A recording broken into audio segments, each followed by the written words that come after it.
Hey, Hustle, how are you?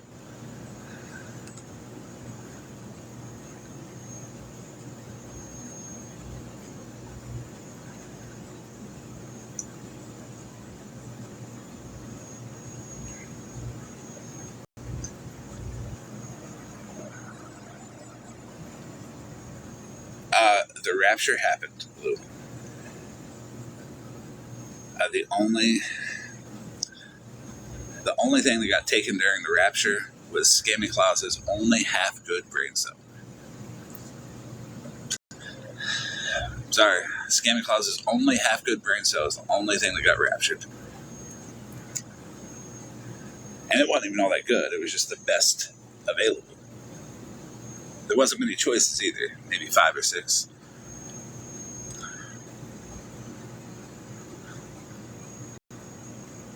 I also might be giving her credit too.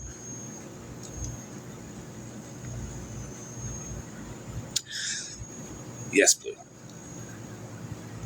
I wasn't going to say it because I'll get canceled, but yes. That, according to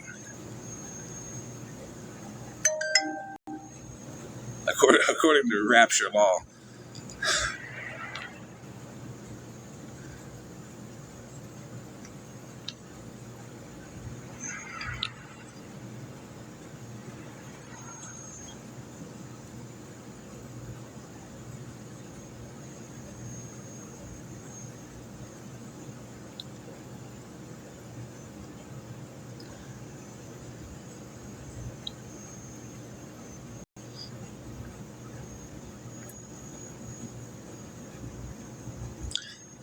So today's topic is obsession.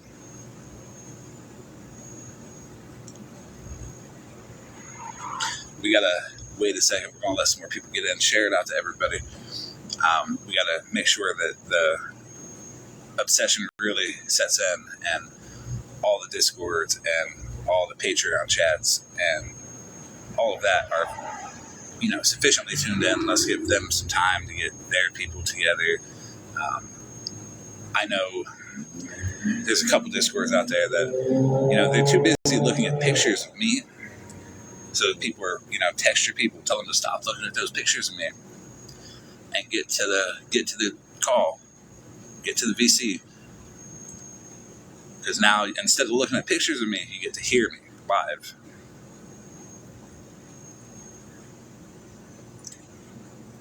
Hey, Muffin Man, how are you?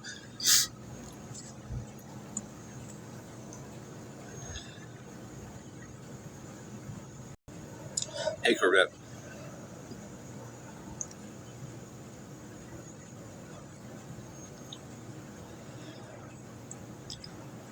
How is everybody tonight?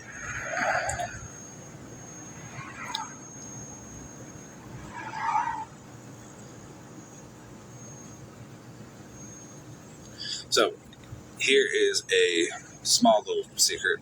I'm always late on purpose. Because, well, the people that are obsessed see the time that I post that I'm going to go live. And they free up that moment. Whatever they're doing, they stop.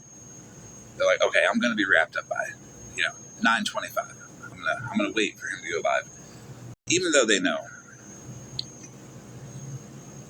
that I'm going to be late, it still annoys them that I'm late. Who's saying what, Jamie Lynn? Hey, Tina, how are you?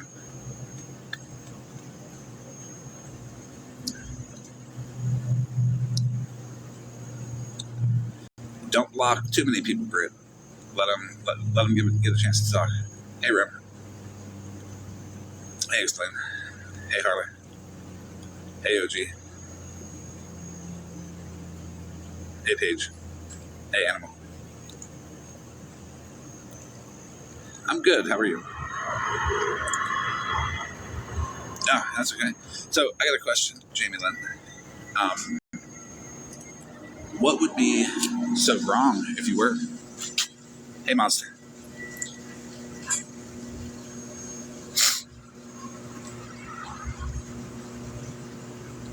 I did.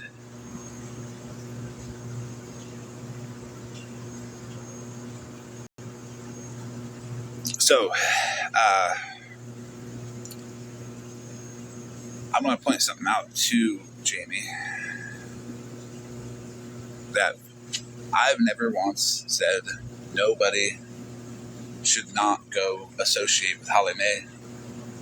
I've actually stated multiple times over the past few days that just because I'm not a fan of somebody does not mean that you don't have the opportunity to see them from a different view. It's obsessive for people to try to cut people off from what they consider to be the other side. And I don't consider Holly Mae and them to be the other side. I just consider them to be terrible people. But even though I think they're terrible people, it does not mean that you should not be able to experience that for yourself or be able to get a better experience, because, again, people might be able to see them from a different view.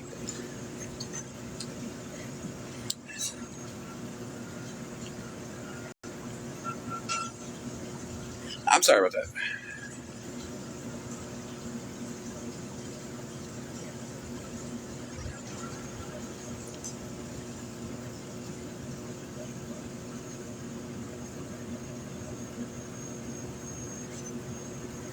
I know, Rim. I got a little individual group chat on Discord, and last night, right after Amanda's live, I went and typed in there that Holly Mae is going to try to stand up for the conversation that didn't happen because they want to trash Queenie, and that's their motive behind that, and it's only because they want to trash Queenie, sadly. But even though I'm like not okay at all with Holly Mae or Tina, I still would not ever tell anybody to not go experience them for yourself. Maybe they're telling everybody to not hang around me or Bougie or OG or whatever because they're afraid.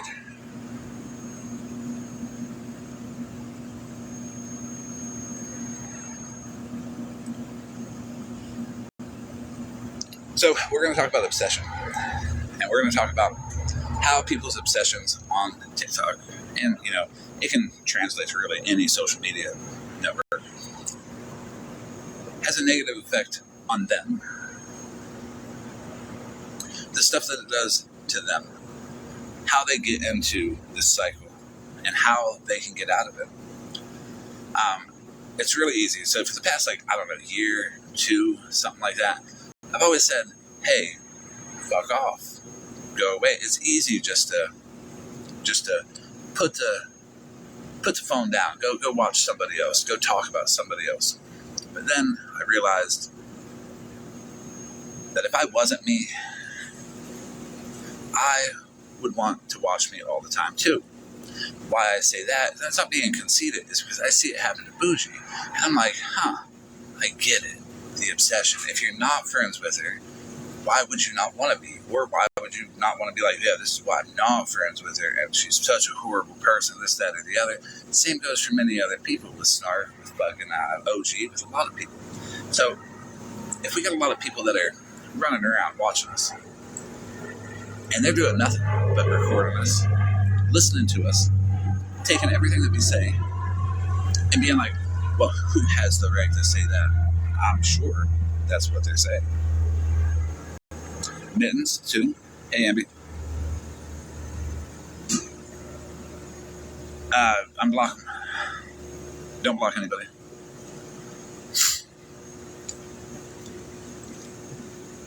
Everybody's welcome. Until they, start talking in the chat, funny. And then, even then, we'll still try to talk to them together. Like, why so negative? Where's that positivity at?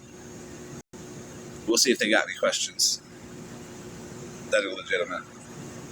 And we'll see if we can't answer.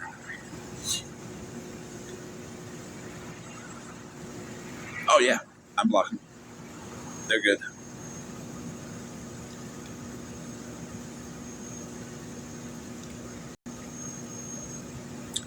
We'll wait for your Savage to get in here. Hey, MMs.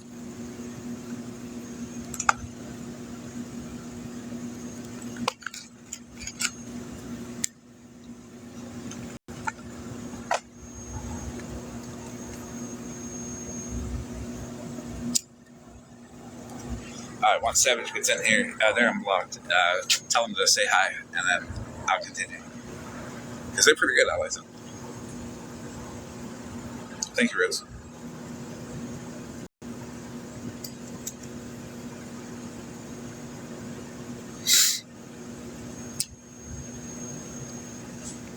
Hey. No, I seen who it was, but it's okay. That's why I was like, don't block anybody. Because we have to set an example. Even if you don't agree, you're still allowed to listen and voice your opinion as long as you're not like obtuse about it, like unknown would be. So on the screen here, we have an example of the euphoric state that obsession creates. Credit goes to Scammy Claus for this example. So you see her face. You see how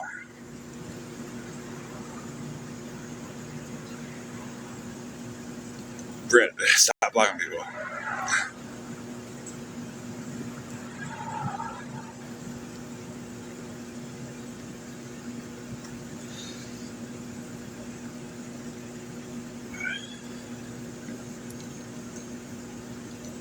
You see how her face is full of joy. It might not look like joy to all of us, but that's as joyful as it gets. How the pleasure is just radiating out of her face. Again, it might not look like pleasure, but that's as pleasurable as it gets. How the hair is just, it looks almost knotted up. Almost like it would be more euphoric to put a brush through it. But we're not here for that. We're not here to say how to brush your hair. We're going to tell Scammy Claus how to make more time in her day so she has time to brush her hair. Because obsession can be time consuming. Okay, and it isn't just Scammy Claus, it's a lot of other people. Obsession can make you blind to certain things. People that you surround yourself with.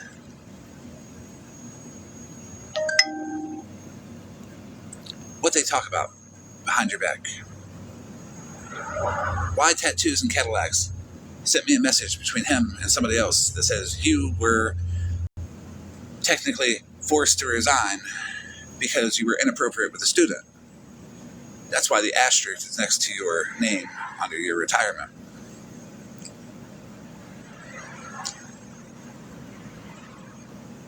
But as wild as that sounds,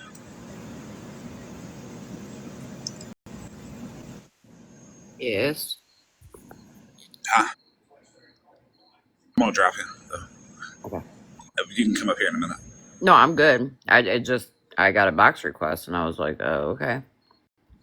All right. I'll talk to you soon. All right, well, anyways, the reason why I got that was because Tattoos and Cadillacs was pissed off inside the Discord, and I don't even pay attention to most Discords, and all of a sudden it was just like, boom, there it is. I ended up kicking Tattoos and Cadillacs out of that Discord, but the receipt remains.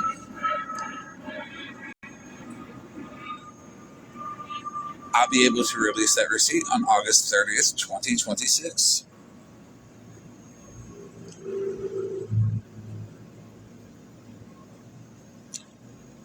Now you guys might be wondering, why? Scammy Claus put it together.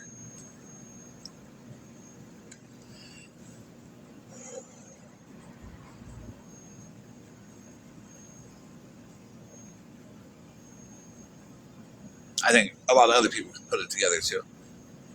I don't know if it was a trap or a trick or, because Tattoos and Cadillacs a little bit lame. But whatever. I don't give a fuck about anything, really. So I disregard everything. But I remembered it was there. Somebody telling Tattoos and Cadillacs that Scammy Claus has the asterisk next to her name on her retirement because she was forced to resign because she was inappropriate with a student. And I'm just like, I never really put any thought into it or any weight into it because Tattoos and Cadillacs has said that before publicly. I'm sure everybody's heard it. But Scammy Claus, why don't you text Tattoos and Cadillacs, because I know you guys are talking, and say, hey, fat buddy, what's your problem? Anyways, student inappropriate or not, we're going to get on to the topic of obsession and why people like to follow people around and, talk about it. Now, can anybody here tell me, what feeling do you get by making somebody else feel less than?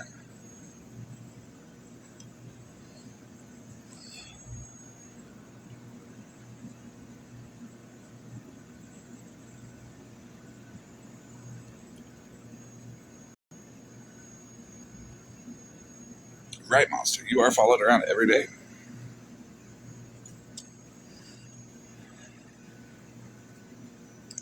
Have I ever seen anybody here make somebody feel less than? Or have I seen people here try to bring people back down to reality and make them equal to, and remind them that they are equal to?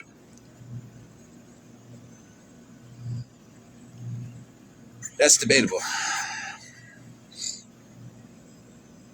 And I'm not going to say that I haven't tried to make people feel less than, and I'm not going to say that I have tried to make people feel equal to. But what I am going to say is that my existence, the second that I speak about Scammy Claus, automatically makes her feel less than.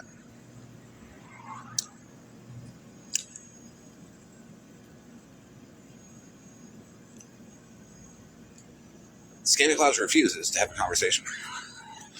You're right, Chevy. 100%.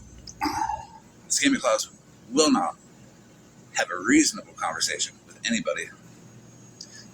Scammy Claus's reason is, let me work with the person who just a very short time ago went live and put all of my private information, address, number, business, all that out there. Let me work with them. Let me let them in the chat. Let me let them talk and, stir up all this negative drama. And Miss Sunshine, her reasoning is, I need attention so bad, that I'll do anything to get it.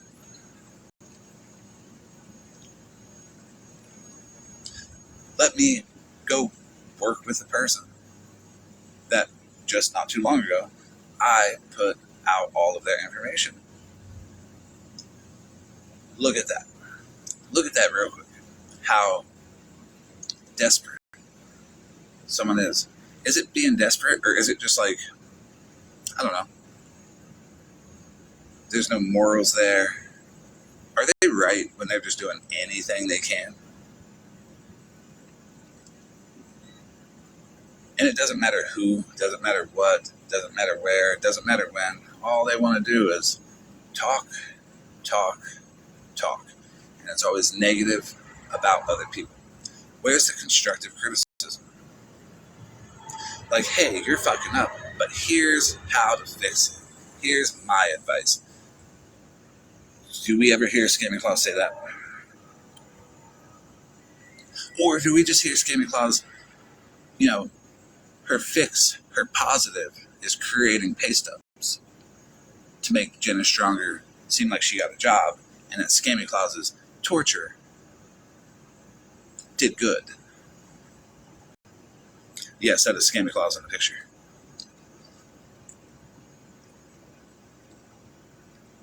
Do we see any positivity come out of anything Scammy Claus does? Oh, but you might say she donates to a food pantry. But I would venture to guess that it goes one of two ways. She either spits on the homeless peasants before she gets there, or she spits on them on her way out. Because that's all anybody is to Scammy Claus. Just a peasant. Notice how she acts so entitled, like she's so much better than everybody, like she's so smart. She was a teacher, guys. A teacher. She was a teacher. That's what she says. She was a band director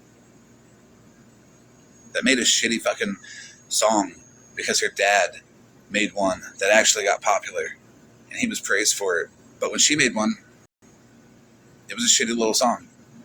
She could never live up to what her father did. She's always tried. She never will. She understands this. That's why she spends her time on TikTok trying to bring everybody else down so she can look at them and say, now you're below me.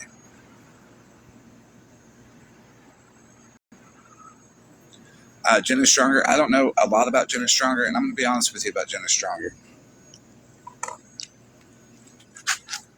Take it from my experience overall on this app. Everything that everybody said about Bougie turned out to be not true. Everything that everybody has said about OG has turned out to be not true. Everything that everybody has said about Mittens has turned out to be not true. Karma, not true. Mallory, 99% of it, not true. Well, who's me? I can tell you for a fact, not true.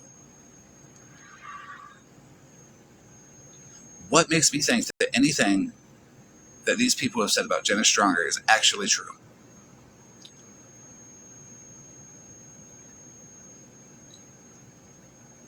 I understand, Rum. But I don't know for myself. At some point in time, I know this would be clipped. I wouldn't mind having Jenna Stronger up here to talk to her.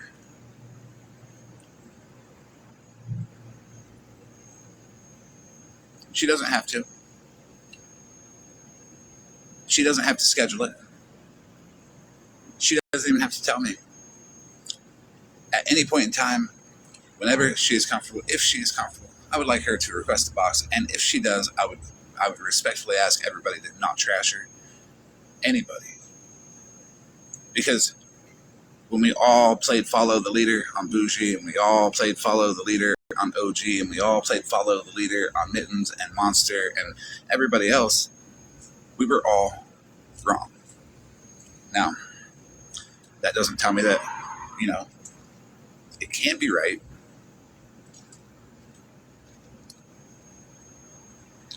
But how do we know? How do I know? Unless I find out for myself.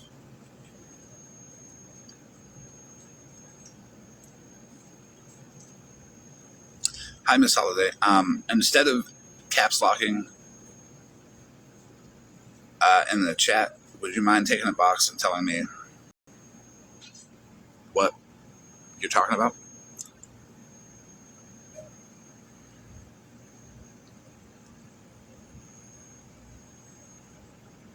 Okay.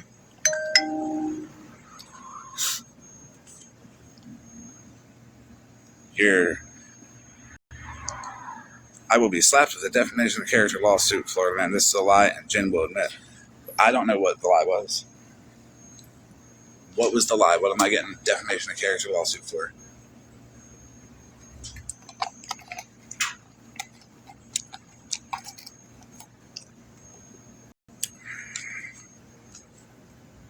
Yeah. Okay. Jen and you talk weekly. That's great.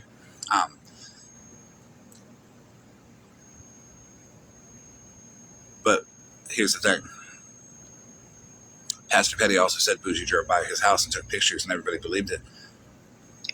And nobody talked to Bougie. Everybody tried to argue she did it. So I'm not going to believe anything anybody says about anybody until I experience it for myself. I think that's a respectable way to approach things.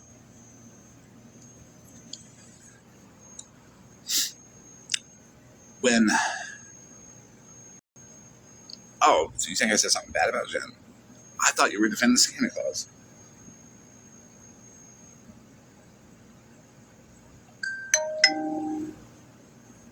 Hold on, Ferdinand. I don't know if you're seeing half of this Miss Holiday's comments, but let me break it down for you, lady.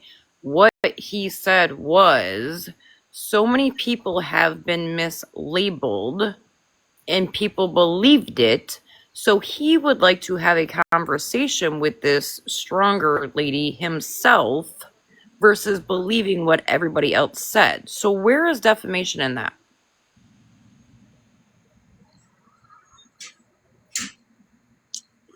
Yeah, I got it. Is she good? No. I'm not going to be mean to you, but I'm not that is being what I said. mean. I'm just reading this shit like, wait a minute, what, where, like, the man just fucking said he would like to have a conversation because, hell, people have probably lied on her. Okay. Yeah. She's referring to the comment about scamming because she said, "Are you insinuating she had relations with a student?" But go up, honey, because she said, I talked to Jenna Stronger weekly. Yeah, I seen that. Hang on just one second. Mike, is that the, or Florida Man, is that the one I just sent you? Oh, I don't know. Look, she's just disrupting this. She Yeah. can have her opinion.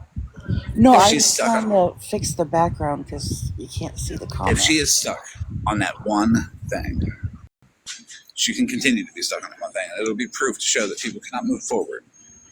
Yeah, because she said again, Florida Man is insinuating, as he has before, that scamming had relations with a student. So now she's back on scamming again. Oh, And yeah. then now she's saying, I do talk to Jen weekly. Pick your battle, Miss Holiday, because 1 minute it's Jen and 1 minute it's Scammy you're talking about. So, Twilight Zone. All right. Miss Holiday, are you screen recording? I'm going to give you a couple seconds to start screen recording, okay? Let me know when you are, because for Scammy's defamation of character lawsuit that she's going to slap on me, I'm going to say it for you while you have a screen recorder. That the asterisk next to her name, Scammy Claus Amy Grasso, of her retirement from the school is rumored to be that she had an inappropriate relationship with a student. I am in possession of text messages between Tattoos and Cadillacs and someone I cannot name that has that information in it. I will release those text messages on August 30th, 2026, when I am legally allowed to. Now, if that does not make that very clear, play it back, listen to it twice, listen to it with Scammy Claus. Next week, call Jen and listen to it with her, and then come back and talk to me and tell me why I don't give a fuck what you think. It's pretty easy. So, yeah, that's Scammy Claus in the picture.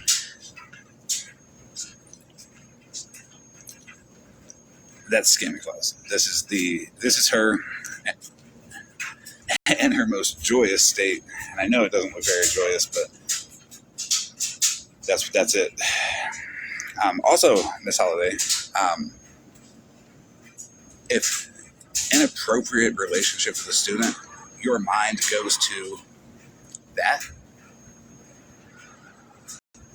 I don't know what your problem is, because an inappropriate relationship with a student can also mean that you are taking them out to lunch, that you are overstepping your boundaries as a student, within the student-teacher relationship. That could mean, come over to my house and practice this. Parents can get uncomfortable. You know, it's a forced recognition, not like a criminal charge. So how bad could a forced recognition be? Are you saying that you have faith that the schools will cover up sexual abuse? I don't have any faith that a school would cover that kind of thing up. So, ma'am, I think you need to readjust what you're aiming for, because it could be anything. It could be nothing. But I never once said that it was anything sexual. So get your mind out together.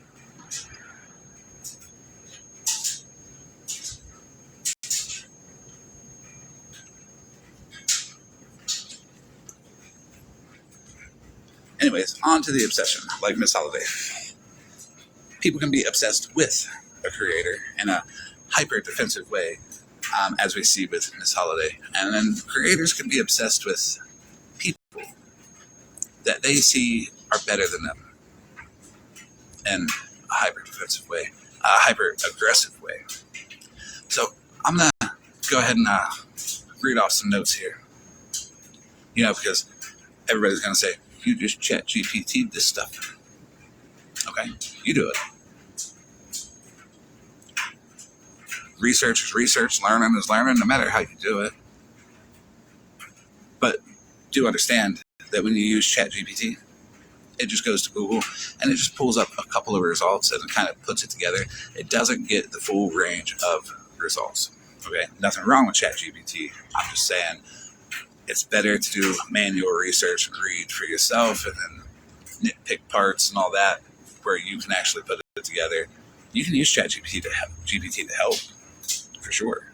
It's a tool, but it should never do all the work for you. But if you want to just sit there and take the easy route and say, oh, he could never read, okay, that's a dumb argument by dumb people. That's okay. Let it make your brain hurt. Let them talk. Notice how in the box or somebody in the box, because all of us down here cannot read no comments and our eyes are going wonky with your text on that picture and the comments. It was a whole hot mess. Well, you guys' eyes are going wonky because Scammy Closet's eyes are going wonky too. Right, but those of us that don't have our glasses and you can stay in the box. I'm not going to say anything horrific yet. Oh, I'll mute then. I just can't read the comments and nobody else could either. So I was like, let's just figure this out. I'll mute up. I'll murk up though. Here we go. Because I need to learn about this obsession topic because I mean, if you know, you know. If you know, you know. So we're going to talk about why they latch on and don't let go. They are after an identity and they have a motive for their status. They use public callouts that can be a way to virtue signal, like they're better than people or this person's not as good as me. And they use topics that try to demean other people. They do that to gain attention. Several studies linked moral grandstanding, which if you don't know what moral grandstanding is, Google it. I did. I didn't know what it was. It's okay to not know what stuff is. That's what research is for. Several studies link it to status-seeking traits and more frequent moral conflict in everyday and online life. The reinforcement from the audience, the defense of the person by their followers, the chat reinforce everyday repeats of that activity. There's a parasocial dynamic. Followers form one-sided attachments to creators. We might just call those one-sided attachment to creators holidays. They join conflicts with a creator. They defend creators without any proof.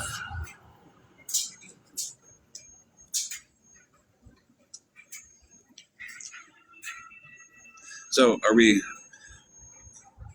getting that, there might be a holiday issue everywhere. Also, don't come in here and talk shit. You will become the example, like Miss Holiday. Don't fall for the trap. I am doing laundry.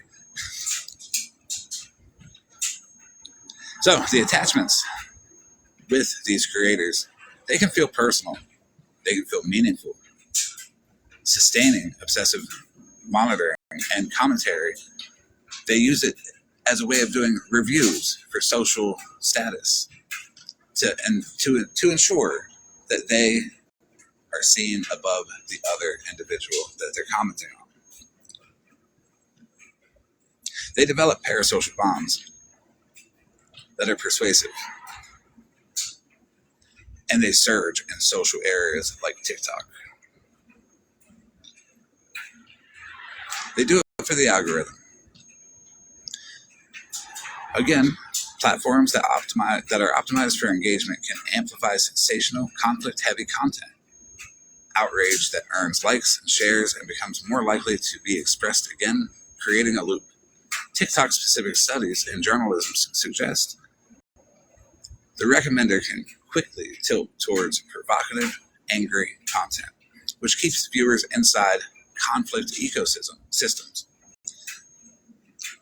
As proof, yesterday, my calm, steady live started. I don't know, I got trash for having 79 people in here. I appreciate those 79 people. It ended with 130, but today I open up with news about Scamming Clause's forced resignation, and I have 170 people in here already. So if we can't see, and the comments are much more active and excited, so if we can't see that this is an example in motion of what this type of content does to people and the type of people that it attracts, that you're stuck in a loop, you're stuck in a cycle. All you want is angry content because you don't feel anything any other way. Disconnect for a moment. Take a break. Understand that the spike that goes up, you have to do more vile shit to keep it going up. You have to bring other people down further to keep it up. It's going to crash eventually. And when it does, that's when your little parasocial relationship with someone like Scamming Clause puts you out. Cognitive closure and sunk cost. Once someone has publicly declared a verdict about a person, disconfirming evidence threatens their self-image. Doubling down protects identity, confirmation, and consistency pressures those that are watching to continue the narrative, especially when the audience is clapping. Why won't they stop talking about that person? They get a reward, and it loops. Outrage earns engagement. It gets the algorithmic and social rewards that people are unable to get in other ways. They mistake it for positive feedback. It teaches the person to escalate. It teaches the person to have their people that are watching them escalate. They use moral outrage to generalize engagement by taking people and making them much lower than they are. Feeding the people watching them the idea that they are to be looked up to and the other person is to be looked down on. Echo chambers and a spiral of silence. If the victim self-censors to avoid being piled up on, the hostile narrative looks like the consensus, like nobody's speaking out. Everybody's just saying, fuck this person. The silent person is now validated for being wrong because everybody else is right. Even though sometimes it feels hopeless to argue against such a vast amount of what I can only say is stupid people.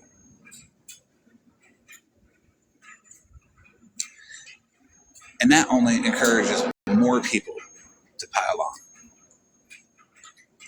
Because now it looks right. Now, time to join the right side. Now it's okay to, say fuck this person because everybody's doing it.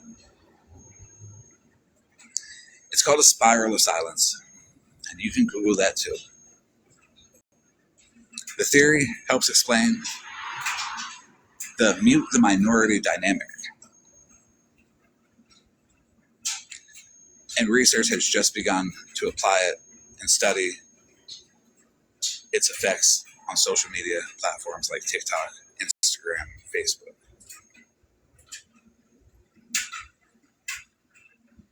Why they invoke trigger topics and emotional frames.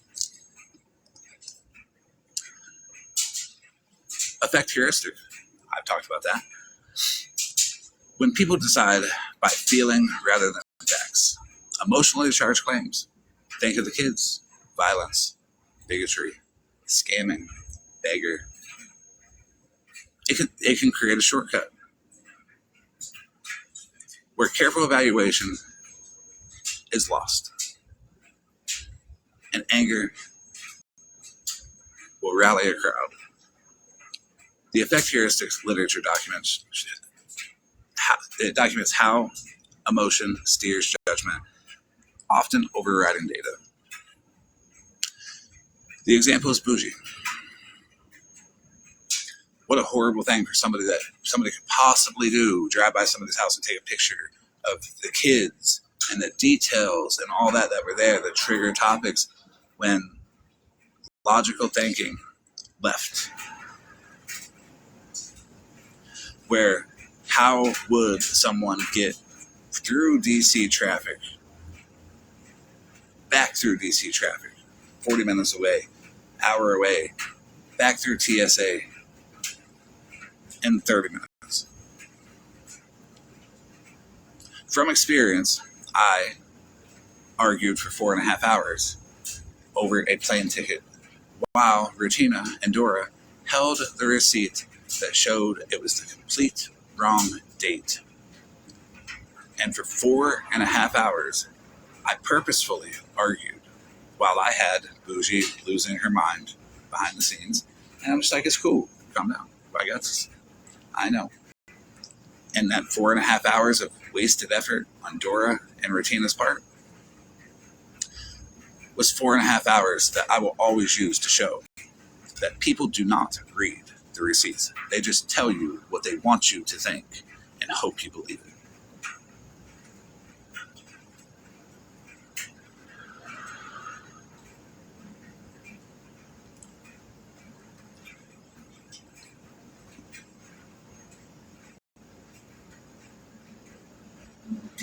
Oh, hey, Smashley, why did you make a fake receipt and then say you made a fake receipt to show people how easy it would be to make a fake receipt, and then post said fake receipt without any context of it being fake?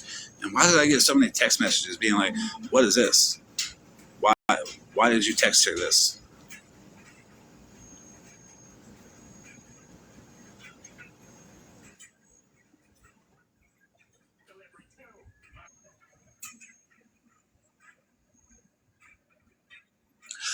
Oh, and hey, Smashley, why don't you take a box? Why don't Malibu take a box?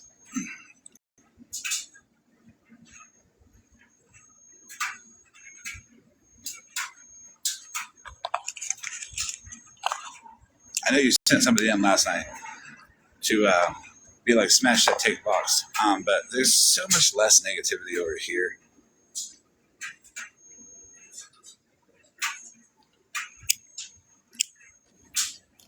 Hey, Dusty. How's it going? Did you ever show proof on Malibu being responsible for the accounts that posted Muffin Man's photos? I don't see anybody else in the box. I see like a black box. Nobody's Yeah. asking you about Animal. Okay, so here's the rules. All right. See, this is why I don't No, join, you because can, you you can mute. be aggressive if you Because like. you but mute. we're Because you polite. mute. This is why I don't join, because you mute. You want No, to we're control the polite. narrative. We're trying to be Monster polite. straight said she didn't get any receipts. Why haven't you shown receipts, Florida man? Where's the When receipts, did baby? Monster ask? When did Seriously? Monster I've got plenty of screenshots of when she asked. Okay. Well, that's fine. But here are the rules. We're going to be polite. We're not going to talk over one another. You're not going to be disrespectful to nobody. So nobody's going to be disrespectful to you. I'm not encouraging anybody to be disrespectful to you. I'm actually encouraging people to be respectful to you. So, respectful conversation. Questions, answers. Listen. Don't interrupt. And the same goes for me. Everything I'm saying, same goes for me. If you want me to answer questions, I want to see proof that Malibu was a part of the Muffin Man accounts that posted children. That's what I want to see, and then I'll answer whatever you want me to answer, Florida man. Why did the story change so much? That's not what I asked, right? Why did the That's story not what I change? asked, Florida man. You want to know why I didn't join a box? Because this is why. Because you just gaslight people. No, this is So deflection. are you going to show proof, or maybe Muffin Man can, because you guys have blamed Stephanie for like what, 2 years now? So are you going to apologize for now? No. No, because I do have. Are you going to proof. apologize for blaming Stephanie or what? Here's where you're interrupting. You try to dominate the conversation, and this is an example for the people. I asked for one thing. I asked for one thing, Florida man. If you want me to answer all your questions, I will answer all your questions, but you need to answer me first. And I asked for one thing as well, Smashley. And the fact that you were being combative, the fact that you were being interrupting, have a conversation. Show the people that you can do it. Or show that you can show receipts. There's a start. Pretty sure everybody knows. Remember that time you said, Malibu said, me and Smashley don't text. And you said, yeah, we don't text. And I said, oh, but wait, you do. Here you go. And then you freaked out. And then you lost your mind. And then you were like, yeah, look, everybody, look. It was just this one thing. And then the point behind it got lost. And like, I'm questioning. What are you? I don't even know what you're talking about. I can show you the video. Remember what was. Okay. All right. Can you show that, please? Sure can. Thank you.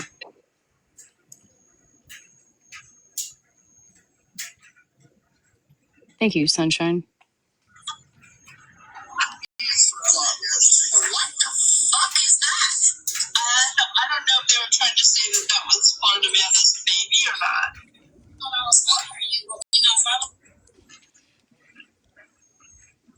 Okay, so what that doesn't say is she was laughing at my reaction. There's another one. There's one where it's like, we don't text. Like,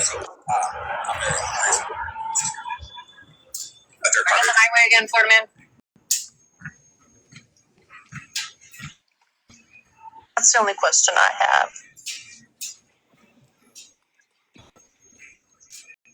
That's the only question I have. And again, like I said, it's not against her. Can we just... You remember the time. Listen, it's just fun. What the fuck is that? I don't know if they were trying to say that was Florida Man as a baby or not. What are you looking at? Okay, so what that doesn't say is she was laughing at my reaction. She was laughing at my and I can show it. Watch it. I just sent you. They said she just showed that. Watch my reaction. Okay, so that's the time I'm talking about. I'm sure you remember it. It was a very triggering time for you. no, I definitely remember when this happened, and I definitely remember being like confused on what you were trying to say at the time. And then once I got the video, I knew what you were talking about. So just like you were able to pull up proof, just like of where Malibu is the person who made up those accounts. Can you do that? I can't. I didn't think so. Yeah, I didn't think so. I just said I can. Why are you saying I didn't think so? Well, you know what I can do? I can show proof that you're a pedophile. How about that? But I'm not going to because, See, that's trigger topics right there that you're trying to bring up in person. Oh, yeah? Like somebody posting half-naked pictures of babies? That's not triggering? You, Malibu, yeah. Stephanie, yeah. I can show proof right now that you're a fucking pedophile. How about that, Florida man? Are you trying to use trigger terms to rally the crowd against me? Or is the crowd actually seeing that I just said I can show proof, and then you immediately cut in and said you can't? But you just showed proof, right? You just showed proof no. of something I asked you to show proof of, and now you can't show proof, right? People see you. People see you.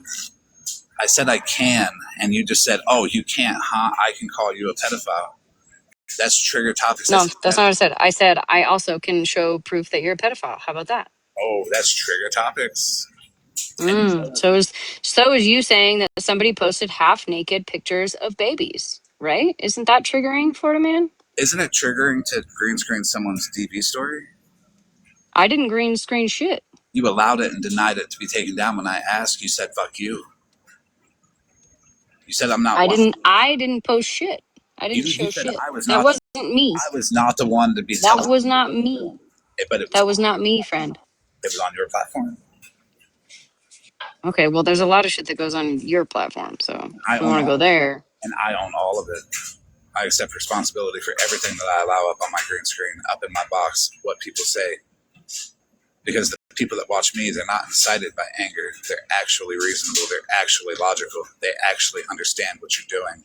When you ask if I can show proof, and I said yes, I can. You said, "Oh, you can't. I can show proof you're a pedophile." That's you trying to incite people against somebody that you know has the proof that you in Malibu went and did that shit with Stephanie. I have That proof. we weren't even around then, I have Florida man. proof that you're And friends. you know that. I Then have show it. He's friends with Stephanie. Then show it. The way TikTok works. Even Muffin Man knows that it wasn't fucking us. The way TikTok works is I'll show it and you'll be like, "Oh, it's fake." What was with that fake receipt, by the way? Why was it an iMessage receipt? The one I made? Yeah, why'd you make that No, message receipt? No, just because I know that you and I don't have each other's phone numbers, right? And I wasn't actually trying to, you know, But do what you're doing now. I wasn't. Can I finish? Everybody knows. Can I finish? I don't have iMessage. That's why I did it. That's why I did it. You think if I really wanted to actually frame you for something, I would have done iMessage, bitch? I would have done it for fucking Discord, if anything. Oh, wait. Actually, hey, Smash, nobody knows that I don't have iMessage. That's not a known fact. Wait. So you're going to gaslight again. Got it. No, I'm gonna show people that you were just saying whatever you can to look smart, to look like you know, and you don't. You have no idea. I've never once said on this app that I have iMessage or I don't have iMessage. This is the first time. Florida man, it was immediately brought up that was a fake fucking message, bro. Why are you tripping? Because you posted it with oof, with no tell. Absolutely. Isn't that what you do? Isn't that what you do? Almost similarly, you go live and then you say things that aren't true, like Malibu is behind those accounts or I'm behind those accounts, and then you don't have any context and you don't show any proof. Isn't that kind of what you do, Florida man? Why does it bother you if it's not true? Why does it push you to the point to be like, I'm going to defend myself preemptively with it, suspiciously? And well, then why are you defending yourself? I'm not defending myself. Well, me either. I'm just curious if you got proof. But the iMessage thing would be. Do you have proof? I don't think you have proof. What if that? I think if you had proof, on an iMessage, you would have shown it. I think that you manipulate people and you gaslight people. Yeah, so you're blaming, you deny, attack, reversal. You know that Darvo shit. That's what you're doing. You've been doing your research. I'm glad you're researching yourself. I'm really glad that you're researching yourself. Instead of having that makes me happy. Logical conversation, you would rather attack, deny it, justify your actions. At any point in time, we can have a logical conversation where you can speak, I'll listen, I'll speak, you listen, and we don't personally attack one another like you attempted to do. I'm not going to take any of your insults or attempted insults any kind of way, because personally, they don't matter. That is your deflection. That is just like Miss Sunshine trying to deflect on everybody. That is just like again. Do you have proof on this or no? I have proof on everything. Okay, well then you should show it. I'm sure Muffin Man would like to see it, right, Muffin Man? Where you at, girl? Because y'all have been blaming Stephanie for 2 years. So should you be able to hypothetically prove that it is Malibu and I behind those accounts, wouldn't you owe Stephanie an apology? No, it's Stephanie too. Now, how close have you been paying attention to it?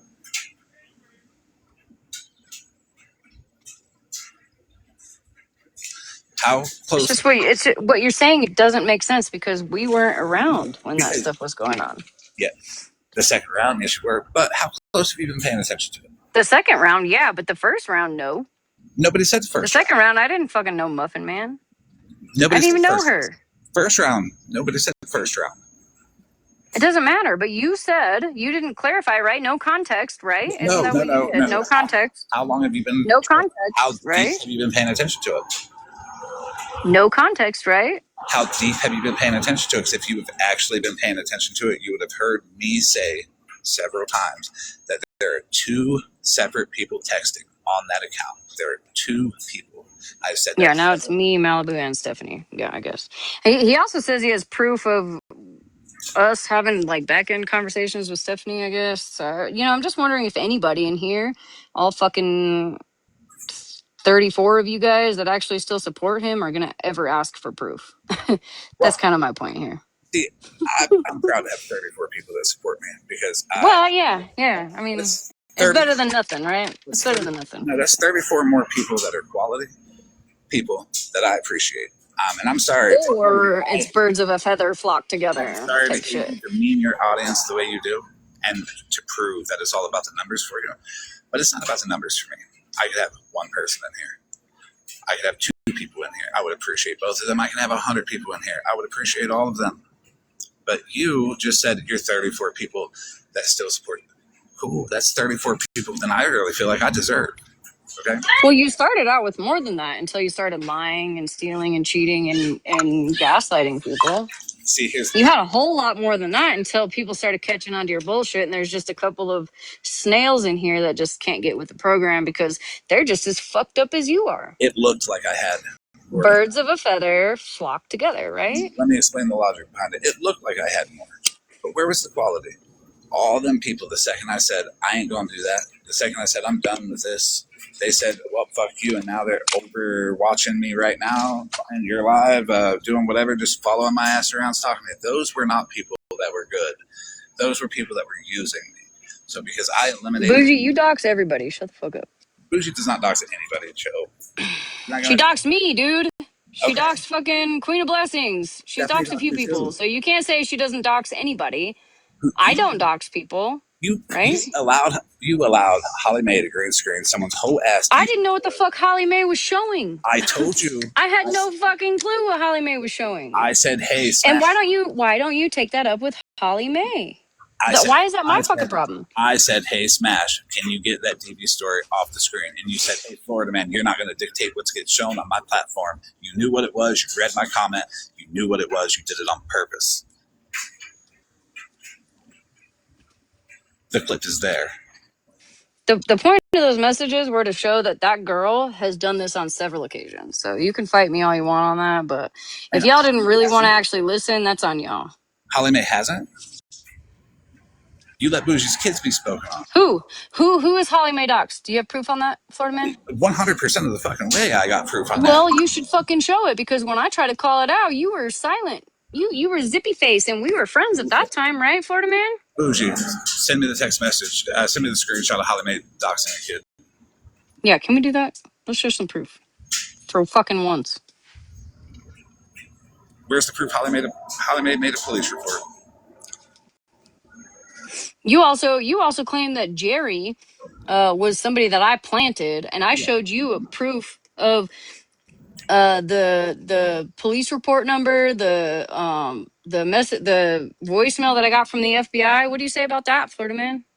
I ain't seen none of that. Yeah, I don't think so. Yeah, but that voicemail looks a little staged. Ironic. Just really? Like, I can play it. Well, just like the I fake. can play it. It's still saved in my shit. We know you know how to make fake messages because you proved you did. So sure. Okay, so I will go live on my iPad tonight, and I will let you listen. If you will join the live, I'll let you listen to said voicemail. You can play it over here. Look. Well, I can't do that right now because I'm on my phone. I got to get my kids to bed in a few minutes. But if you really gave a fuck and really wanted to hear the truth, you would come over, right, and have a conversation with me. I just don't think you like having less people on your side than are on my side. And because over on my side, I have more people for me than you have for you. So I would understand why a narcissist wouldn't want to go anywhere, that might make them feel smaller. So I get that. Your argument is a simple straw man argument that involves insults and trigger terms that are like, oh, look, I'm so smart. He's a narcissist that doesn't like that I'm more popular than he is. No, Smash. I'm sorry to tell you that neither one of us are popular. Look at your numbers when you go live. They're pathetic. Because there's someone out there that has 500. There's someone out there that has... Bro, the reason why you have more than 100 people in here right now is because I'm in here. Where's your live? You can use that to ego flex up, but the people that are in here because you're here because you're bringing some kind of anger and excitement to it that they like. If that's your people, that's your people. I like the people who are more calm, logical, and reasonable. When you excite people like that, you let them make that mental shortcut to be like, oh, I'm going to judge and act based off of feeling, not off of logic and critical thinking. When we jump to, oh, here's the proof, guys. Here's the screenshot, guys. That jumps to be like, oh, look, I'm right. Instead of logically speaking about it and logically looking at your actions, logically looking at Malibu's actions and determining that, hey, we need to be on the lookout for behavior like this from other people. And plus it tortures you because you're really not okay. You wouldn't be up here making a cocky, narcissistic argument if... Bro, I know you're not calling me narcissist. No, I'm calling... Did you understand me? No, you're not. No, break it down. You wouldn't be up here making a cocky, narcissistic argument against me if you were confident about it. You just called me a narcissist. You're making a cocky, your attitude, narcissistic, your claim, argument, what you're doing against me, who it's against. Does that So explain in detail. Are you going to ask for proof of this, or we're just not going to... We're just going to push it aside. You guys want to know why I fucking dropped all y'all? And that's why you guys are hating on me? Because I fucking dropped all you guys? Because you guys are pathetic. You guys are pathetic. No, you dropped everybody because you dropped the people that would call you on your shit. You dropped the people because you knew this was coming. Isn't that why you dropped me, Florida man? Because I called you... Drop me what? You got Robin. Why are you... Well, if people stop muting me, I'm not talking to this fucking cunt. Bye. You mean you're not talking because, bitch, I come with proof?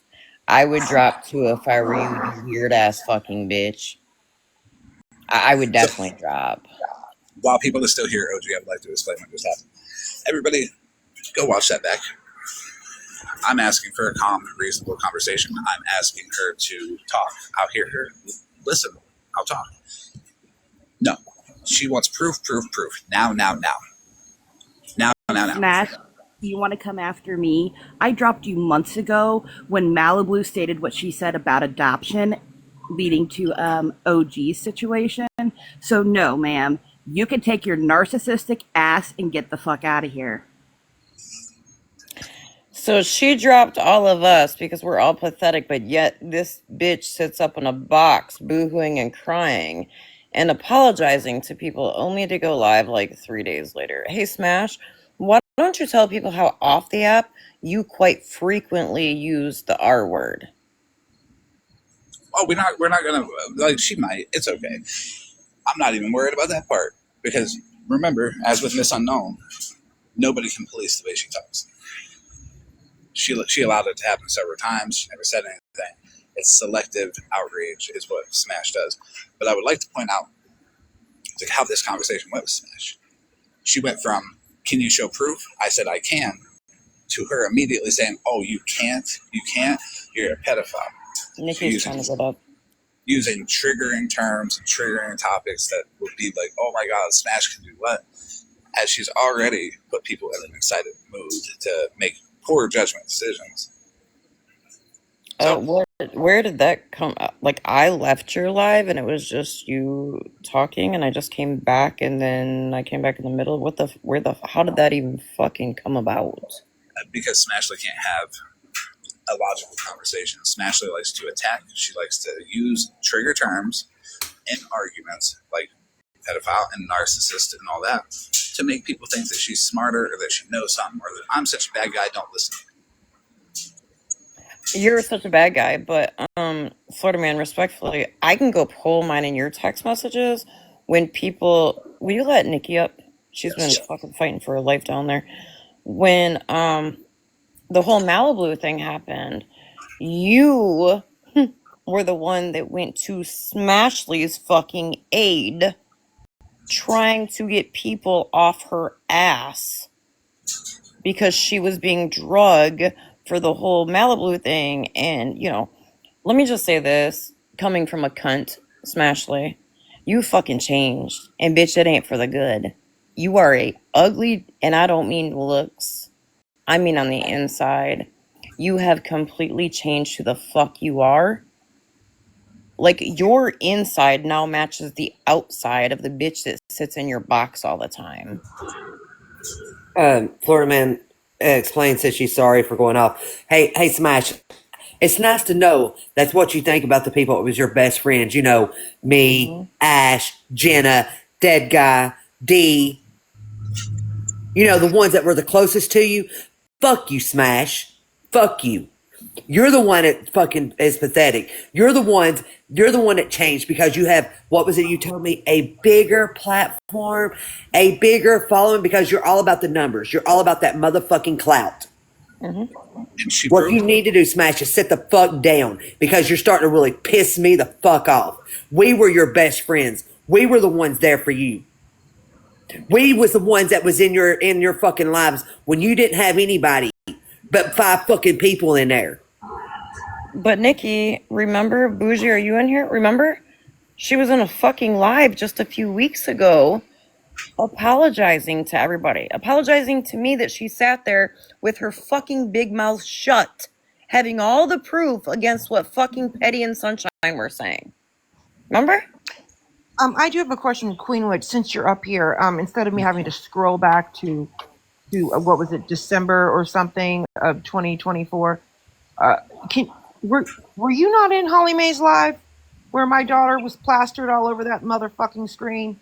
You, Petty Parole Officer, Holly Mae, Yeah. came in and said that's Yeah, my. because I had to apologize to you, yes. Thank you. There's my proof, Smash, because she was in there a part of it. Okay, bitch, so don't even play. Yes, and I took my accountability, and I apologize to Bougie. Yes. Well, I wasn't trying to bring it up for that. Oh, but- I know. I'm just saying. There's my fucking proof, bitch. Okay, so I'm going to respectfully ask everybody to tone down the anger because it's not healthy. And this is just a process. I know. It just hurt me because we were Smash's best friends. I know. And the fact that she just sat up here and called all of us pathetic. I know. No. You're not. Okay, so when she wanted to say, the 34 people that you got left, I clearly deserve way less than 34 people. Everybody that I associate myself with, I appreciate. Everybody adds something to it. I don't take anybody for granted, even though I don't message much. I know it seems like I do, but I appreciate everybody. The fact that she said that and then went to claim I got more numbers than you, that doesn't matter to me. It never has. It shows that she doesn't watch whole lives, because yesterday I was all about 79 people are a lot of people, and I appreciate that. The people But wait, man, can I just point out real quick? She said the only reason why people were in here is because she was in here. You had a little over 200 when I left your live to go look at another live. So I just want to point that out. Yeah, no, the numbers don't matter. There could be 5 people in here, 10 people in here. I'm good with that.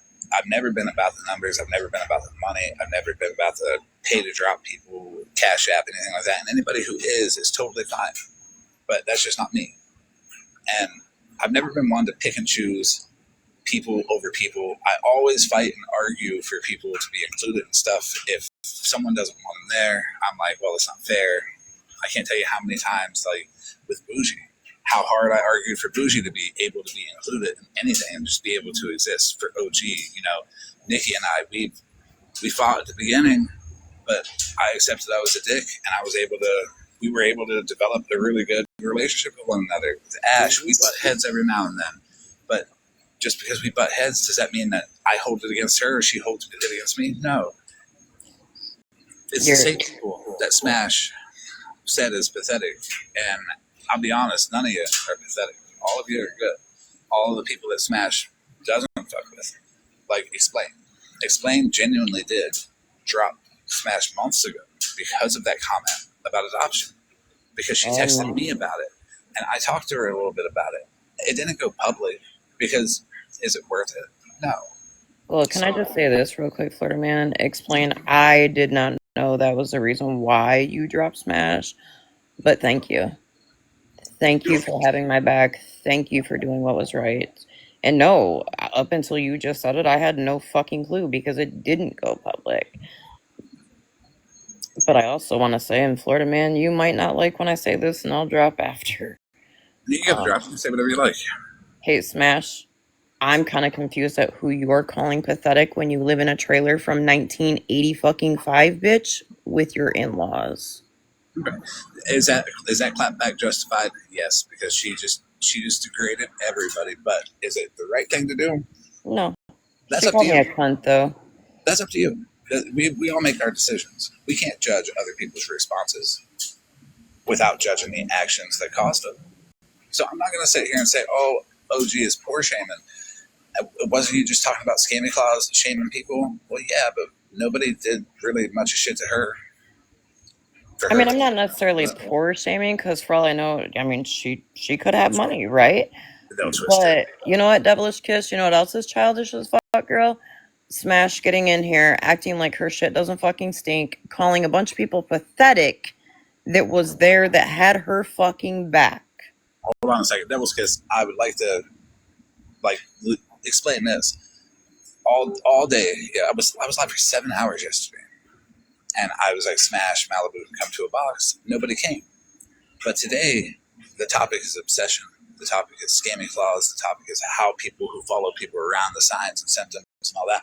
And then all of a sudden, Smashley comes in, and the argument ensues because she wants to cause havoc, and she wants to derail, and she wants to distract. She wants to say, oh, look, show proof. You can't. Even though I said I can show proof, she immediately said, you can't show proof, and it went on to make an accusation that most people would trigger in their mind, oh, he's a bad person. Oh, my God, got to watch Smash tonight because of the numbers. And then went on to demean the, quote, 34 people and say that she gets more numbers. It's weird. It's odd behavior. It's signs of people being But guilty. she was all about you being in her live, Florida Man, when everybody was on her fucking ass. When Malibu did that shit and everybody was on her ass. I can go back to the text and show our shit. You were the one that went over to help her. I don't regret that.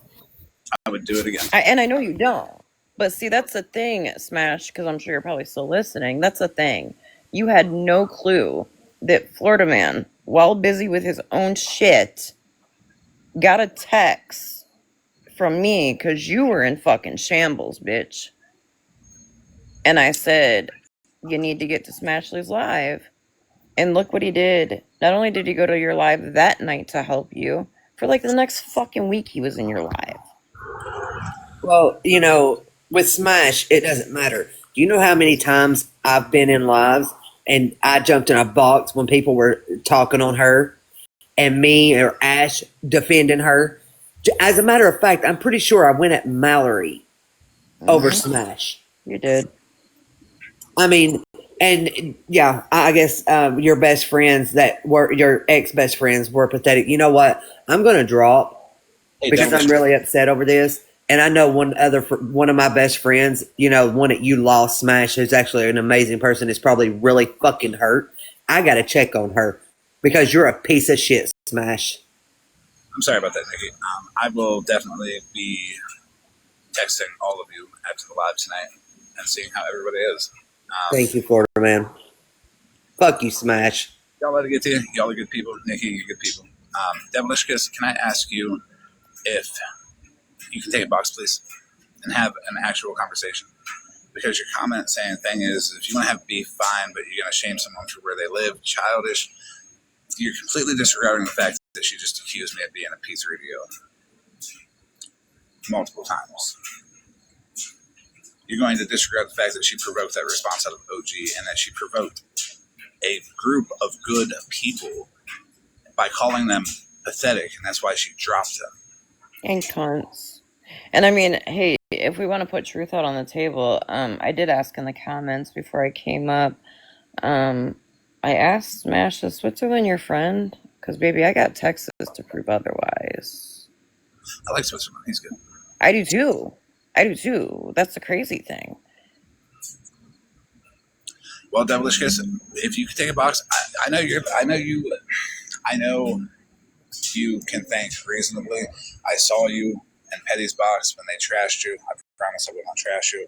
If we can have a conversation that says, hey, you talk and I will listen and then I will answer, but we can't interrupt each other.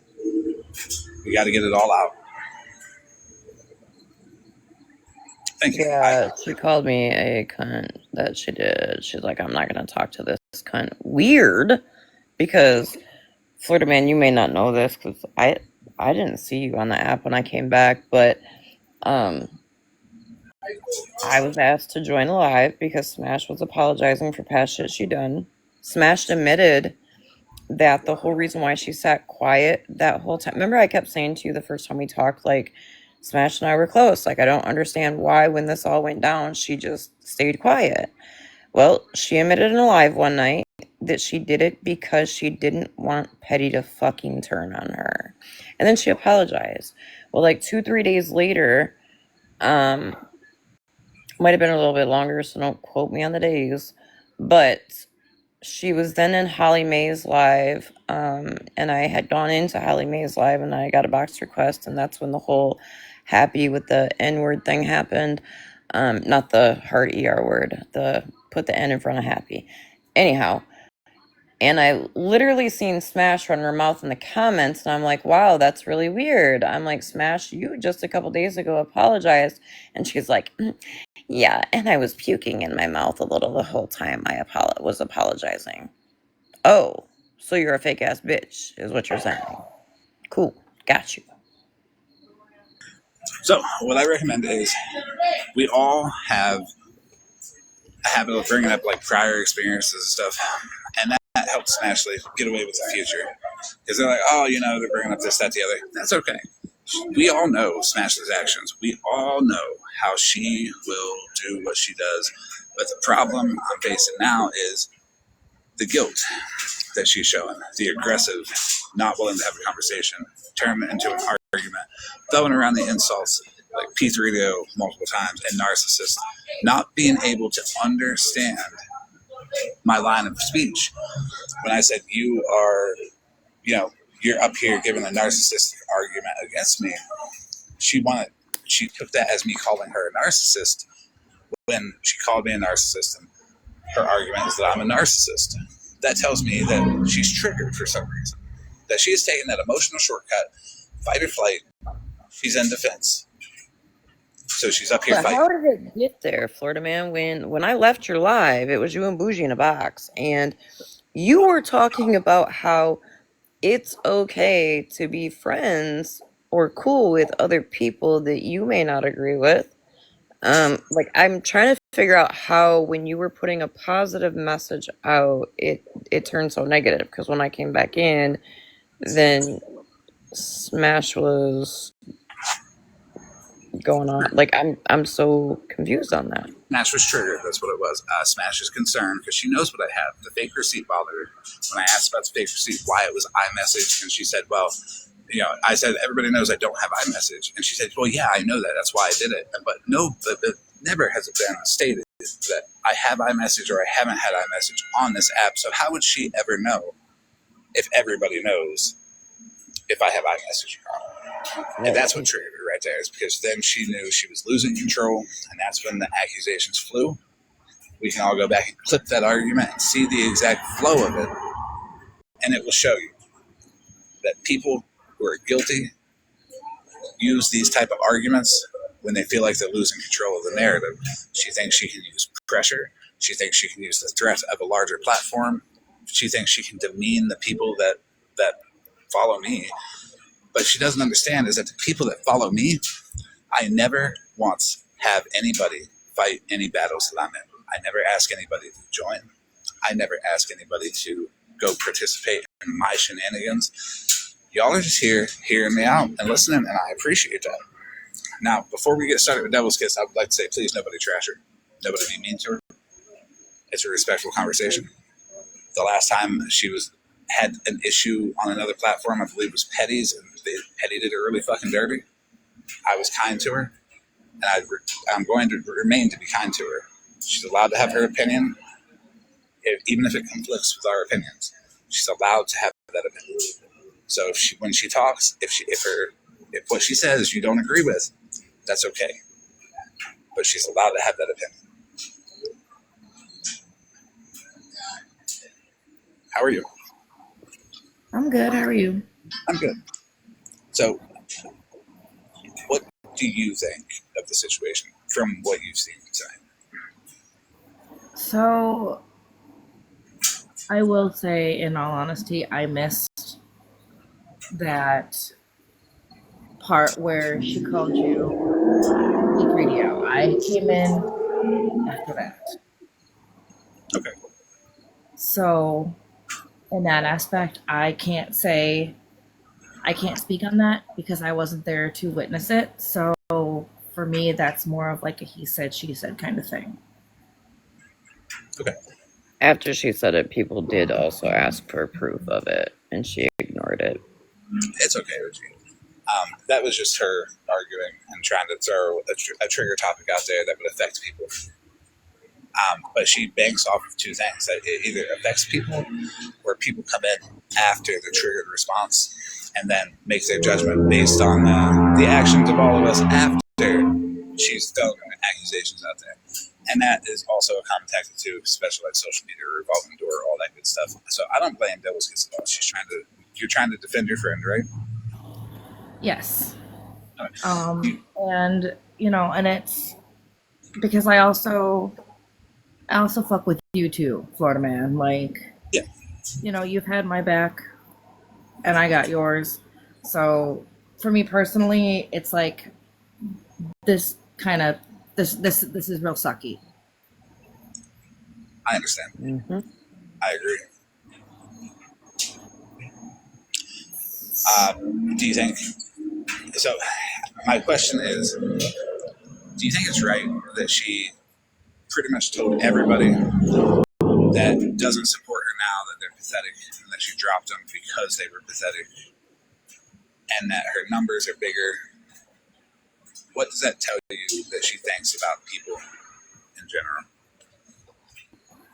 I'm not going to sit here and try to say how she thinks because I honestly don't.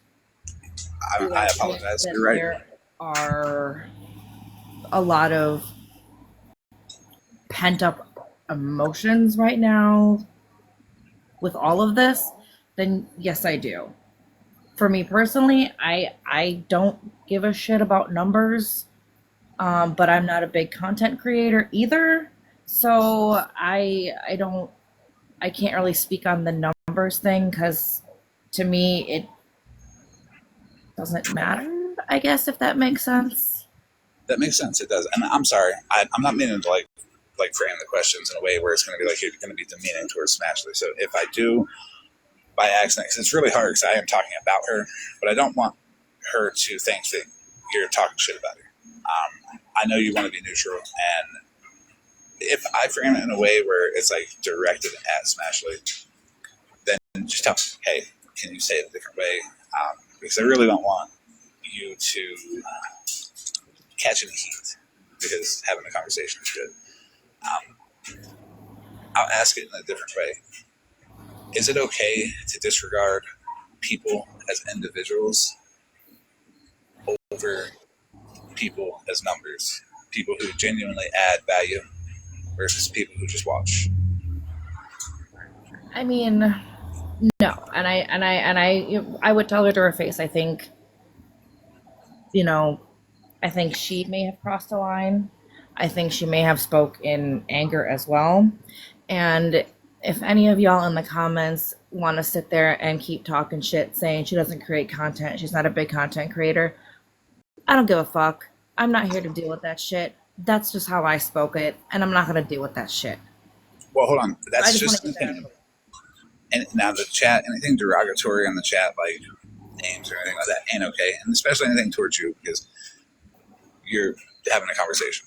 But because everyone just wants to jump in there and be like, oh, she's not a content creator. She's not a content creator. Technically, yes, she is. Anyone on here that makes videos and does things is a content creator. Last night, I argued that fact for Smash. Someone had asked me, they said, hey, what is it? What's it like where your content's only other people? And I said, well, I have content that's not other people. And I use Smashley as an example. Her content is other people, but she's also got the sourdough videos. She's got stuff that isn't other people. So we can't like nitpick who is who and who does what, because we're all up here doing our thing. So content creator or not, what I said to Smashley stands true.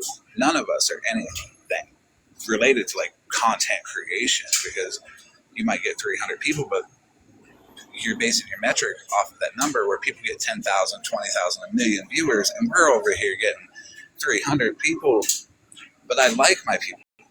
I would rather have the 34 people than a million people. I wouldn't trade a single one of them for a million people because the value that they add individually makes it what it is.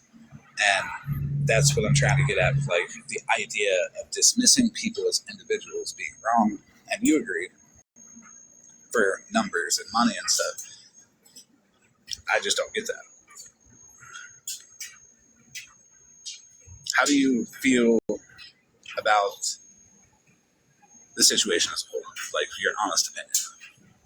About this whole situation between you two? Just everybody. It's not just us. It's like so many people fighting. I think it's childish. I think it's childish. I agree. Do you have any? I mean, to be fair, my kids act better. Like, it just feels very. He said, she said, go this way, go that way. Like, the last time I checked, we are all fully grown adults.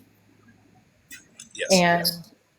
And personally, I think this beef with everybody is kind of petty. And I think it's. Hey, Devil's Kiss, not to cut you off. Hold on one second, honey. Florida Man or one of the mods, can you guys please get Puff and Paint with Bear out of here? Yes. Later on. Are you aware of what my live tonight was about? No, I popped in on Facebook after I did everything. I was doing housework and things like that. I popped in because I saw you and Smash were live. So I just popped in to kind of see what was going on and kind of caught like the tail end of it. My live today is about obsession and people's obsessive nature to constantly fight, argue the reasons why they choose to pick fights and pick people to look down upon, and how the logic works behind it and what they do, how they feel, and then ways to stop it. That's what my live is about. It's about getting the fights to stop. That's what it's been about for the past. Have you watched my lives for the past 6 days? I honestly have not been in a good headspace to be really on Facebook much, and I'm not on late anymore because I work 2 jobs, so no. Well, for the past, I'd say 6-7 days, my content has been emotionally stable. It has been just talking about reasons people do stuff, why they do it, how they do it, how they use trigger terms and arguments, and how they just try to manipulate the masses by emotional manipulation. And Smashley exhibited every single attribute that I've been talking about for the past 6 days in that argument, one by one by one by one after the other. And the thing is she might have more numbers, but those numbers are pushing her to be angry. Those numbers come from an angry, just sensationalized content that requires people to fight and argue. Whereas mine, I might have lower numbers, but I'm not paying attention to that. The only reason I'm mentioning it is because it shows people that, hey, you're more engaged, you're not mad, you're in a better headspace, you feel better. You're hearing something that's more informational, less bashing. And in between there, yeah, I did put it out there that I know about that situation with Smashley, Malibu, and Stephanie. But I've been begging for a conversation for the past 2 days, and she chooses to take a box when I'm on this topic randomly. No, I can see, like I said, I can see your point. I can see her point. I see both sides, and like I said, personally, I just wish everybody could just breathe and just be done. If you don't want to sit with each other anymore, then don't. Like, this has just been a really shitty year, and I don't think this back and forth, this drama, this anger, this coming at each other, that's not good for anybody's mental health. It's not good for anybody's headspace. Hey, Devil's Kiss, do you remember when Hold on one second, OG. Can I ask you if it's okay to consider somebody boring? People can be boring. When I said that Smashly's content was boring, I said exactly this. I haven't been watching any lives lately at all. And I went to go watch Smashly's live because I used to enjoy it. But I just got bored. And I just, scrolled away. Why is it that very night she had me up on the green screen all night and just completely went in on me just for calling her boring? And I went live and did not give her a response and talked calmly and told people that this is signs of people who are guilty, looking for that rage bait content, stuff like that.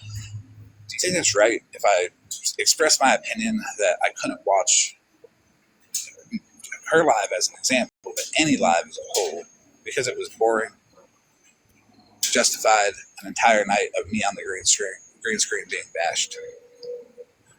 No. And before anybody asks, I would have told her the same thing, that I don't think it's fair. Is it her prerogative to do that? Yes. Does it suck? Is it unfair? Also, yes. Do you have the right to find content boring? Also, yes, because there's a lot of things on TikTok that I'm like, wow, that's not my thing. Would you find it suspicious if you called me boring? If you went to another live and you were just like, yeah, I was over there, it was pretty boring. Would you find it justified that I put you up on the green screen and just trashed you for hours? No, Correct. I think I would feel upset. Honestly, I would feel upset too because it would be useless. I would be just not even necessary. And that's kind of what I'm saying. It's like this between you two, like that back and forth kind of thing. It's like, okay, somebody's got to just be the person to be like, hey, let's just stop. That's Red. Please don't do that, because Smash has let me talk. So please don't make assumptions on what she does when I'm in her boxes. Thank you. Red's good. But I'm responding to that because I was tagged, and that's not true. Smash has absolutely let me come up and talk in her box as well. And if I had requested and was saying the same thing, I guarantee you she would hear me out as well, because I am speaking like a normal person. I'm not talking, I'm not yelling, I'm not saying anything. So yes, Florida Man is letting me talk, but Smash also would let me say my piece as well. So would it be reasonable to assume that from the point that you came in and from the bits and pieces that you have seen, that you were unaware that Smash trashed me for saying that her content was boring and I couldn't watch it, and that I responded with nothing? No, I did not know that happened. And then I put out there that I know the situation, and that she put out a fake text message and claimed on her live that she made it and this is how easy it is to make. And she posted it with no indication that it was fake, but the content of the text message claimed that I was mad and I did it to get back at Smash, which to get back at Smash for what? I don't know. But would you think that would be framing an idea? Maybe that somebody's nervous, the defense kicks in automatically, the aggression, the names, the trigger words, the use of stuff, and that if someone's not watching all of it 100% of the way through, that they would side with whoever they feel more of a connection to.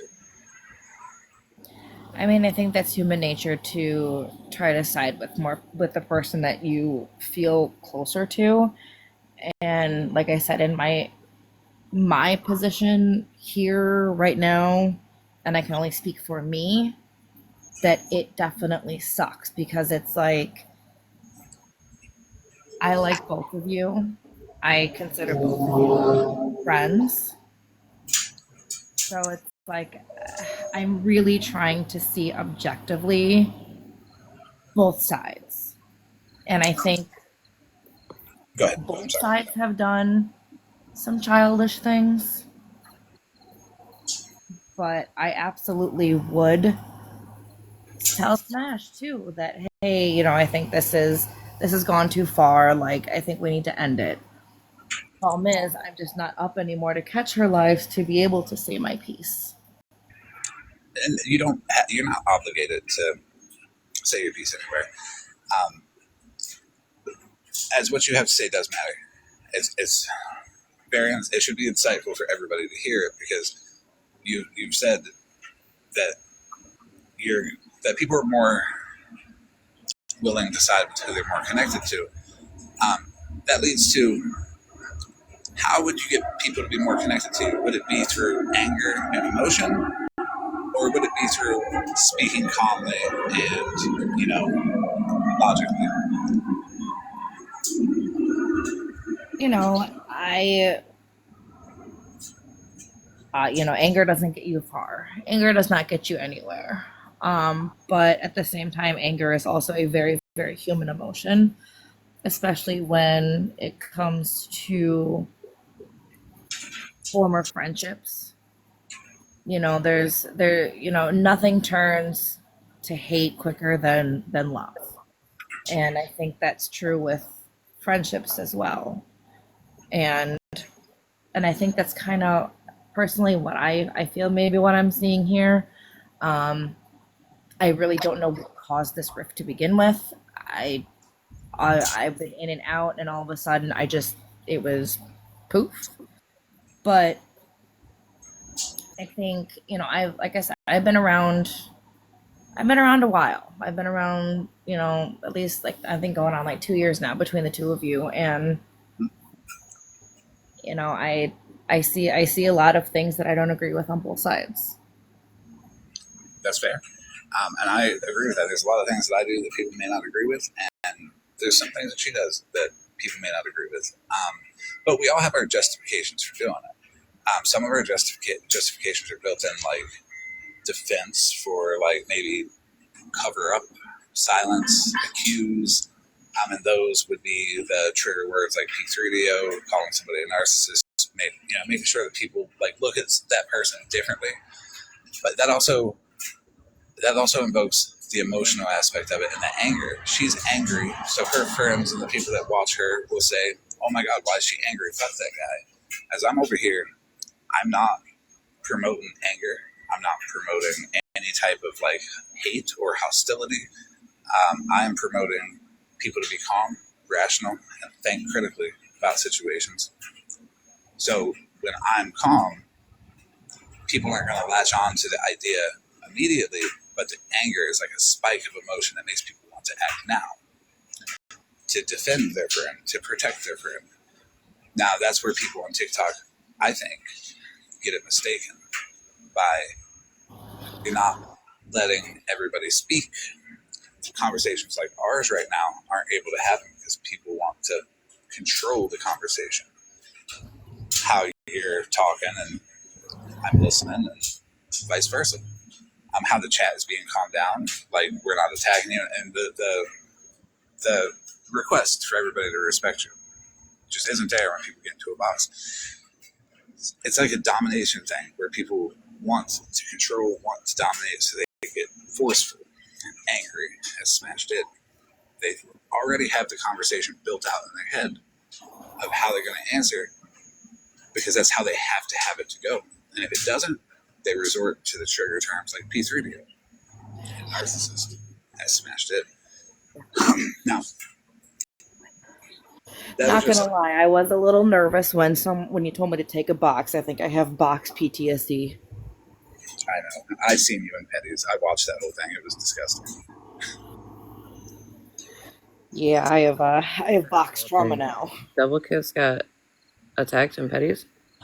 Yes. Oh, girl, it was a whole thing. They called me up, and because I spoke some things on Queenie, and they called me up, attacked me. Were like, "Did you say this?" I said, "Yes, I did." They attacked me, and then they blocked me. Yeah, I watched it. It was awful. I believe I either messaged her or contacted her in Smash Chat. You know, told her I seen it. It was just wrong. Why would anybody do that? I will say, if you get caught up in Smash the Box tonight, please feel free to speak your mind. If nothing you say is going to make me mad. Like, because you're allowed to speak, you're allowed to have your opinion. Make sure that you get proper time to say your whole thought, because there's a tactic that people use, and they'll cut you off mid-thought to kind of spin the narrative from that point to make it look like you agree this way or the other way. That's why I'm trying to give you like full chance to get your full thought out. But I agree with you. I do. I think it's childish. I think it should stop, especially when I'm over here trying to promote a more calm, peaceful, like we can talk about it environment versus the attacks. The idea that green screening a screenshot is any form of proof and that behavior is totally disregarded. Where if you do any research whatsoever, behavior is a large part of evidence, logical and critical thinking applied to that behavior and why people behave the way they do. That's kind of wild because I've never known Devil's Kiss to get in a box and jump on anybody, or to be vile to anybody, or be vile in the comments. So, I mean, I'd like to say I'm surprised, but I'm not, because it's Petty's chat. So I'm sorry that happened to you. It happened to me as well. I don't think It's because I said Queenie's husband is happy he's deaf. I mean, you're not wrong, though. That's literally what it was about. And the thing is, like, Queenie was like, yeah, you won't say it here. And she was like, your husband's happy he's deaf. I mean, if I was married to her, I'd probably cram a pencil in my own fucking ear. You won't say it, you won't say it, you won't say it. And Patty was like, did you say this? And I went, hell yeah, I did. Yeah, it was great, honestly. Because you shouldn't be intimidated by speaking your mind. If you have an opinion, even if it's like that, that's okay. I mean, you're entitled to it. Listen, I said what I said. If I said it in the comments, I'll say it to you. Like, it's just, you know, Queenie started that with me. She came at me for some dumb shit, and she wanted to carry it out. Oh, but, you know, I mean, Queenie will say a whole different story. But it's weird because Amanda and I had a conversation today and last night about how it is okay to have a difference of opinion and still be friends or still, you know, coexist. It's crazy. In defense of Queenie, maybe we just need to give her a little bit of time, okay? Because it's a very emotional situation that she's in with all of the people pulling and, you know, one way, the other way, one way, the other way. Sometimes we need to let people process those emotions and, you know, understand that, okay, it's not her fault that she's in that position. That it's the people that she surrounds herself with that's making her believe that she has to act a certain way to be included with them. And she really likes them. Okay, So but she- hold on right there, Florida Man. Hang on. Because I hear what you're saying and I respect what you're saying. But at the same time, that bitch literally, like, Holly Mae and Ratina and them will be sitting there having a live that has nothing to do with drama, bullshit, or anything like that. And here comes Queenie's ass up in a fucking box starting bullshit and fucking drama. Yeah, and we don't know why she does it. Because she's pathetic. I can't call her that either. But I can say I have my differences with Queenie for sure. Everybody does. I don't think any of us actually like Queenie. Like, I don't think she likes herself, bro. but that's the thing. Do we not like Queenie, or do we just not like how she's acting? And if we base our opinion on the person based off of how they act in situations that might be a little stressing to her, I feel like she deserves an opportunity to be able to come out of that and be herself. And will I like her? I don't know. But I don't think I've ever met who Queenie is as herself. I think she's always portrayed herself as who she thinks she has to be for other people. And that's the opportunity for change that I think that everybody is entitled to. I'm not saying like Queenie. I'm just saying, you know, understand that she might not be going through the same thing as everybody else. Like, it could be a self-esteem issue. It could be she feels she has to act a certain way. I'm not going to judge her based off of her as a person, but the way she acts is shit, for sure. Well, wait a minute, because last night she claimed that it wasn't a protection order. It was, I'll have to go back and watch the clip that was sent to me, but she's claiming she has some type of order on you, and that by you being in Amanda's live last night, you violated that. Good for her. Right on. She's been saying that forever, but that's also a tactic that people use to be like, I'm important. He can't do this. Guys, stop listening to him. Because she feels like people will listen to me above her, and it shouldn't be that way, but it's her actions and her behavior that, it's the erratic, it's the nasty, it's the mean, it's the, I'm going to do things to fuck people over. That's why she feels that way. She knows she's doing wrong. She's just got to come to them terms and for herself. And the judgment and like, oh, fuck Queenie, this, that, the other, and nobody's sitting there saying, well, what if she's going through something? What if that's not her? What if she's portraying herself to be a way to appease other people? Nobody's given her that benefit of the doubt. I will say the way she's been acting, shit, for sure. Don't like it. But the way she could act, who she really is, who knows? I don't think any of us ever got to meet that Queenie. Well, and that's kind of my whole thing here is like, this year has just been, it's been a very long year. And, I've done things and said things that I'm not proud of, and I've made my amends to the people that deserved it because, I looked deep in myself and I realized I wasn't happy, and I was kind of almost following along with, we don't like this person, we don't like that person. And I took a step back and was like, but I do, so why am I being this way? And I think that's what I think, like, when I look at you and I look at Smash, and I have a lot of love for both of you, and it's like, it sucks, and I just wish, like, both of you could just walk away from each other and be done and just let sleeping dogs lie. I understand. And in no way should you have to be forced to choose. If you like Smash content and participate, I encourage it. If you like mine and participate, I hope everybody encourages that too. When it comes to Queenie, I understand. Like, she's done a lot. I so much so that I made a phone call on her sister and shit. So, like, I get it. The reaction that she evokes out of people is that of, fuck you. I get it. I don't like the version of Queenie that's here now. But I'm willing to have a conversation with Queenie and see what's up. As long as this is a great example of one. But have you ever thought about going live yourself, Devil's Kiss? I've gone live a few times, once or twice here and there. For some reason, I somehow just attract all of the trolls that like to tell me how gross and disgusting I look, or tell me the age-old, oh, did you fall in a tackle box? It happens. We all attract those people. Some of us control the chat a little better than others.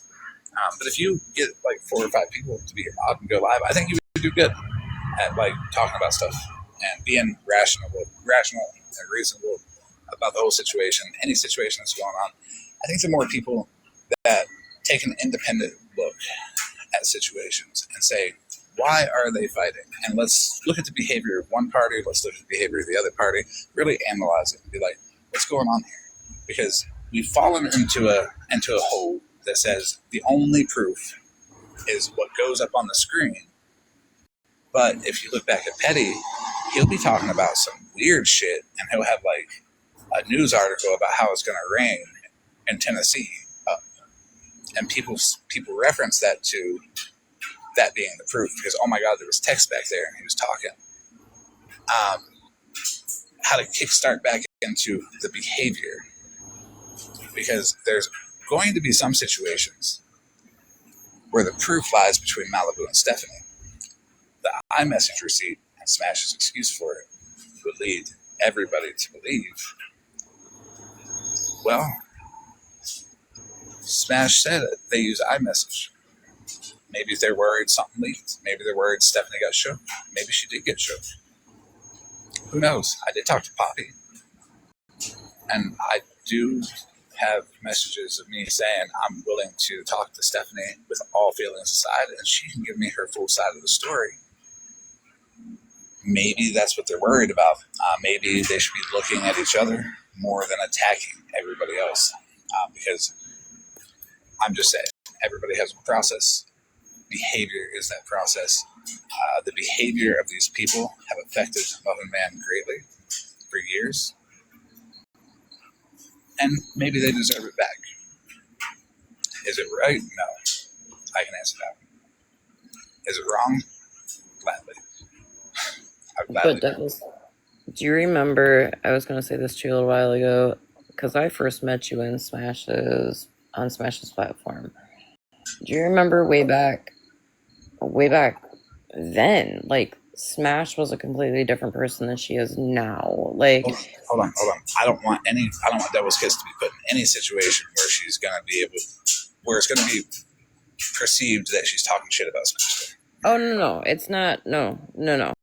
I was just bringing up, like, the times, because I know Devil's Kiss was in when this stuff happened, but people would come in and say that they wanted to on a live, and we would, talk to them, bring them up in a box and shit like that. My own opinion, I feel it's very sad to look at how Smash is now, and I'm not asking you to confirm or deny that, so let me just put that out there now.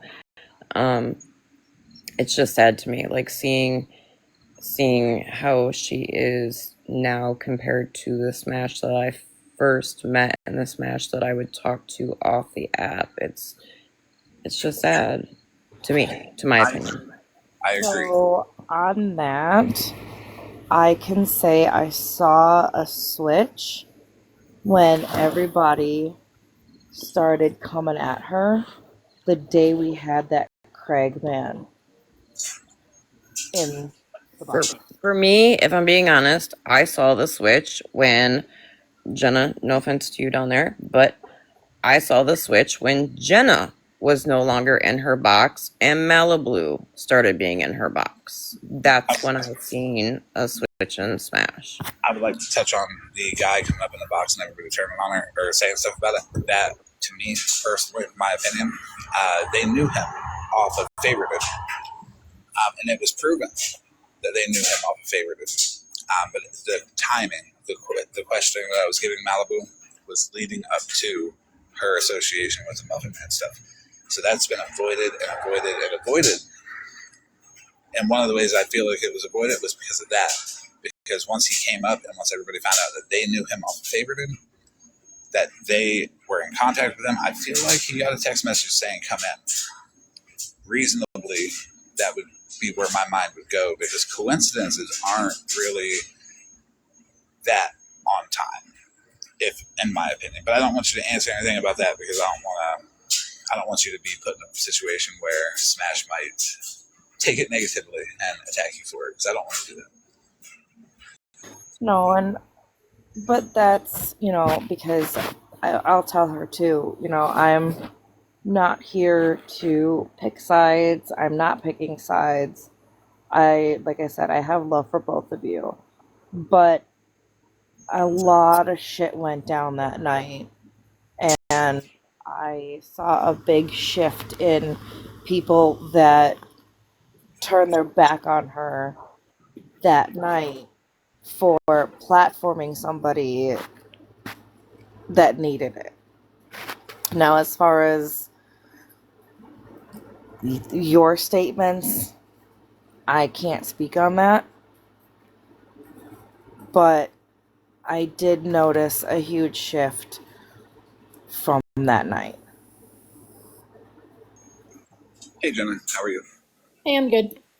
Just because OG did it, I'm gonna have to blame her now. I'm not responsible for anything that anyone in these boxes says. It is not my fault. If you have any questions, you can check out my video. I'm just letting you guys know. I don't. No, I'm not saying it was your No, I fault. know. I'm No, saying like, OJ, you missed the whole. No, you're good, girl. Promise. But basically, when people go live and there's an issue, it's all my fault. So you missed that chapter, but I do have a video. If you want to watch it, you can. But I'm just letting everyone in here know that what you said was not because I asked you to. It's not my fault that you just said that. no, it's what I've seen myself. And actually, tonight is the first time Jenna and I have like talked or been in boxes together since. So I'll explain it. There's a reason why I'm so cautious about my questioning. And I'm gonna drop now with my pathetic self. I'm gonna be in the comments, guys. thank you, Jenna. I'll see your pathetic ass later. I'm being cautious about my questioning with Devil's Kiss. I'm not trying to make it look like she's attacking Smash. I'm trying to make her turn on everybody. Because Smash does have a habit of attacking people when she is at blame. She is at fault. And she will attack people and try to deflect onto them. And the last thing I want is for Devil's Kiss to be attacked for being up here, being able to speak her mind, because that discourages people from doing it further. Anybody. That's why we're in the position we're in where nobody can have a conversation. And that's why I also never mention Jenna. Because Jenna has nothing to do with the Smash Life situation whatsoever. My bad. That's just when I noticed the change. None of my opinions are based off of Jenna. They're not influenced by Jenna. They're influenced by my own personal interactions. And that's also why, like, I recommend nobody needs to mess with Jenna. We all know it was better back then. But you know what? We can't go into the past and get that same show back. Right. But I mean, I can say, so take Jenna out of it. I will just say that I've noticed since Smash being around Matt LeBlue, she's changed. But yeah, that's about all I got to say about that part. I'm looking to get back to the content that was scheduled that wasn't Smash related at all. If you have anything else to say, you're free to say it. Devil's Kiss. No, that was pretty much it. But I do appreciate, everybody not, coming at me hard, swinging. So Yeah, nobody will. Nobody should. None of the people here, they're all reasonable. That you see like Nikki and Ram and Ash and OG and everybody. They're good people. They I have. think you're cool. I've always. also, Jenna, I love you and I miss you. I appreciate you, Devil's Kiss. No, I appreciate you guys too. I'm gonna drop now and I'll just kind of hang out in the comments. Okay. And if you have anything else to say, you're free to come back up. Say it in the comments. Again, it's a good conversation. It's a healthy way to proceed. And that's a great example of how to have a nice, calm, respectful back and forth with one another by letting one another speak. And being considerate of the other is a big one. Like I said, I fucks with all y'all, so I just kind of bounce between everywhere, and I won't take sides. I don't take sides, and unless you do something vile to me personally, I have no issues with anybody on either side. And I appreciate that, and that's a good way to be. And it's a good example to set for people as well, to be able to go anywhere and speak your mind and have that third-party perspective about what's going on. Right, can't we all just get along? I'm trying. I'm trying. I'm trying to tell everybody like what these people are doing, like with the obsession and constantly talking down about other people, and it's weird. It's literally what Florida Man's lives have been about for like the last couple days. Like that's all his lives have been about. Well, I teach. I'm also a preschool teacher. I teach my 4-year-olds that we all just need to be friends. So let's just all be friends. And I'll just be nice. Girl, I give you credit because how the fuck do you deal? My best friend's a school teacher too, and I'm like, no. So I work at before school daycare, like before school care, and then I do a pre-K wraparound, and then I go and I work at my piercing shop for 10 hours. I work about 15 hours a day. Dang. I start my day at 6:30 in the morning and I end at 9 at night. Oof. That is a lot of work, but I can tell that you enjoy doing it, and it's good.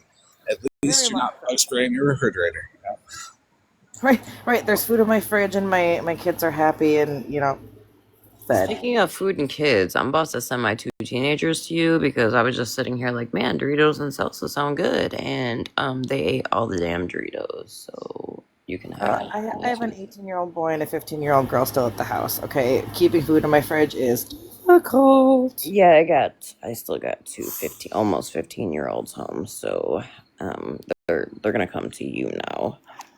I will send them right the hell back. No, thank you. With all due disrespect, I don't want your teenagers. They are good at like, making sure their shit's picked up, though. I gotta give them that. Pathetic, Ash. Nobody wants your kids either. I have enough. Sorry, not sorry. All right, I'm gonna drop. But y'all have a great night, okay? I appreciate you coming up. Thank you for the conversation. No, not a problem. Thanks, Butterman. Have a good night. You too. Bye. Pathetic ass, you better leave my little boy alone. He is fine. Quit being mean to him. Okay, so that is a great example of how to have a conversation, how to not pressure the other party into the narrative that you want to spin, how to be neutral and respectful. Are you putting that background back up? Because if so, I was asked to stay up here, but if you're not, I'm gonna drop. Well, if you drop, I'm gonna put it back up. If not, then I'll be able to keep my camera off. Huh? What? You might as well stay up. Okay, I'm like, huh? I'll just Yeah. follow you. So, we all got that example of how to have a good conversation directly after the example of how to have a bad one, how to derail, how to add anger to it, how to remove all objective thought from it and only think about what you want to achieve during the conversation. When I have a conversation with someone, what I want to achieve is everybody being comfortable and saying exactly what they feel. Because Devil's Kiss brought up points that may be valuable to the people watching. Even if they were points that were positive towards Smashley, the public should be able to hear all viewpoints, not just the continuous bashing of one side or the other. Looking at things objectively promotes critical thinking. It promotes to stop for a second, not just focus on the negatives, but look at the other side too. It may not be as positive, may be positive. It doesn't matter. It's all data that we can use to put it together and formulate our opinion. That is not meant to be instantaneous. It's okay to think about things. It's okay to go 2, 3, 4, 5 days and think about things. It's okay to go a week and think about things. It's okay for this situation to not affect you whatsoever and for you to have no opinion at all on it. Everything's okay. There's no wrong answer in any of this except the constant anger, deflection, and trying to silence who you feel is opposition. I don't see Smashley as opposition. I see Smashley as another individual human who perform things that I just my morals don't align with. But we're going to get back to the topic. Nobody should pick sides. If you want, you can. But I urge you, if you pick my side, I'm going to advocate everybody gets heard. That means hearing what Smashley has to say, hearing how she says it, seeing the motive behind it. And me too. You should hear how I say things, hear the motive behind it, and see why I'm doing it as well. It's equal for both parties, for all parties. Look at everybody. Look at how we're all acting. Why promote hate and negativity when you can promote people to really analyze the situation and look at what people are doing. So, I think we left off at cognitive closure and sunk cost.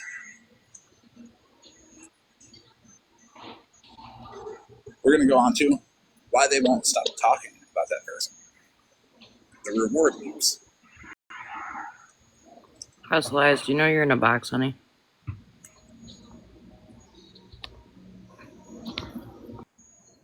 I dropped it. So we're talking about reward loops. Outrage creators that earn engagement from anger, from aggression, from trigger terms aimed at other creators. They get algorithmic and social rewards. Algorithmic rewards can be the numbers of people that are in your life. Social rewards can be the defense from those people that are already emotionally attached. They believe it's positive feedback, and it teaches them to escalate, to go from show proof to you can't, you P3DO, narcissist P3DO.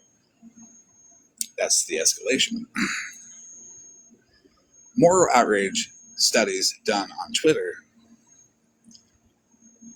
show that people generally resort to that when there is people generally resort to that type of engagement to optimize their feeds to fit their narrative. Echo chambers and a spiral of silence. We did do this, you might remember, but it's really relevant to what just happened.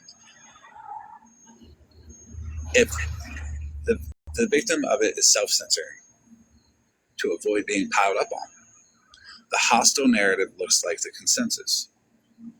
Meaning, if I were to be quiet, then the hostile narrative would look like the consensus. Like, that's what it is. Encouraging more people to pile on. It's a spiral of silence theory, and it helps explain the mute the minority dynamic. Now, these are all things that you guys should be independently researching if you're interested in it. Spiral of silence theory and mute the minority dynamic. And they've just begun research on TikTok and Facebook and Instagram to research the effects and how people use it. Now, on to why they invoke trigger topics and emotional frames. The effect heuristic. When people decide by feeling rather than facts, emotionally charged claims. Think of the kids, P3DO, narcissist, violence, bigotry, racism. That can short circuit. That can create the shortcut that we all have that removes careful evaluation, removes critical thinking,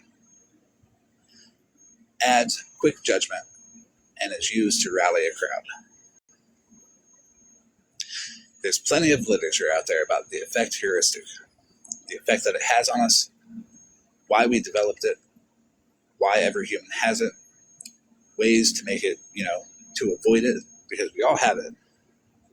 The best way to avoid it is to take 60 seconds. Do I need to react to this now? Or would it be any different if I reacted in 24 hours?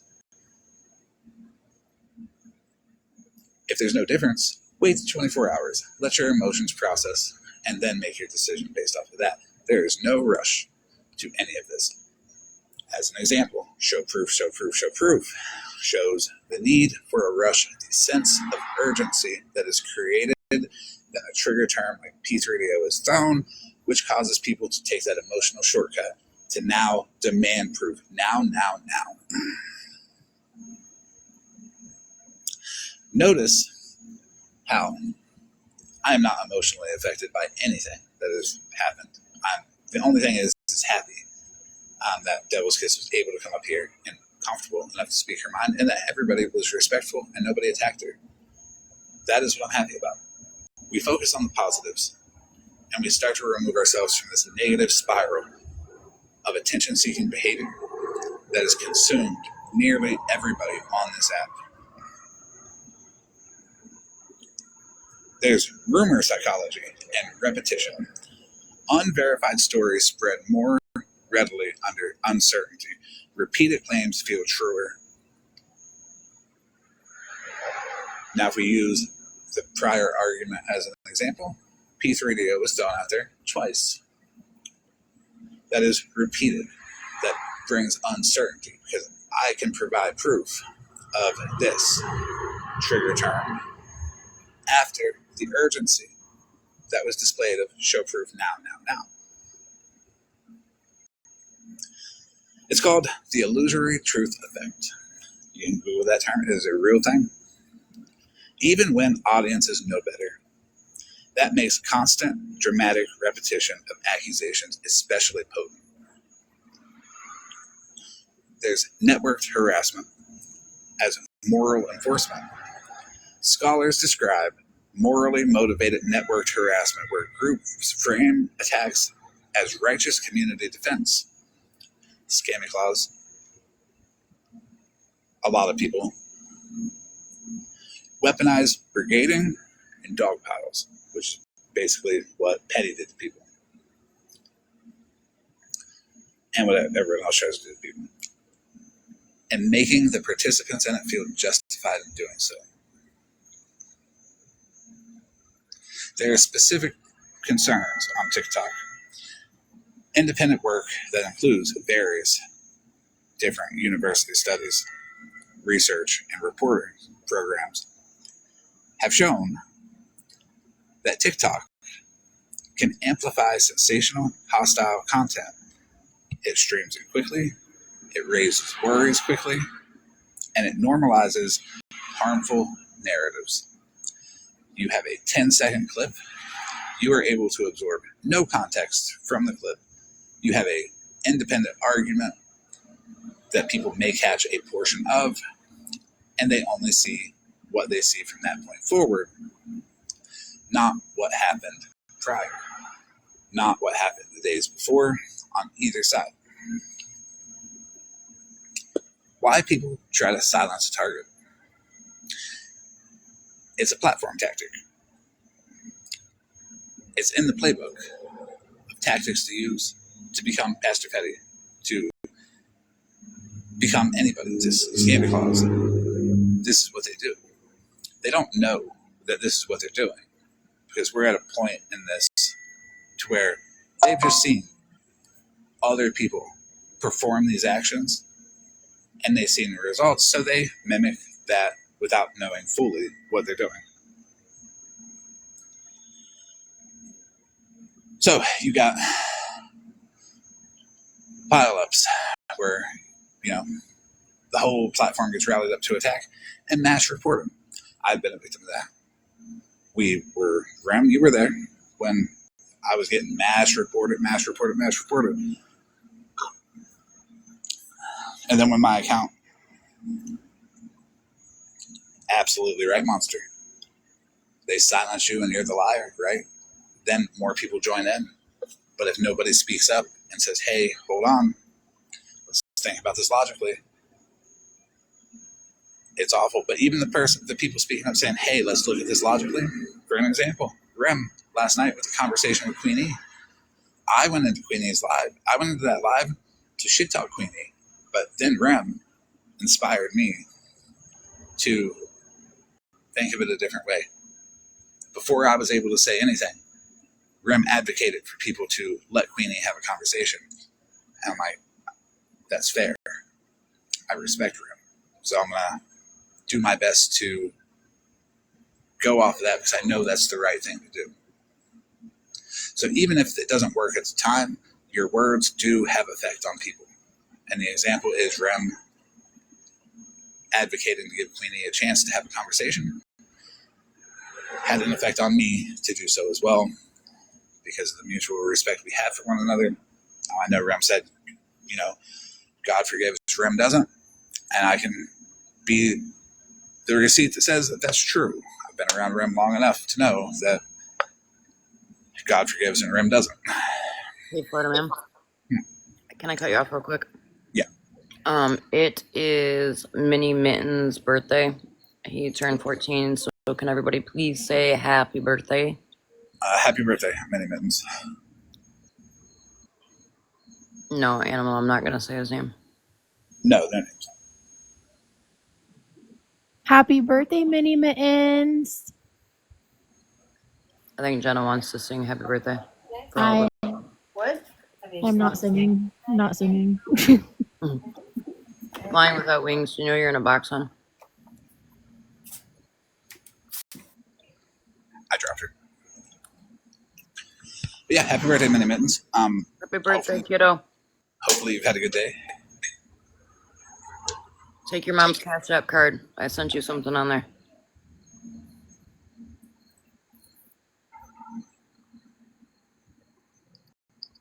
Sorry, Mittens. Well, I'm not sorry. Mittens had asked me to watch the clock, so that we could all tell him happy birthday. So No need to be sorry at all. That is all good. It's good to take a break for positive reasons, for sure. And that's a positive reason. absolutely. If anybody else wants to come up and say it, that's great too.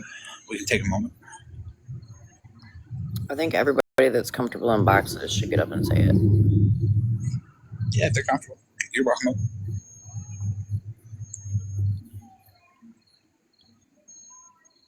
We know Rem's comfortable. Animal's comfortable. Happy birthday, Mini Mittens. I hope you have an awesome day. Aw, that's so nice, Rem. That just made my heart. Fuck like off, a- OG. There's kids' ears listening, Rem. Happy birthday, Mini Mittens. Hey, Rem, fuck you. I'm arguing with Rem, Florida man. That's why I said Animal, That was back up and back off, motherfucker. Okay, bye. Oh shit. Hi, Rem. Hi, monster. Happy birthday, Mini Mittens. You probably don't know who I am, but I'm the one that made you the sleep candle when you were having trouble, buddy. Happy birthday, and I hope that you have a wonderful day. Hopefully we'll get you out another sleep candle, okay? I'm gonna hop down. Okay, thank you, Monster. Happy birthday, Mini Mittens. Give your mom a hard time today. Shut up, Ash. Thanks, Florida Shut man. the fuck up. You're welcome. Listen. Aren't we just all a lovely bunch? I love her. I love you, Ram. So we have defined pathetic in a new way tonight. It now means good people who care about other people, who do more than care about themselves or the numbers or anything like that. That is the most surprising part to me. But it's a lesson to everybody. Not everybody has to agree, but I think it's very clear. But we're going to continue. That was a great birthday stop, break for a moment. Why they try to silence a target? The dogpiling and the mass reporting. I've been mass reported. Rem has seen that. It's to throttle the reach, to trigger the takedowns. Policy research describes brigading as a coordinated cross-platform attack to suppress speech. So when you are weaponizing your platform against somebody and it's noticed, you are noticed suppressing speech. Reputation attacks, including the dogpiling and the doxing and the rumor seeding. Rumor seeding meaning like, I can show proof you're a P3DO. That's rumor seeding, which increases fear cost for speaking. What that means is, well, if I stand up and speak out against them, they're going to do it to me. And that's what a lot of people, why conversation is stalled, because people don't want to speak out because they're afraid that people are going to attack them.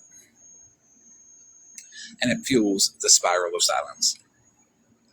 Darvo, I had mentioned that in the conversation with Smashley. Deny, attack, reverse victim, and offender.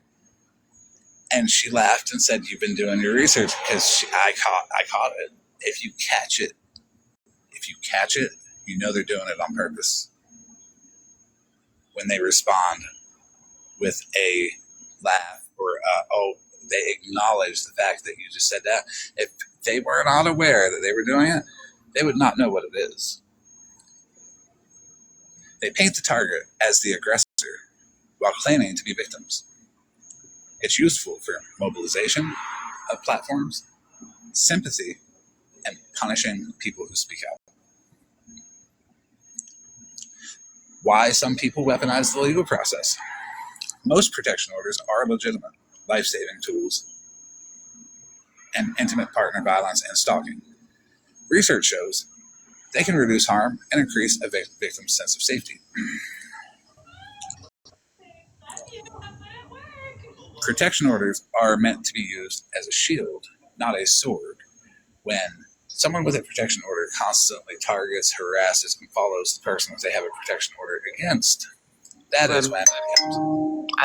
I don't think Abby knows that she's in a box.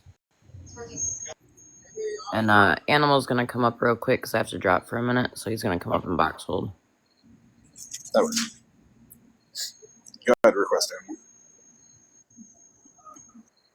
I'll be back in just a second.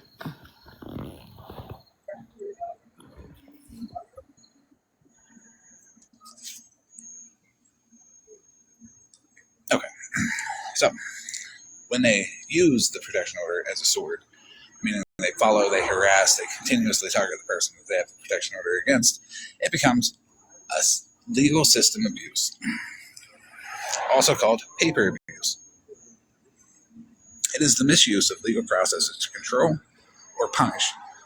The example is filing strategic petitions, filing strategic protection orders, or leveraging court orders to chill speech. This pattern is recognized in domestic abuse research and court literature.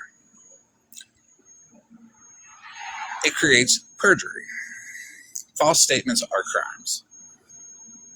If someone lies under oath or in sworn filings, such as protection orders, that's perjury. That's false statements. Serious offenses under U.S. law. Penalties vary by jurisdiction, but federal overviews note felony exposure.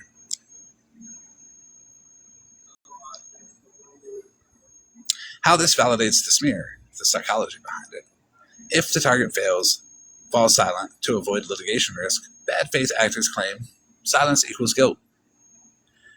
Repetition and the absence of counter speech then inflate perceived truth, the illusory truth effect. When you're putting the pieces together, you look at status and identity, grandstanding, parasocial loyalties, crime fixation, algorithm rewards. Algorithms reward outrage, creating reinforcement loops, emotion-first narratives, affect heuristics, rumors, and repetition that mobilizes crowds. Norm-enforcing framing justifies harassment as protecting the community. As we've seen with the, quote, beggars, where people said, we're protecting people. Yeah.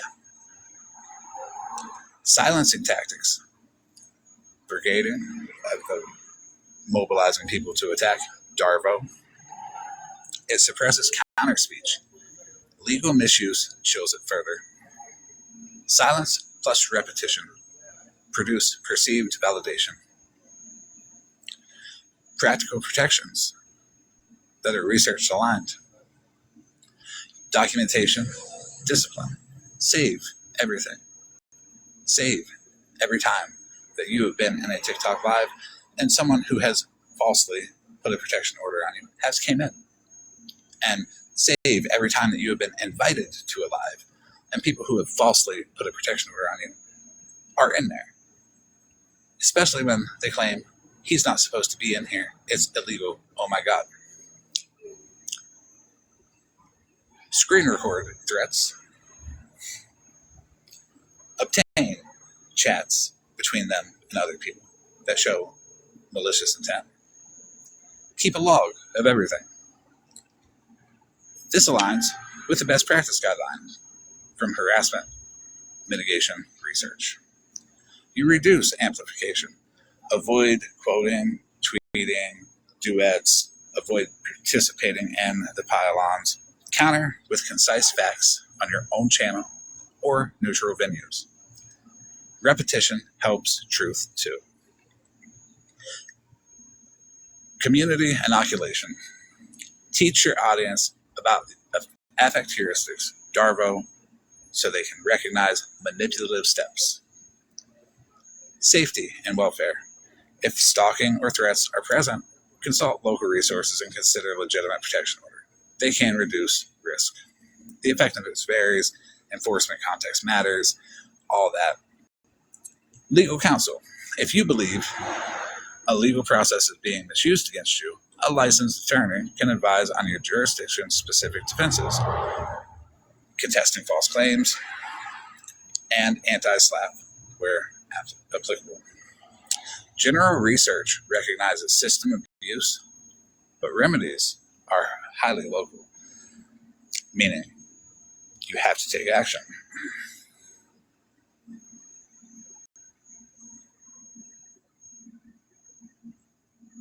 So, when I'm scared of them becomes they are my whole life.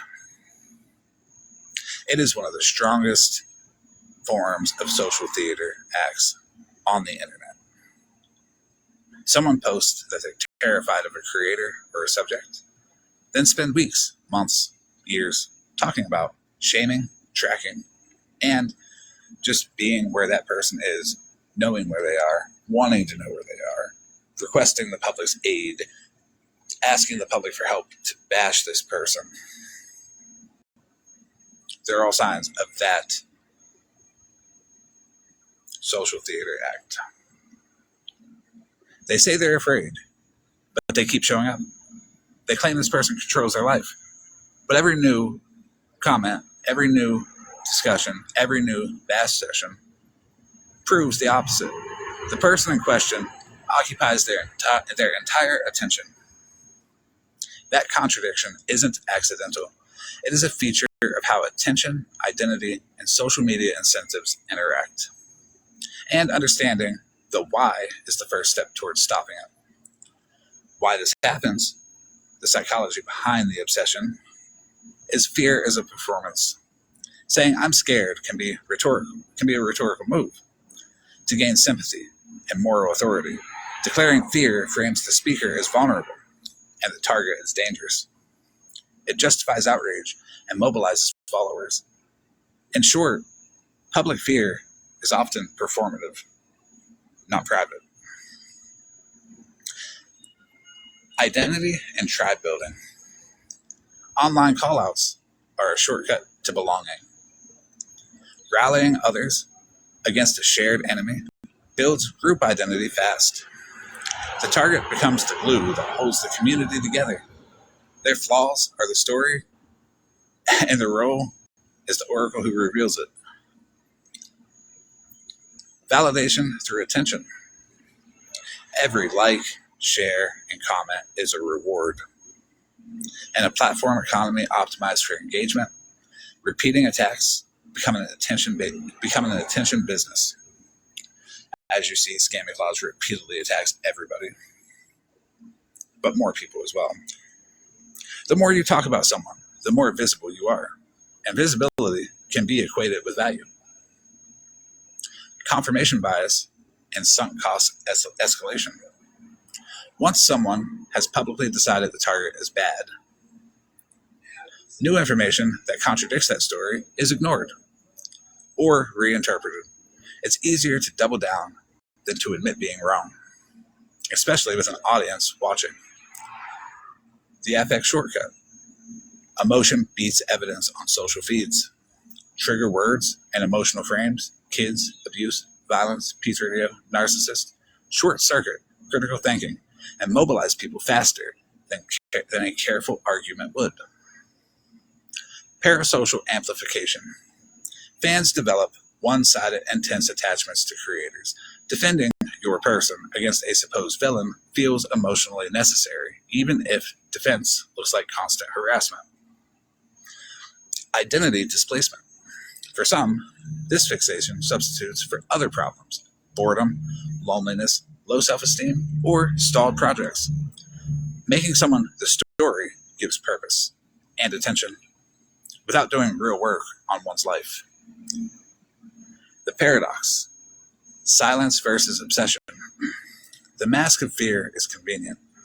If you publicly claim someone scares you, you get to demand protection and outrage while the person you accuse becomes the only thing you talk about. That silence via threat dynamic can also be weaponized. If the target stops talking to avoid escalation, critics portray silence as guilt. The loop completes itself: accusation, silence, perceived validation, more accusation. And it goes back. It loops and loops and loops. How to stop it? For the people that are caught in the loop. If you're one of the people who follow someone around you, or if you're one of the people that follow somebody around, posting about them, talking about them, going live about them endlessly, while claiming to be terrified, this is for you. I won't moralize. I'll give steps that actually work. These are the short-term actions that you should take. Mute, unfollow, and block. Immediately remove the person from your feed. You don't need to keep watching so you can respond. You do not win by spectating your own spiral. Disable notifications for drama sources. Turn off push notifications for drama accounts that you are fearful of and continue to follow and continue to talk about daily. And turn off comment alerts that trigger you. Set a 48-hour pause rule. Before you post another video, before you hit the live button again, before you go on another rant about this person, wait 48 hours and put it away in your mind. Often, the impulse passes. If not, you'll see the pattern. Write one sentence. Don't post it. And don't say it. If you feel compelled to respond or expose, write one sentence privately explaining why you care. If it's less than a paragraph, ask yourself whether it's worth public energy. Replace the repeated behavior with micro-action. When you feel the urge to talk about them, do a 5-minute activity instead. Walk, call a friend, clean your house. Replace talking about that individual with a small, productive action. Here is the midterm actions that you can, start to turn into habits. These build over weeks of consistent use. Track your time and your mood. Use your phone's screen time tool for 1 week. Note how many hours you spend on the obsession and how you feel after. Awareness is transformation. Limit drama to a set window. If you must follow the situation, give it one 20 to 30 minute block a day and strictly limit it. Treat it like a news check, not a lifestyle. Reclaim an identity. Pick one thing you actually care about that's constructive. A hobby, a side project, learning a skill. Spend time you'd spend obsessing on that person, growing that project. Follow positive creators and accounts that model restraint. Swap out reactive feeds with creators who post creativity, learning, or nuance. Your algorithm learns fast. Practice humility in public. When you do post about others, try to model "I could be wrong" language. It reduces performative certainty and protects your reputation. The biggest example is yesterday in my conversation with Pag, where I said I was not going to discount the relationship that I had with Enabler. I'm not going to say it was all bad, but even though it ended bad, you still have to look at the positives. That's the restraint. That's the humility. That's the not judging people off of one action. Show some humility. Now here's the long-term change. These help you retain your social reflexes. Ask yourself, what's my role in this story? Are you the storyteller, the investigator, or the audience? Move to audience or leave. Being the storyteller comes with responsibility. Most people choose it without the work. Learn basic argument hygiene. Do we know what argument hygiene is?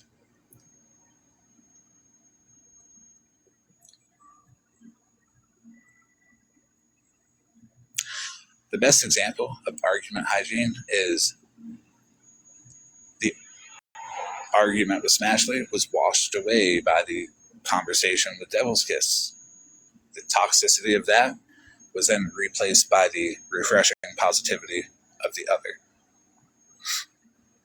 Don't attack in arguments. Don't personally attack in arguments. Don't spread claims of trigger topics without immediate sources to back it up. Your reputation depends on it. If you call somebody a P3DO, people will then see that, well, in my example, that is what people have stuck to and just went to when they lose arguments across the last 2.5 and 3 years. People notice that. This is the internet. People can look you up. Basic argument hygiene is showing respect to one another, promoting respect to one another. If you know that you are on your platform, you need to make it clear that the other person talking needs to be showing respect, that it's okay to not agree with them, that is okay, but they are allowed to speak their mind because it is their right to do so. Check, why now? Ask yourself, why does this person matter today? If the answer is, they make good content for my audience, or it gets engagement, that's a red flag. If a creator is only basing their metrics off of the number of people they attract, that creator is a massive red flag. Set social accountability. Tell one trusted friend you're stepping back and ask them to call you out if you slip. Social repair often needs a real-life anchor. Consider therapy or coaching. If you find obsessing is compulsive, therapy helps uncover the root causes: shame, loneliness, trauma, and builds healthier habits. Steps for targets. People being followed and attacked. If someone has made you their whole life and you're the target, here are steps to protect your sanity and your safety. Document everything. Save posts, screenshots with dates, video URLs, and messages. Keep a timeline. Limit engagement. Don't feed the account with replies. Silence denies the performance. Use platform tools strategically. Mute, block, and use privacy settings. Report coordinated harassment and mass report campaigns. Don't litigate every falsehood. Responding to each accusation often fuels more content. Choose 2 actions. Either A, a clear public statement if necessary, or B, document and legally perverse evidence if it escalates. Notice I had the evidence server. It was a very clear, open public statement that was full of receipts that people could access because there was no way to combat all of everything. So it was there. I've been taking these steps for a long time, by the way. Just not publicly. Now that I'm nearing the ends of these steps and the legal process is about to begin for these steps, I'm informing everybody of things that work. I didn't want to misinform you 6 months ago with something that may not work, but with just steady focus that you should not have to spend. You should not have to take the time out of your life to focus on making people leave you alone when you do not want anything to do with them, when you are allowed to exist in life and on this internet without having people obsess over you, falsely claim things about you, and do the worst they can to you to benefit themselves and how they feel, it's pretty awful. Rem has a question. Yeah, Rem, what's up?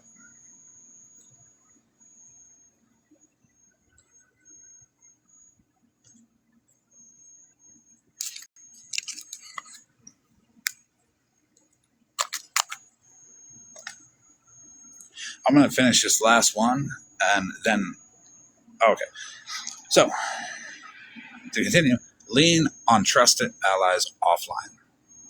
Have a small group of people who can speak to your character if needed. Real witnesses matter more than loud online noise. And then, self-care is not a weakness. Protect your time, mental health, and energy. Consider professional help if the harassment impacts your well-being.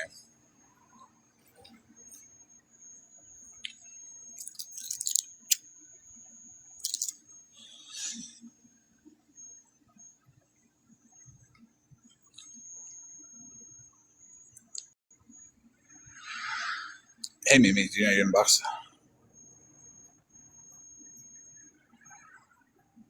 Probably not. So, why stopping matters for you and everybody else. Obsessing over one person converts your mind into a drama loop machine. It wastes time, erodes nuance, and trains an algorithm that rewards cruelty on the cultural level. It cheapens civic discourse. Important fights are drowned in spectacle, and people who actually need attention are ignored. For the individual, the payoff of stopping is immediate. Calmer mornings, fewer angry outbursts, and a life less curated around another person's existence. Social status earned by tearing someone down is brittle. The societal currency of empathy, curiosity, and creativity last. Accountability and obsession. There are real cases where calling someone out is necessary and morally justified. This is not for them. It's for the people who live in the posture of outrage and whose lives orbit around someone else's mistakes or presence. Accountability aims to correct harm. Obsession aims to fill emptiness. Recognize the difference between the two. Obsession with one person online when they want nothing to do with you and why it's dangerous. Online obsession is when your attention, content, and emotions orbit a single person or group who isn't engaging you back. You study their post. You study their lives. You track their friends. You look their friends up. You attack their friends. You interpret their silence and build a running commentary about them. It feels like accountability. It feels like closure. It feels like protection. It's actually a loop. Attention, reaction means more attention. That consumes your time and identity while the other person opts out. Why does it start? Identity filler. If you don't feel solid about who you are or what you're building, a nemesis, a villain, gives instant purpose. Parasocial drift. One-sided relationships make strangers feel close. Rejection or indifference from this feels personal. Validation economy. Drama earns clicks, likes, comments, shares, reposts. Your audience rewards every new update, which trains you to keep going. Cognitive lock-in. After you take a public stance admitting new facts or changing your mind threatens your image, doubling down feels safer. Let me repeat that part for you. It's called cognitive lock-in. After you take a public stance, admitting new facts or changing your mind threatens your image. Doubling down feels safer. It's okay to be wrong. The control fantasy. Focusing on them distracts from problems you can't control. It creates the illusion that if you just prove enough, something will fix itself. Why it's dangerous for everyone.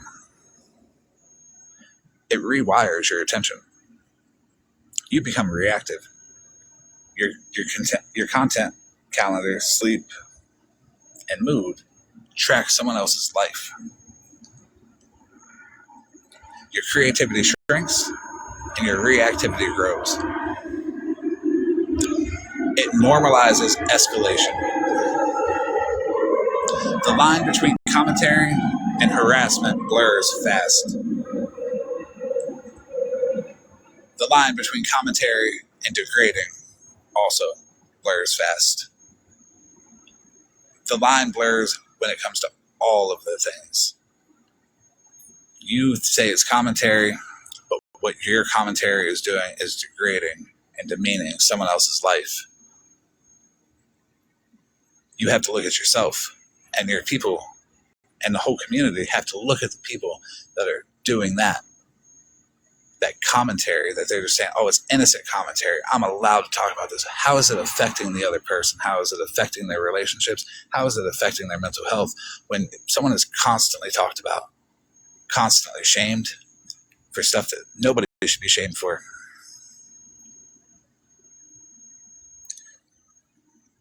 It warps the truth. Repetition makes claims feel true, even if they're not. If you hear something 10 times, subconsciously you're going to start to maybe believe this might be a thing.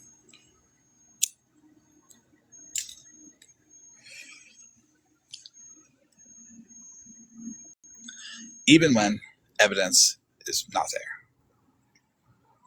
You start selecting only what fits the story. Your audience learns to do the same thing. Your friend groups learn to do the same thing. You got to kick yourself out of that and be rational, reasonable, and use critical thinking in all situations. It invites collateral harm. Friends, family of the target get swept in. Misidentifications happen. Innocent people pay the price for someone else's fixations. It raises a legal risk. Defamation, privacy violations, and false reports can carry real consequences.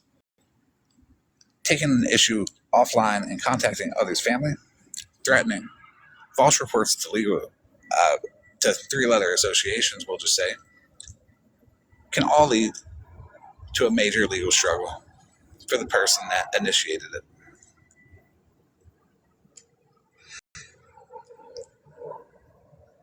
Even if you're just asking questions or you're just claiming that this is what could happen to you, it comes off as targeted harm.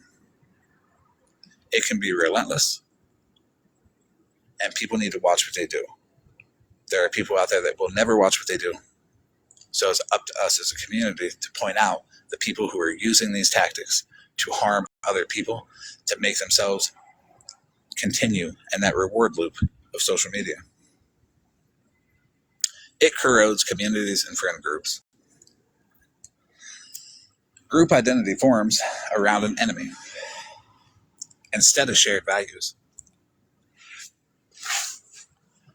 People new to the group learn that cruelty is the fastest way to belong. That invites people to be more cruel. They want to belong. They want to be in the inner circle, so they're going to be as cruel as possible because that was the initiation to begin with. That is what they're there for. It takes friends groups and it pins them against each other. Things that are meant to be out of good faith are then twisted and distorted by those who want the reward loop from talking about you as a negative. Blame starts to go out. Distrust starts to build. And more often than not, conversation is not possible because emotion overrides all logical thinking, because people can be hurt, people cannot understand, and it's okay to not understand. But they use it as a way to silence people and to isolate people. So it's easier to attack that person because now they're silent and it can build up and everybody piles on because it's now okay because silence is validation. It hurts you. Constant vigilance spikes stress. Oh, I fucked that up. My bad. And yeah, I am reading notes. Constant vigilance spikes stress and resentment. The more times you invest, the harder it is to stop. It's called the sunk cost trap. Your own goals stall out. You become more focused on vigilante justice, more focused on the feeling that you get from the people that think that you're protecting the community or you're doing something right for the community. What community are you doing something right for? Because it ain't mine. There are common rationalizations. When they say, I'm holding them accountable, that means, am I citing verifiable facts or recycling the same claims for engagement? I'm protecting others. Or am I actually reducing harm or keeping people angry and afraid? They're dangerous. Silence is complicity. Or have I reported real evidence to proper channels? Or am I performing fear for an audience? I'll stop when they apologize. Or are they saying, I'm outsourcing my peace to someone who wants nothing to do with me? Signs, you're in a loop.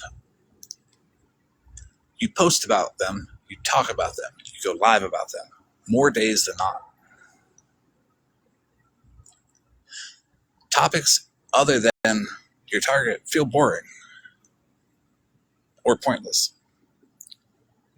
You say you're scared, but you also track them and follow them obsessively. Their silence upsets you as much as their replies.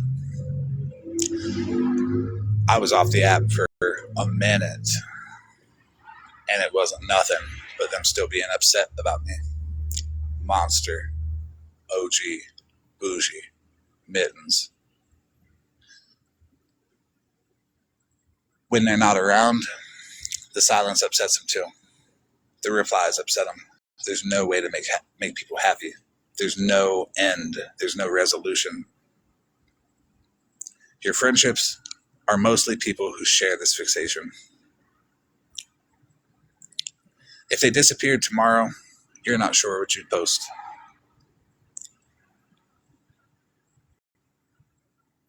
How to stop? Hard reset your feed. Unfollow, mute, block, remove their name from the search, and save terms. 48-hour rule. Any new topic about them sits for 2 days. If it still feels essential, shorten it by 80%. Or just don't do it. Swap the habit. When the urge hits, do a 5-minute task with a finish line. Do your dishes. Take a short walk. Talk to somebody else about something else. Train your new reflexes. So this week, for example, you could track the cost, log your time. And that's time spent thinking about them, talking about them, posting about them, making content about them, and your mood before and after. Seeing the bill helps you quit paying it. Rebuild your aboutness. Pick one constructive series, whether it's you teach somebody something, you make something, or you learn something. Post about it. Go live about it. Talk about it. Don't worry about the number of people that show up. worry about the interaction that you see, how positive your environment can be. If there's any discourse within your new content, don't react to it. Shut it down. Move on. Bring more positivity to the situation. Show the example. Say the example so everybody can see the example. Encourage people to go back and rewatch it so they can see for themselves as many times as they need how an argument can break down, how people can use emotion as weapon, and the steps that people take to either solve or continue conflict. Make a public commitment. Tell your audience that you're refocusing. You'll lose some drama-only followers. That's normal. You keep the content-focused followers. That's important. This month, what you could do is use evidence discipline. If you truly believe harm is occurring, compile verifiable facts privately and report through proper channels. Don't litigate it daily publicly. Have an accountability buddy. Ask a trusted friend to preview what you're going to say on a live, what you're going to post, and ask them for their honest opinion. Do it for a month. If it circles that you are the obsessive one, well, your accountability buddy ain't wrong. Seek professional support. If the compulsion feels stuck, talk to a therapist. Obsession often sits on top of loneliness, shame, or grief. That's workable, but not with going live talking about the same person over and over and over. For the people who are targeted, don't feed it. Responding to every claim is throwing gas on the fire. Make one clear statement, if needed. Then stop. Document calmly. Dates, URLs, screenshots. Save your platform reports. Or counsel, like legal counsel, if it's escalated. Tend your space. Moderate your own comments. Encourage your community to avoid attacking other people in your name. Encourage your viewers to not attack other people at all. Encourage respect. Encourage open-mindedness. Encourage equality. Encourage the fact that everybody is allowed to have their own opinion and it should be respected by everybody because you would like your opinion respected as well. And protect your peace. Mute, block, and curate your audience for the people that you do not want to be around you. Your well-being beats winning the narrative. The point is, obsessions over someone who wants nothing to do with you, who doesn't want to be involved in the argument, it doesn't create justice or safety. It creates dependency. The bravest move isn't for the next expose. It's reclaiming your time, your feed, and your identity. From a story you can't control, focus on what you can build, and that's where your real power is.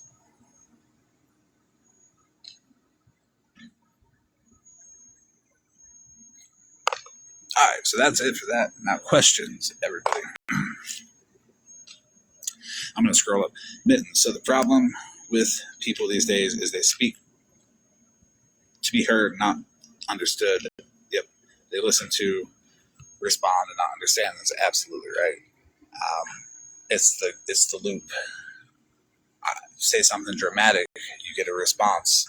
You see people attack people for you. It makes you feel power. So now what you say is not based on the truth. It's based on the reaction. What you understand is not accuracy. It's intent. Hey, Miss Wings, how are you?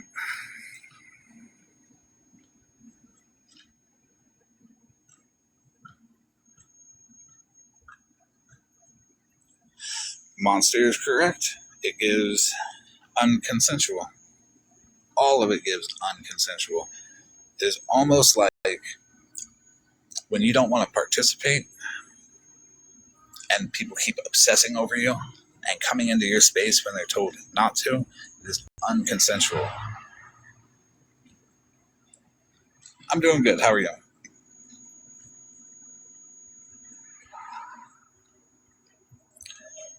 There is a baseline of common courtesy that is lacking for true discussion to be had. You're correct, Bush. I agree with that completely. I feel like we had an example of bad conversation today. We had an example of great conversation today. Bad conversation, we know what it was. I'm going to clip that. That is going to be the poster child of how to not have a conversation. And with Devil's Kiss, it's going to be the poster child of how to have a good conversation. With respect on both sides, not trying to twist any narratives.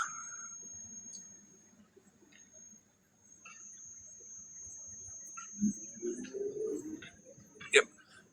Trying to remain calm and not give people what they want. In the moment, it can be difficult. And not only was Devil open, I was also open too.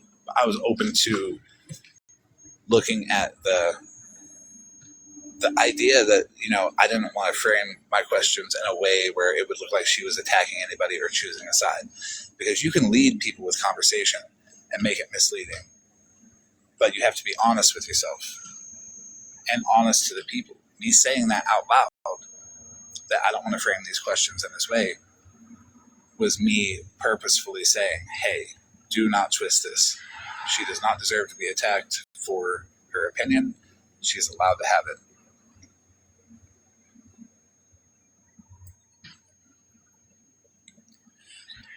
Monster, me and you are in the same boat. Like, we are paddling that boat together right now. It's totally okay to not argue what you know is true, as long as you have a factual basis to back it up. If it is about your life, the only factual basis to back that up is you. Nobody else lived your life and nobody else experienced your life.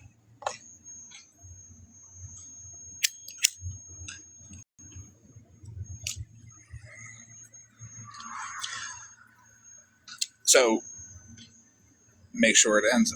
I'm taking an approach to make sure people are informed of the motives and the signs and all that. And it's okay to get caught up in stuff in the moment, but realize it after and reel it down as quickly as you can without letting it spiral out of control. And Ms. Wings is correct. Let people feel how they feel about you. Sometimes it's hard to not defend everything, but do you need to defend everything? No. If you know it's not true, don't put any weight on it. Don't let that weigh you down. That's a tactic that people use to silence you. So much weighing you down. How do you ever defend all this? Stick to the points. Stick to the facts. Stick to what the argument's about. When people have what they call a conversation and they try to move away from the point of the conversation, as in Smashley's case, the proof of Malibu being involved, it moved away quickly from can you show proof to an immediate no you can't after I said yes I can, and she just continued and threw a trigger term and tried to just disrupt the whole conversation. Of course, Mush, yeah. Anything that you have to ask, you're more than welcome to.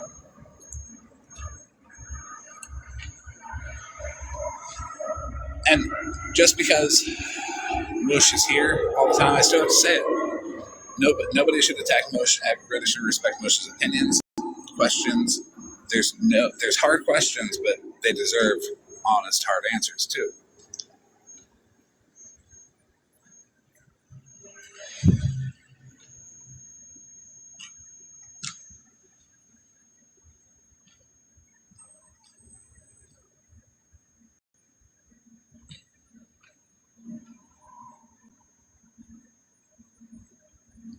I hear somebody jumped into Holly Mae's box. That's okay. I'm not concerned. If anybody wants to go watch that, they're more than welcome to. Oh, no. I wasn't saying it for that reason. I was saying it good for them. Yeah. So a good way to kind of like remove yourself from the drama is, are what they're saying actually matters? No, that's why I'm not going to watch it. I know people will record it. Yeah. And that's what people forget. People want to be involved in the drama right then and there and watch everything that's happening, but so many people on this app record everything. Yep. And, you know, there's no wrong answer to does it matter. If it does matter to you, that's great. Just make sure that you watch the signs, watch the behavior, watch how the argument ensues. Is there opposing viewpoints? Or is the opposition allowed to come up and question openly without being attacked or interrupted? How loud does it get? Is it calm? Is it respectful? If there's no respect between the parties, well, you got to look at where the respect isn't. Then it will just be a yelling match. Yes, and yelling matches turn into a spectacle that people love to watch. Exactly. I also think that respect is an overused term. With what you've been saying, you've been using respect. To me, everything you've been saying is courtesy. Respect is something that is earned, in my opinion, not given. So everyone deserves and it should be given courtesy. Respect is something that they earn through communication and understanding, and how you treat the person you're talking to, and how they treat you. That's a fair point. I agree. I have been generalizing respect and courtesy, and maybe a couple other terms as one. Yeah. And yeah, I have been doing that, and defining proper definitions, defining and all that is necessary. That's why independent opinions are welcome. And yeah, so there is a difference between courtesy and respect, and Mush is correct. A lot of the stuff that I've been saying is like show respect to, but it is courtesy. Courtesy is a good thing. That's a universal thing. Correct. And I generalize respect as like, because the way I see it, my outlook is like, I respect everybody, but it does go to show that you don't have to respect the person as long as you give them some courtesy. Right. Yelling, interrupting, those are baseline courtesies that when broken, just break down any type of fruitful communication. I agree. There's no hearing one side or the other. And then the personalization of an attack. So you disagree with somebody. Okay, cool. Once you personalize attacking on them, that takes away from whatever topic you guys are discussing. You know what I'm saying? I do. The example would be what just happened. Yeah. That to me, throwing that jacket, especially on a man, and I'm just saying this, especially throwing that jacket on a man with no proof, no evidence, and it being completely false, can ruin a man's life in the matter of one conversation. I agree. And it's horrible. And the fact that it gets lumped in with, oh, well, he called me a scumbag, so I'm going to call him a P3DO. No, that's inexcusable. That's not right in any form, shape, or size. Would you agree that throwing words around like that, including other terms like racism and all that, would you agree that it takes power away from that word in the general public's mind? Yes, it waters it down. It waters it down incredibly. When you water down something as intense as that, it takes away from the significance and the effect that it's actually had on the victims that it's been done to. I did not look at it that way, but I like that. When that word gets thrown around, and then you look at a child who's actually had that done to them, well, that person who did that to them is heinous. It's the scum of the fucking earth. But if you start calling everyone that term, it takes away the significance of what that term truly means. I like that a lot better than how I was looking at it. How I was looking at it was when you throw that word around, it gives power to the actual perpetrators, the actual people who are. But looking at it from the victim standpoint, it makes it a lot more clear that it's way more damage than I even thought it was. Yeah. And they throw that word around so easily now. Mm-hmm. And it bothers me. I've been in places where I couldn't leave and I wasn't allowed to leave with people like that. And it's no, I can't sit by when that word gets thrown around. It's awful. That word has been thrown around on me for the last 2 or 3 years. And it always spirals when people I've seen losing a conversation and needed to get that pickup. And I didn't recognize any like trends or motives behind it. I just thought that's what they did. And doing research on it, looking at why people do stuff like that, it really puts all these internet arguments into a perspective. And now, after you said that, it makes it even worse because when you throw words like that around, victims of racism, victims of P3DOs are actually harmed by it because it's just watering down the term. Exactly. And this sense of entitlement that people have that I've seen on this app. Like, you said this. All right, well, show me the receipts that it's true. Who, again, I like to tell people I'm a scumbag. I'm just in recovery for it. I'm trying to be better than who I've been before. But who the fuck are you to question me? You know? Would you agree? I get that a lot. That bothers me a lot. Like, oh, well, you have to show me proof. Well, believe me or not. If you don't believe me, then fuck off. But again, recovering scumbag. Would you agree that like the visual of having a screenshot up on the screen does nothing more than train people to believe that behavior has nothing to do with actions or motives? Yes.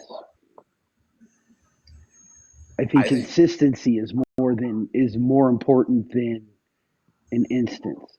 Like, if somebody says something out of anger once, then hey, guess what? He said it, he or she said it out of anger. They took accountability and apologized for it, moved on. They're not doing it again. If it continues and continues, that's not an accident. That's not out of anger. That's a personality trait. I agree. And I've been guilty of sensationalizing people's words. Mallory is a good example. But when you realize that you're doing it, it's okay to have done it as long as you realize that you're doing it and then make a change to really like see the problem, see the repeat behavior, see if this is how they really are, and is it really any of our business or concern to go on this big moral crusade publicly and shame somebody when if you like that person, that's okay. If you don't like that person, that's also okay. Why are we trying to mobilize communities against one individual person? Yeah. People don't like me. Okay, don't like me. People like me? Cool. If not, oh well. But just because you don't like me or you don't like a certain person doesn't give you a reason to go and mobilize 200 other people to come at you. Like you were just saying, block, unfollow, and move the fuck on. Yeah, it's the classic mob mentality. Like, they all come at you, rushing after you just off of stuff they've heard from one person that might not even be true. Like, the whole thing is make your own opinions, make your own judgments. Don't go off of what other people say. That's a big thing on this app. Right. And it goes back to the feeling of, everyone wants to be liked in some way or form. Everyone looks at people that they admire in some way and want to have that feeling of friendship and that feeling of in a group with them, you know. So to get that feeling of acceptance, they're going to say and act in a way that, hell, on the street in day-to-day life they don't, but then they turn around on this app and they do because they want to feel accepted by people they like. I agree. And I was about to reference everyday life as well. When you're in the supermarket, you're not stopping and yelling at somebody for flying a sign outside asking for money. No, you're going home and you're attacking somebody asking for money on the internet when you passed up a perfectly fine opportunity that, if it was really within your day-to-day moral values, you would have done that too. It's performance. Right. I mean, let me say an example. Like you started this live to not call out, but to, you use Scammy Claus as an example. She calls out scammers, people who beg for money, right? Yes. Well, you pull up to a corner and a guy's holding up a sign asking for money. 9 times out of 10, what I've seen is people either give them $1 or whatever, or they roll up the window. Yes. It's one of those two. Now you get the 1 or 2 oddballs that'll roll down the window and yell out like "get a job" or something. Yeah. But what's the reaction that other people have when that happens? I know for me, if I'm sitting in a line and the car in front of me, the guy yells out "get a job," I'm going to roll up the window because I don't want to deal with that altercation. It's not my fight. There's no true outcome to it. And you look at that person like, dude, you have that much hate in your heart to call this dude out. He's not hurting you. But then you come on this app and people act like it's their job and it's their cause to call out scammers. Yes. What kind of vindication other than, self-gratification do you get from any of it? I agree. It's a really good thing to point out that when people ahead of you are yelling, "Hey, get a job," that there's this feeling of like, why? Like, was it necessary? But also, like, they come up with arguments against, oh, it's just like that. And they say they ask for money for this, but they use it for that.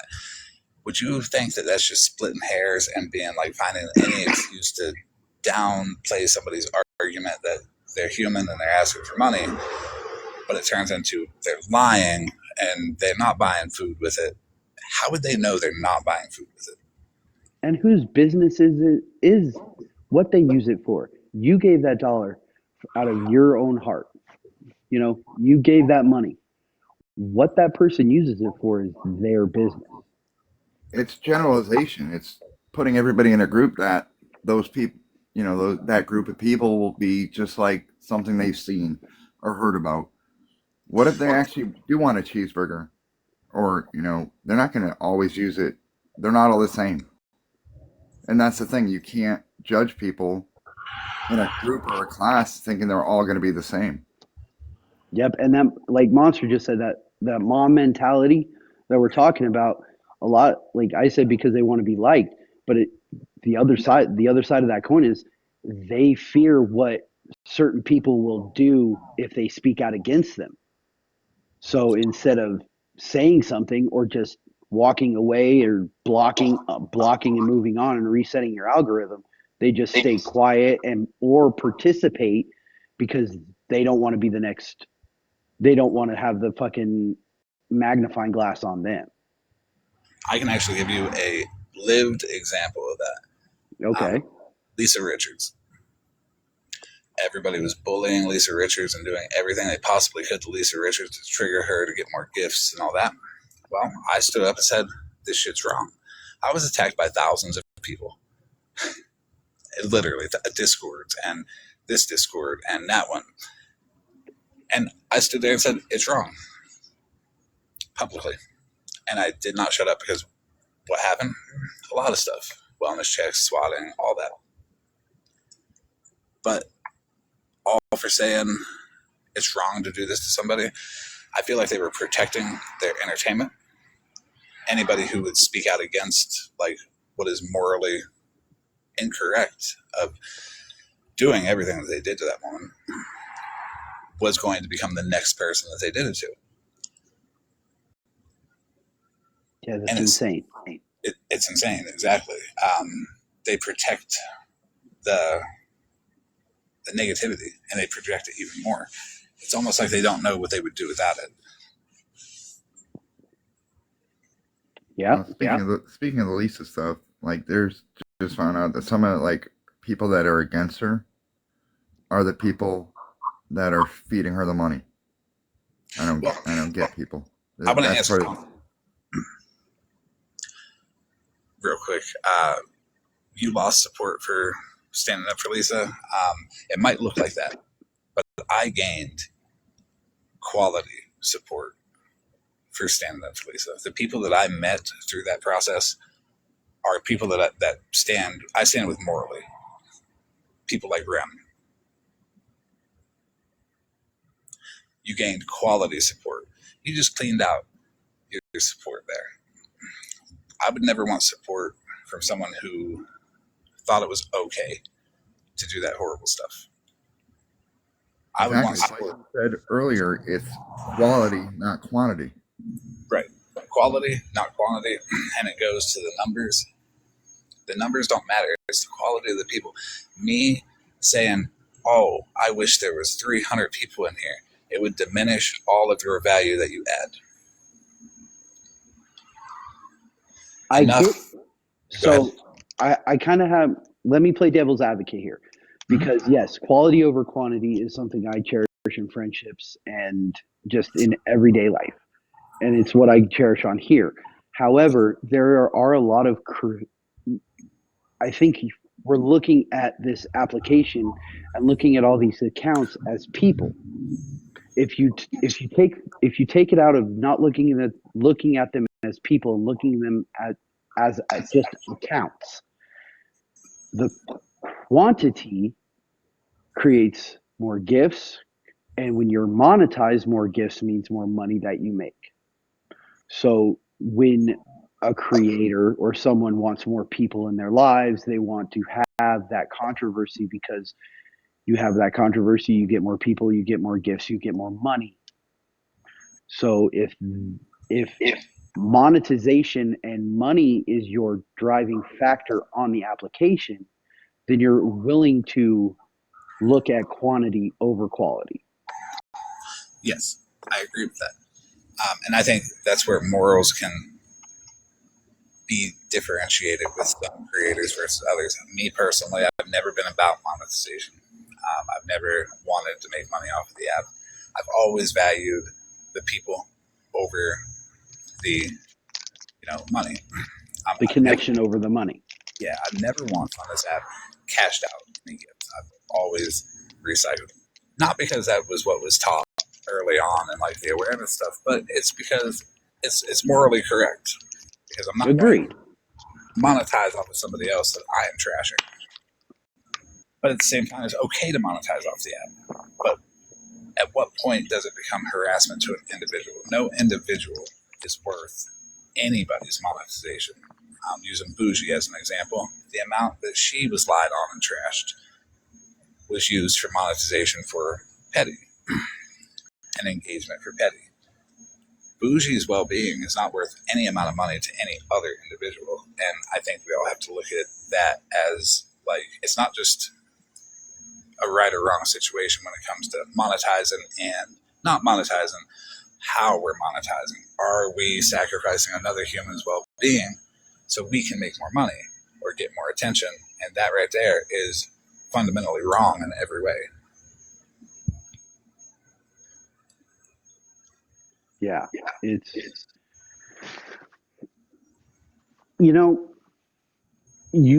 you interact with people on a day-to-day basis in life, and then you come on this app and you interact with people who are not from your same social circle, your same belief systems, your same moral compass. The world is full of every type of person with every type of thought. And this application has made it more apparent and has intermixed those mindsets. And a lot of people have this expectation that you're going to do it, you're going to act on how I think everyone should act, without understanding that not everyone's going to. Right. I agree with that. Would it be safe to assume that there's enough people for everybody? There's enough of viewership for everybody, that there's no real like push to get the anger and all that to get more people instantly? Or would it be healthier to build slowly on content that's sustainable, that's emotionally stable, that doesn't incite people, that is informative, but also can be entertaining in a way that's not dehumanizing to other people? Oh yeah, 100%. It's, you find your niche and you slowly build through that. And that builds a stronger foundation of people that are quality, that don't fear to put their input in or speak their mind, even if it goes against what the creator may think. Like, there's no narrative to control. Things are how they are, and we should all be able to speak freely, not derogatory, but freely about situations, and not let emotion and anger dictate the path forward. Agreed. And we should all be able to say our feelings, thoughts, beliefs on any topic without fear of, oh, if I say something, somebody's not going to like my opinion and call my job, or, you know, make it where my real life is hindered and in bad conditions because somebody doesn't like my goddamn opinion. Unless it's stepping on someone else's life. You know what I'm saying? Like, if what I'm doing hinders someone else from doing what they want to do, then yes. But I agree completely. I know the vast majority of the people that I know are people who have been stepped on by other large platforms, and I've participated in some of it. But is it wrong that I participated? Absolutely. But is it natural to do it? It can be, but as long as you catch it in time and you're not doing anything like truly harmful, it's catching it and correcting the course and making things right with those people that really matter.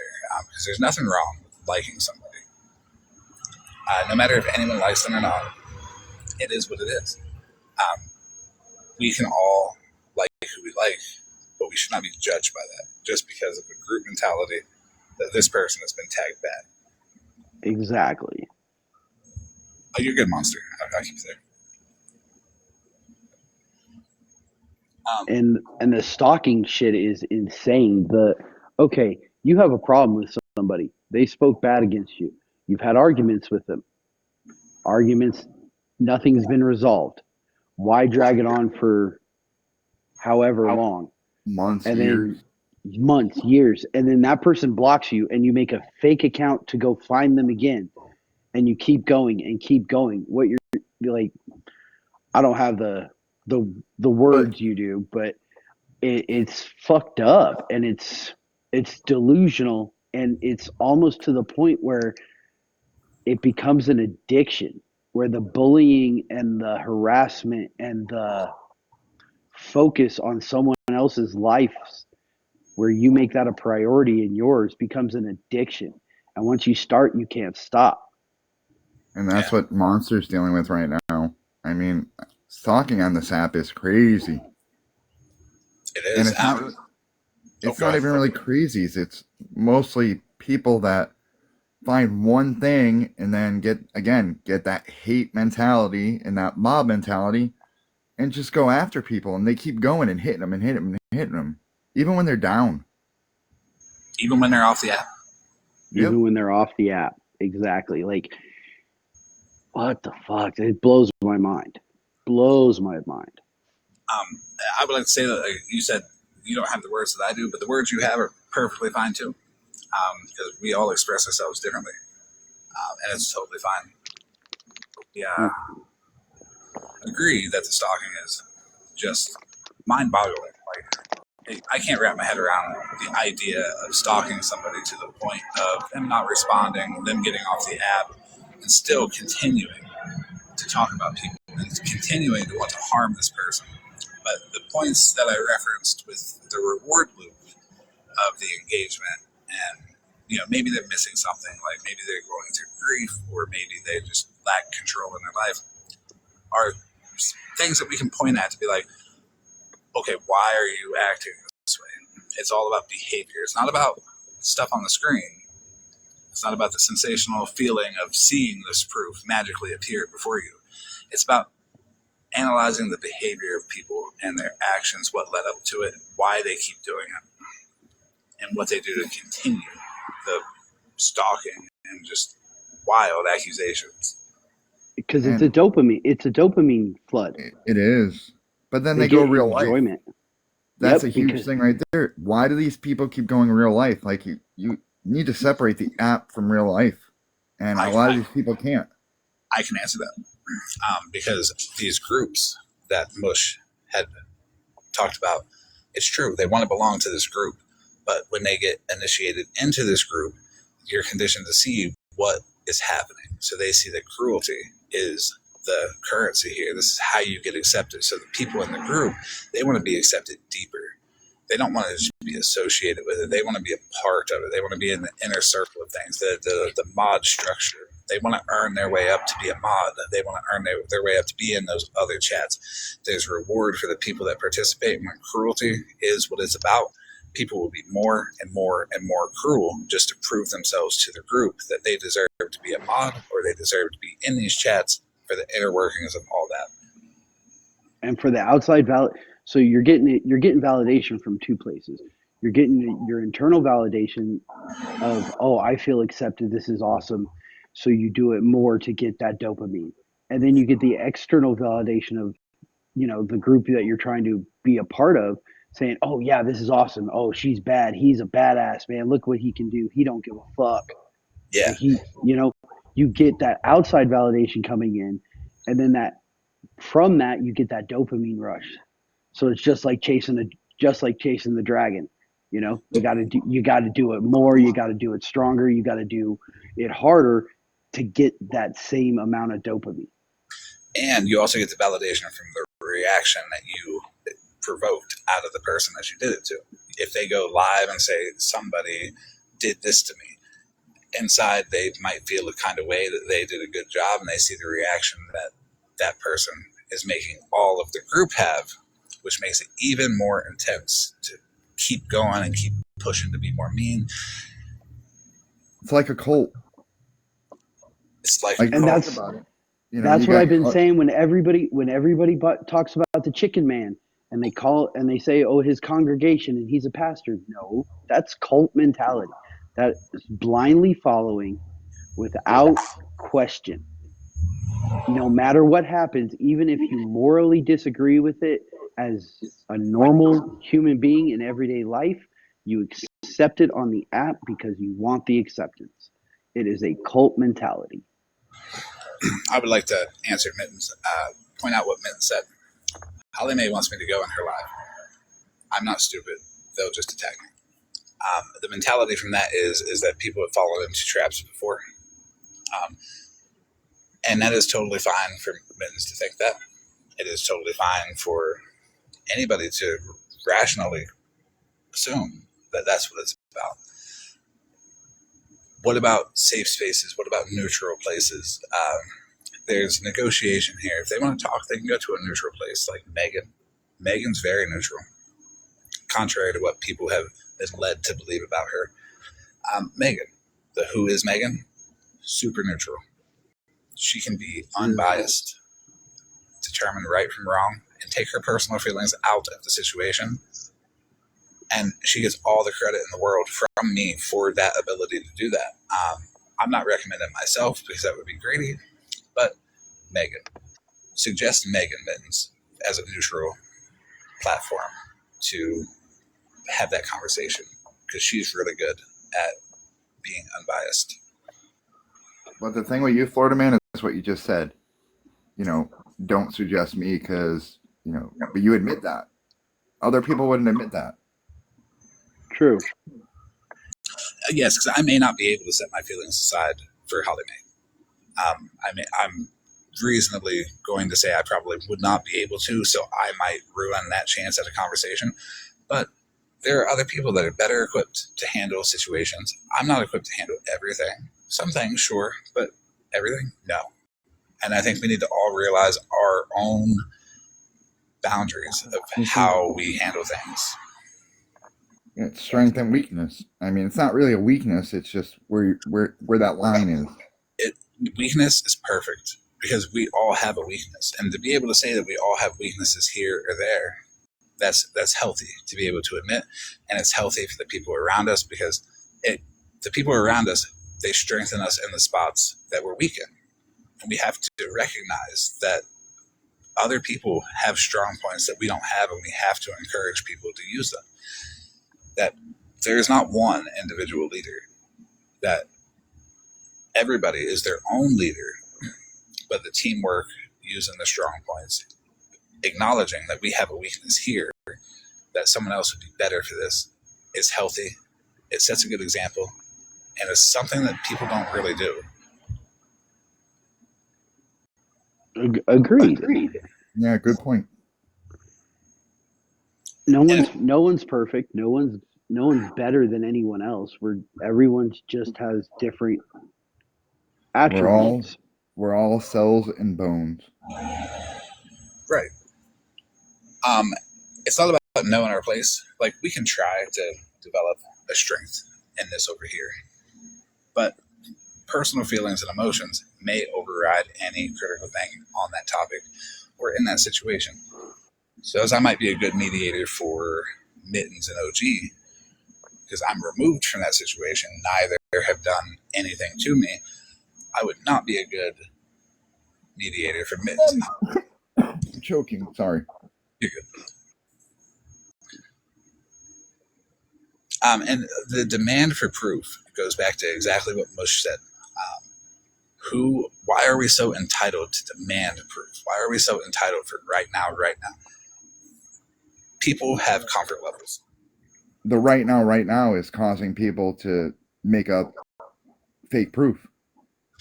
That, and think about it. If you respond now, will it be any different than if you respond in 24 hours? The rush, the urgency, it tries to remove critical thinking. So when you have that critical thinking removed from you, you're more likely to slip up in speech. You're more likely to say the wrong thing and have it twisted. And the fear of that happening causes you to feel uncomfortable with the conversation. And that's why having a mediator that's going to be unbiased in the situation, I recommend somebody like Megan. If she will be able to help guide the conversation along in a healthy way, stop the interruptions, stop the loudness, and allow everybody to speak, be heard, and be respected. And have emotional control over the situation. Yeah, and she actually has emotional control over her own situations. Like, you think about it, I mean, she could actually hold a conversation with someone that pretty much tried ruining her complete life. I wouldn't be able to do that. I'll be honest. No, not at all.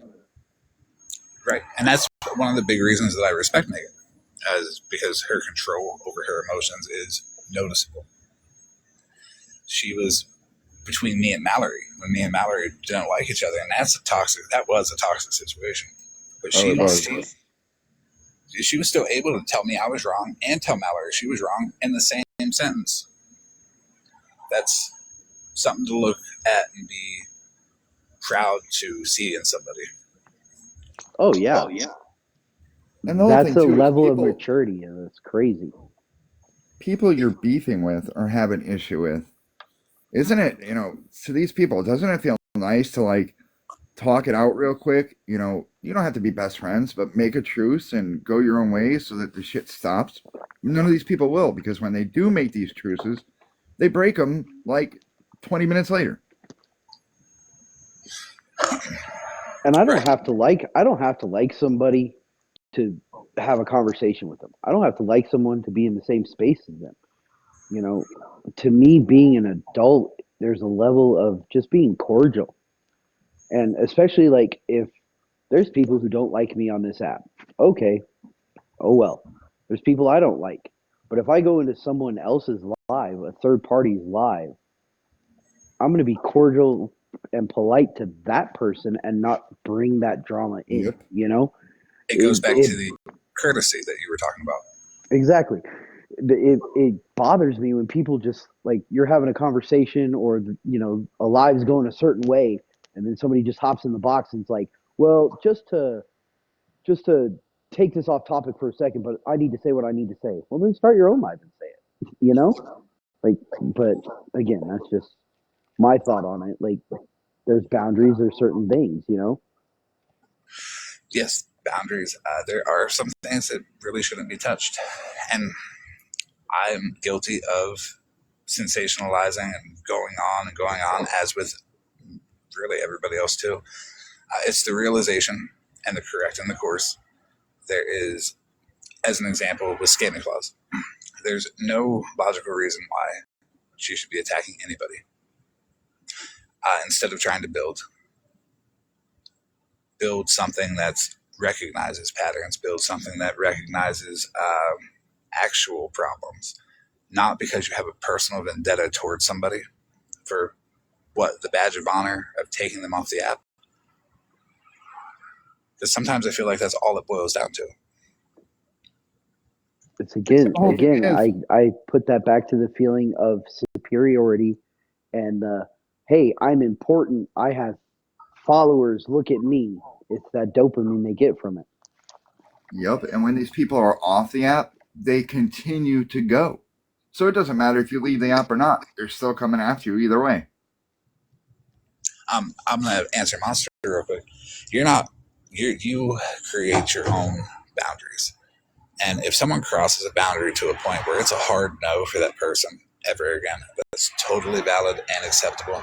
It could be a hard no, but that other side has to comply with that hard no. When they're not doing that, that's where these conflicts come in. My example is Cassandra is a hard no for me. But yesterday you've seen her come in 3 separate times and try to provoke. She was blocked, it was mentioned, and it was moved on.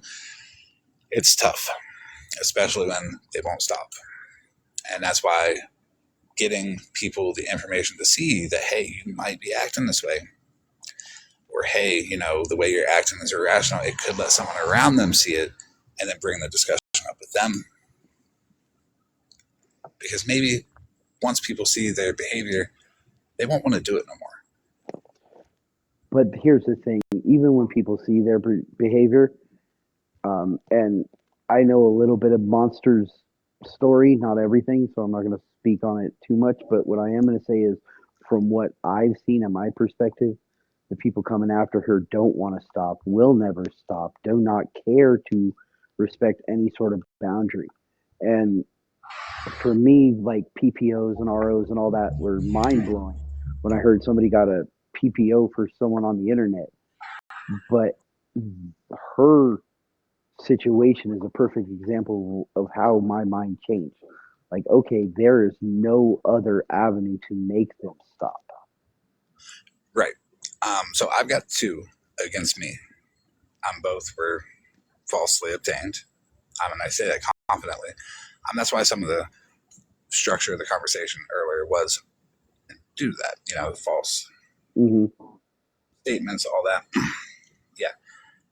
But people won't stop. They go so far. They keep going. There's no limit. There's no boundary because they feel like now it's their obsession. Now they have to do it. They wake up, they hit the button to get on TikTok, and you were the first thing they think of.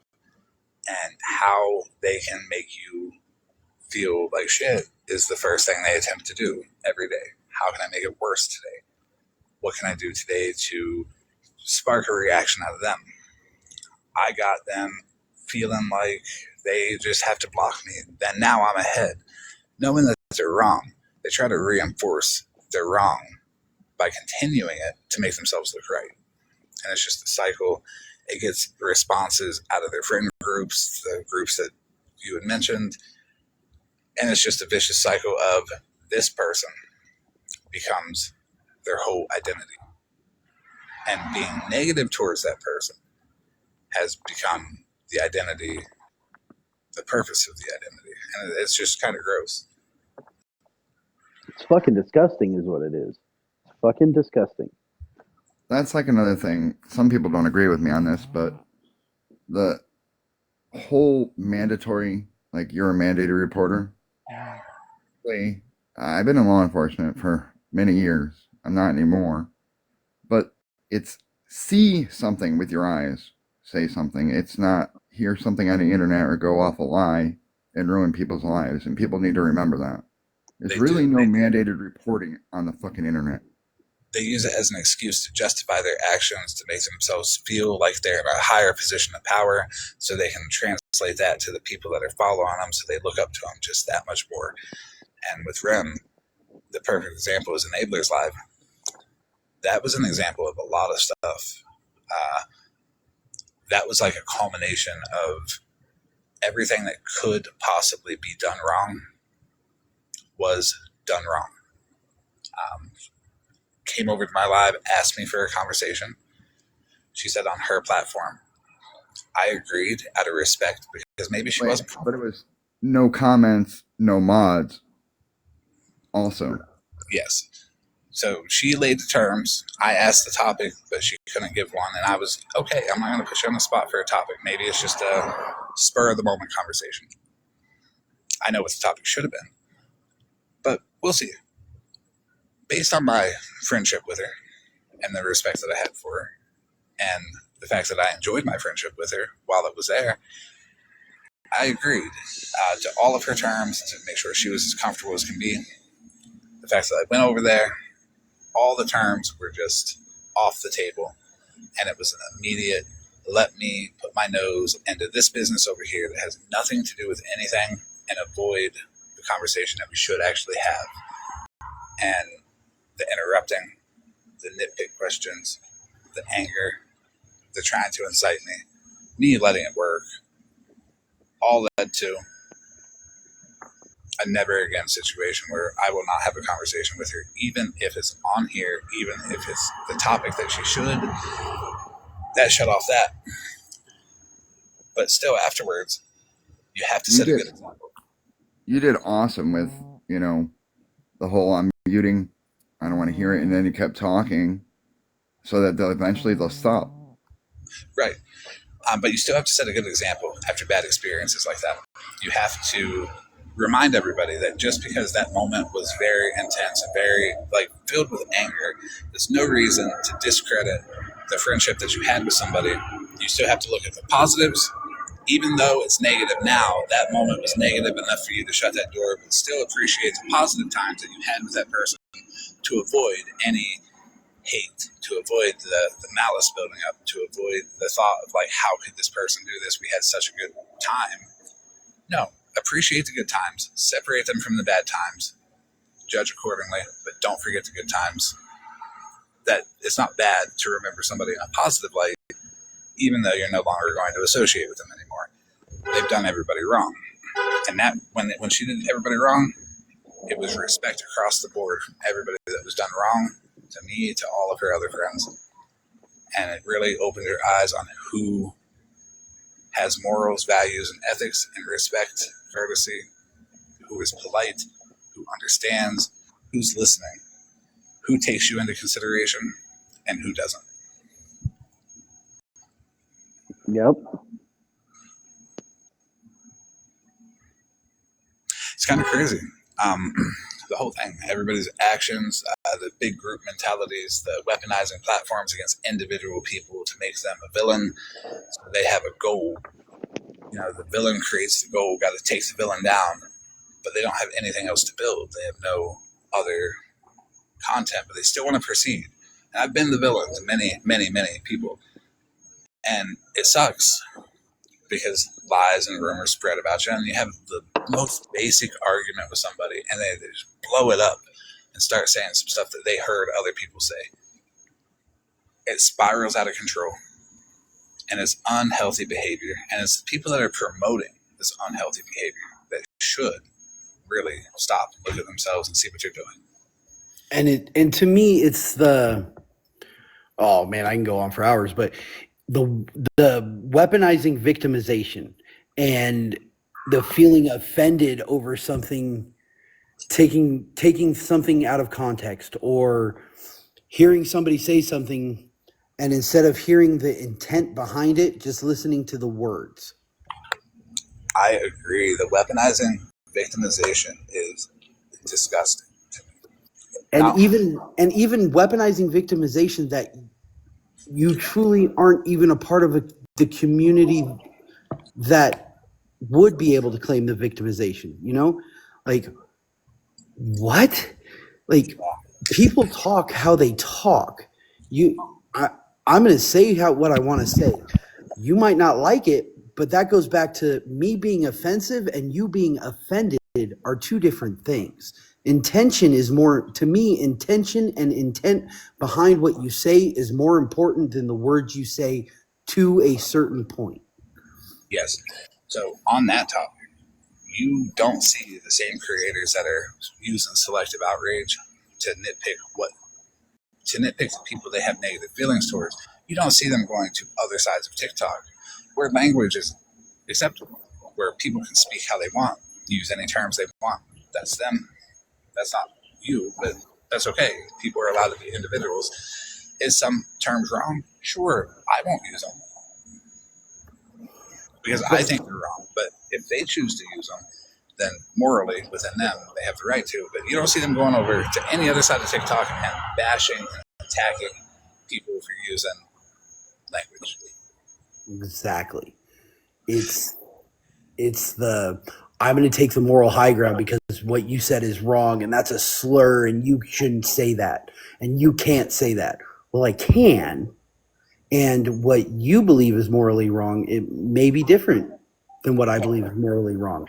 And instead of just hearing a word, listen to the intent and what was, the whole conversation. Yes. Again, to a certain extent, for me. Well, it should be a conversation is allowed to be had. But like, if you get blown off on that conversation, like I'm going to use it anyway, is the conversation going to be productive? No. There's a great example of something that happens with selective outrage, and I'm going to play a very small audio clip, and it really sums up what people do when they have negative feelings towards somebody and they hear something that they can use against them. She had said something about she's happily married or some shit, and I said, bitch, you ain't even motherfucking married. How you find that out?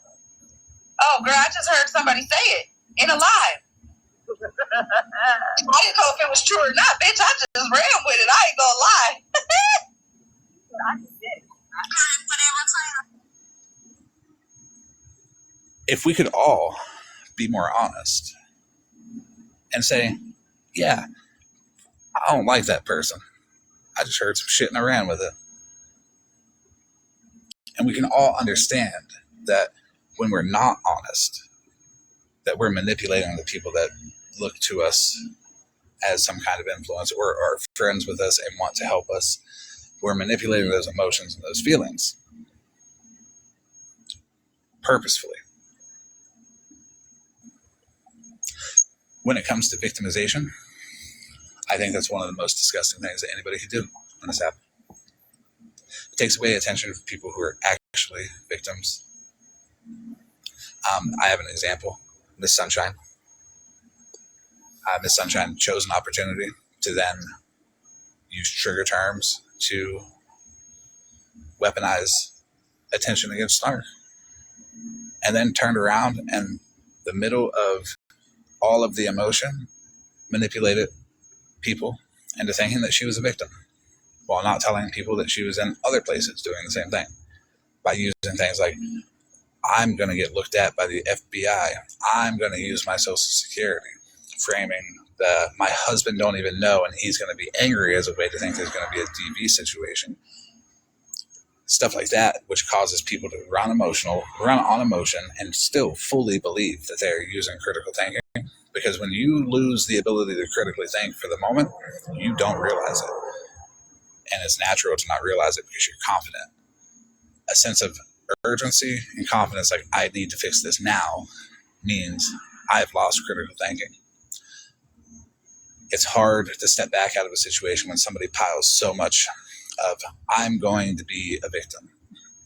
And especially when people care about them. That's what causes things to spiral. That's what causes distrust. And that's what conversation fixes. If you have a deep conversation and really pinpoint, this is, these are the issues, and this is how you validate one another, and this is how you see one another. You have that conversation. Is it hard to do? Yeah, it is. It's not impossible, though. If you really enjoy the company of the people that you're with, you participate in it, and you fully indulge yourself in it. And there are people that can do it successfully and do a wonderful job at it. But there are people that it takes, 5 or 6 tries. It's best with a mediator. That's how groups fall out. And that's how isolation really takes hold, because now the victimizing, well, you did what you thought was right in the moment for this person because you have empathy towards people. And now you found out it's wrong, and everybody else, your support system, you now distrust them, that it's all manipulation, and it's all built to do that. So when people victimize themselves, you have to not respond in the moment. Respond with conversation, not harmful actions towards people that they say are doing it to them. Because if you look at it realistically, if somebody on this internet is harming somebody else, attacking that person that is harming that person is probably going to make that person attack that person harder. So take a step back, remove the person from the situation, and say, don't respond. Responding is no-go. You're just going to incite more. So talk about it, give it a day, give it 2 days, figure out what's going on. And then your critical thinking will be there for you to really see the whole situation. Because when people are lying, it comes out pretty quick through conversation with different people. And it's perfectly fine to not act right now on any situation. Monster your comment. It's like saying my psychological break wasn't real because her mom did that to manipulate her. Yes. What's up, Ram? You don't have to be nice. You can speak your mind. And also, and I can say this because I'm the same way. Like, I can't sit in a glass house and throw stones. I can't be a hypocrite. I roll around in the mud, so I should understand that I'm gonna get dirty. You know what I'm saying? Like, don't sit there and act like it's matching energy. Yeah, that matching energy shit is what escalates for people to go real life, for people to go and say even more vile shit towards each other because they feel that they have to not only match but one up. It's pride, it's ego, it's the feeling of not looking like you're a lesser person in front of the people that you are trying to project this image onto. And I'm guilty of that. We're all probably guilty of that, for sure. But it's recognizing it, correcting course, and then if you're guilty of it, you're free to talk about it and free to explain how it affected you and how it made you feel and why it's okay to not want to feel that way.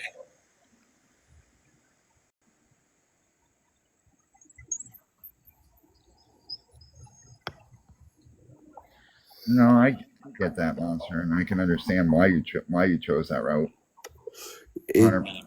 Yeah, I can too. It would be a very hard choice for a lot of people, especially in the world that I live in is kind of a different mindset. So I can definitely understand that being a very hard decision. There's a lot of hard decisions in this whole thing of stalking and people just not stopping. People doing the most, people doing the worst. And then it becomes a group of people that do the worst. And who can do the worst? And what can everybody do? And it becomes a competition of who can hurt that one individual person. It's like a damn competition. Who can do better and who can kiss ass the most to the host. Yeah. And there are times when it succeeds and people are proud of it. And people that are like, oh, yep, we care of them. They're not here no more. And that's what it really feels like to a lot of people when they have groups of people that Well, look at Adriel Sigler. That's Right. a perfect example. It is. Adriel Ziegler. Adriel Ziegler, everybody's like, she's a scammer or something. I don't know anything about her because I don't. The second somebody's labeled as a scammer, I lose interest. That's not for me. And she's off the app now, Mush, but Rem recognized my voice. My bad. Did I do something to you, Rem? I might have. I'm kind of an asshole. Rem and I have been good forever. when Rem gets a feeling about somebody, Rem's usually right. Oh, well. Now I'm a little nervous and scared. Oh, yeah, that was me. I'll just say that. Yep, that was all me.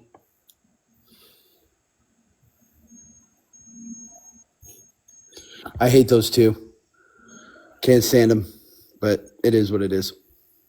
When I came back on this app from that account that she's talking about, those were the two people I blocked. Those are the only two people I have blocked on my account. Nice. I want to point out what House of Lies said. Stephanie, a lawyer, wouldn't give you an IP address that is part of an active investigation. Anyone with a brain knows that. That tells me that Stephanie is watching, and she is not taking anything constructive away from the conversation that we're having, and that she is trying to twist the narrative of guilt somewhere instead of understanding that the solution starts with calm conversation and breaking down why people are acting this way, why we are all acting this way. By instead of shifting guilt, accept your portion. It's much more kind to the community instead of putting stress on the community. So instead of projecting guilt everywhere, accept your guilt, own it. It's honestly common sense. They don't realize that a lot of people have common sense. That's the problem. Oh, geez. Yeah, that has gone off the rails with that. No, everybody is lacking, including myself in some ways. Like, a lawyer is going to give you an IP address. No, a lawyer's not going to give it. The police aren't going to give you an IP address. Active investigation or not. The only way you're going to get that is from a police report at the end of the investigation, and they're not giving it to you. They're giving you the whole thing. It's part of a whole package. Or if you're involved in the case and you're getting discovery. Right, yeah. Now, but that's about it. To point out that things can seem like they don't have common sense is normally because they're not logical. There's no reasoning behind it, and there is actual evidence that would prove otherwise. When people Google the IP address that she gives, it will tell you that that IP address is a fake IP address. A simple Google result for your own independent research would tell you that that is factual information, what I just said. People lost the ability to use their own independence to research topics themselves. And when you are in a group of people and you allow one of the members of your group to blatantly lie and you are not fact-checking your own group of people, that is unhealthy and it promotes dishonesty. When that dishonesty is there and you are co-signing it because you are with them and you are not fact-checking your own people, that removes credibility from the whole group. I get fact-checked by my own people, happily. Yeah, and that's what causes this mob mentality when people say stuff and then the host will agree with it and it's not facts and then everybody runs with it, like the IP address. You know, right. Common sense would be, okay, you know, there's something still going on. And just like you would need, you know, you would have a hacker get an IP address and hack your shit. Whoops. I would like to Harley messaged it up again. I would like to answer. I would like to answer, Duchess. Involving yourself is healthy. Yes, it is. If it's a topic that interest you, that you're passionate about, involving yourself absolutely can be healthy for the whole situation, because if you bring your own independent research into it, you speak your mind freely, you're able to say, hey, this is what I found to be the facts, while other people are saying, hey, this is what I found to be the facts. You have a healthy conversation about what you each found factual, put it together, use it as data, see how they did their research, you tell how you did yours. We all learn as a community to do independent research and then come together and then say, okay, what is the real facts behind this? It should not be me telling you that this happened and you automatically believe me. There should be no creator out there that should fight for someone to believe them without pushing for independent research and independent opinions and the opposing opinion to be heard.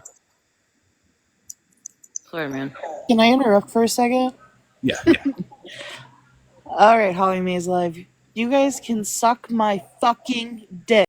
Hold on, Mittens. Hold on. I'm not going to your live, and I don't give a fuck what you have to say. Mittens, calm down. Calm down. Ain't no reason to be angry. There's solutions, okay? And the solution is a mediated neutral platform that I didn't even recommend myself for.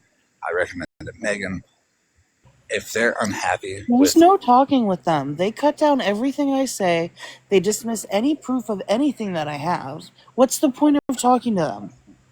that's where they need to learn the healthy communication methods of hearing the other person, understanding, and, you know, not judging them just for having an opposing opinion or for being right. They speak just to hear themselves speak. So let them. Reference. Let them. Reference. Who cares? Block and move on. Reference the conversation that we first had, Mittens. How long was that conversation? Long.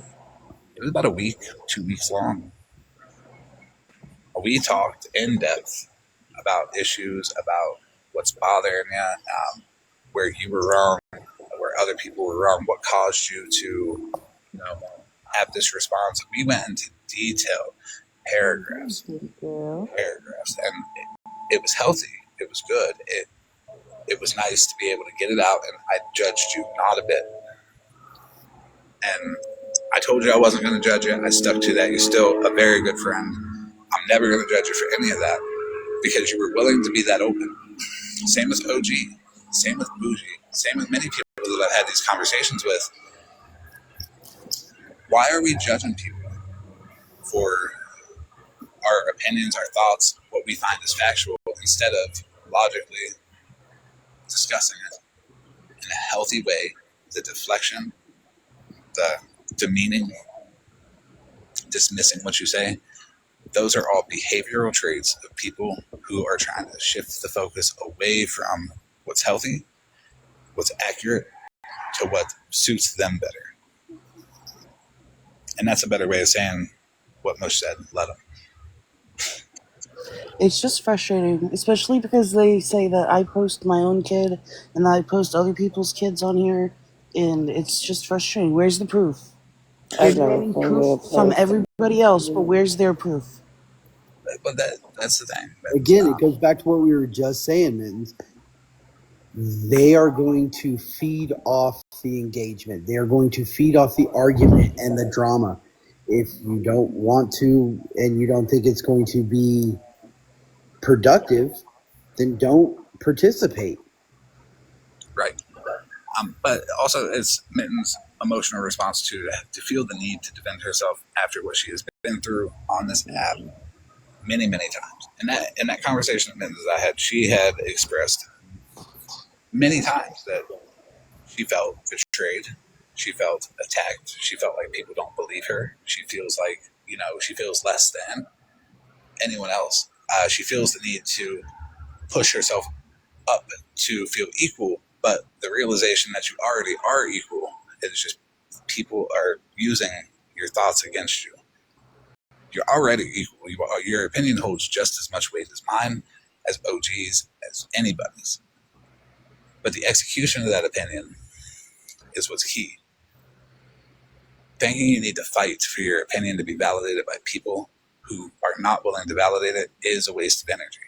Giving them the opportunity to be in an environment where they could healthily accept your opinion and what you say That's the respectful thing to do. If they're not willing to do it, then it shows a trait of behavior that says we want to silence people and only want people to hear what we have to say because everything else is fake and what we say is true. And that's just not right.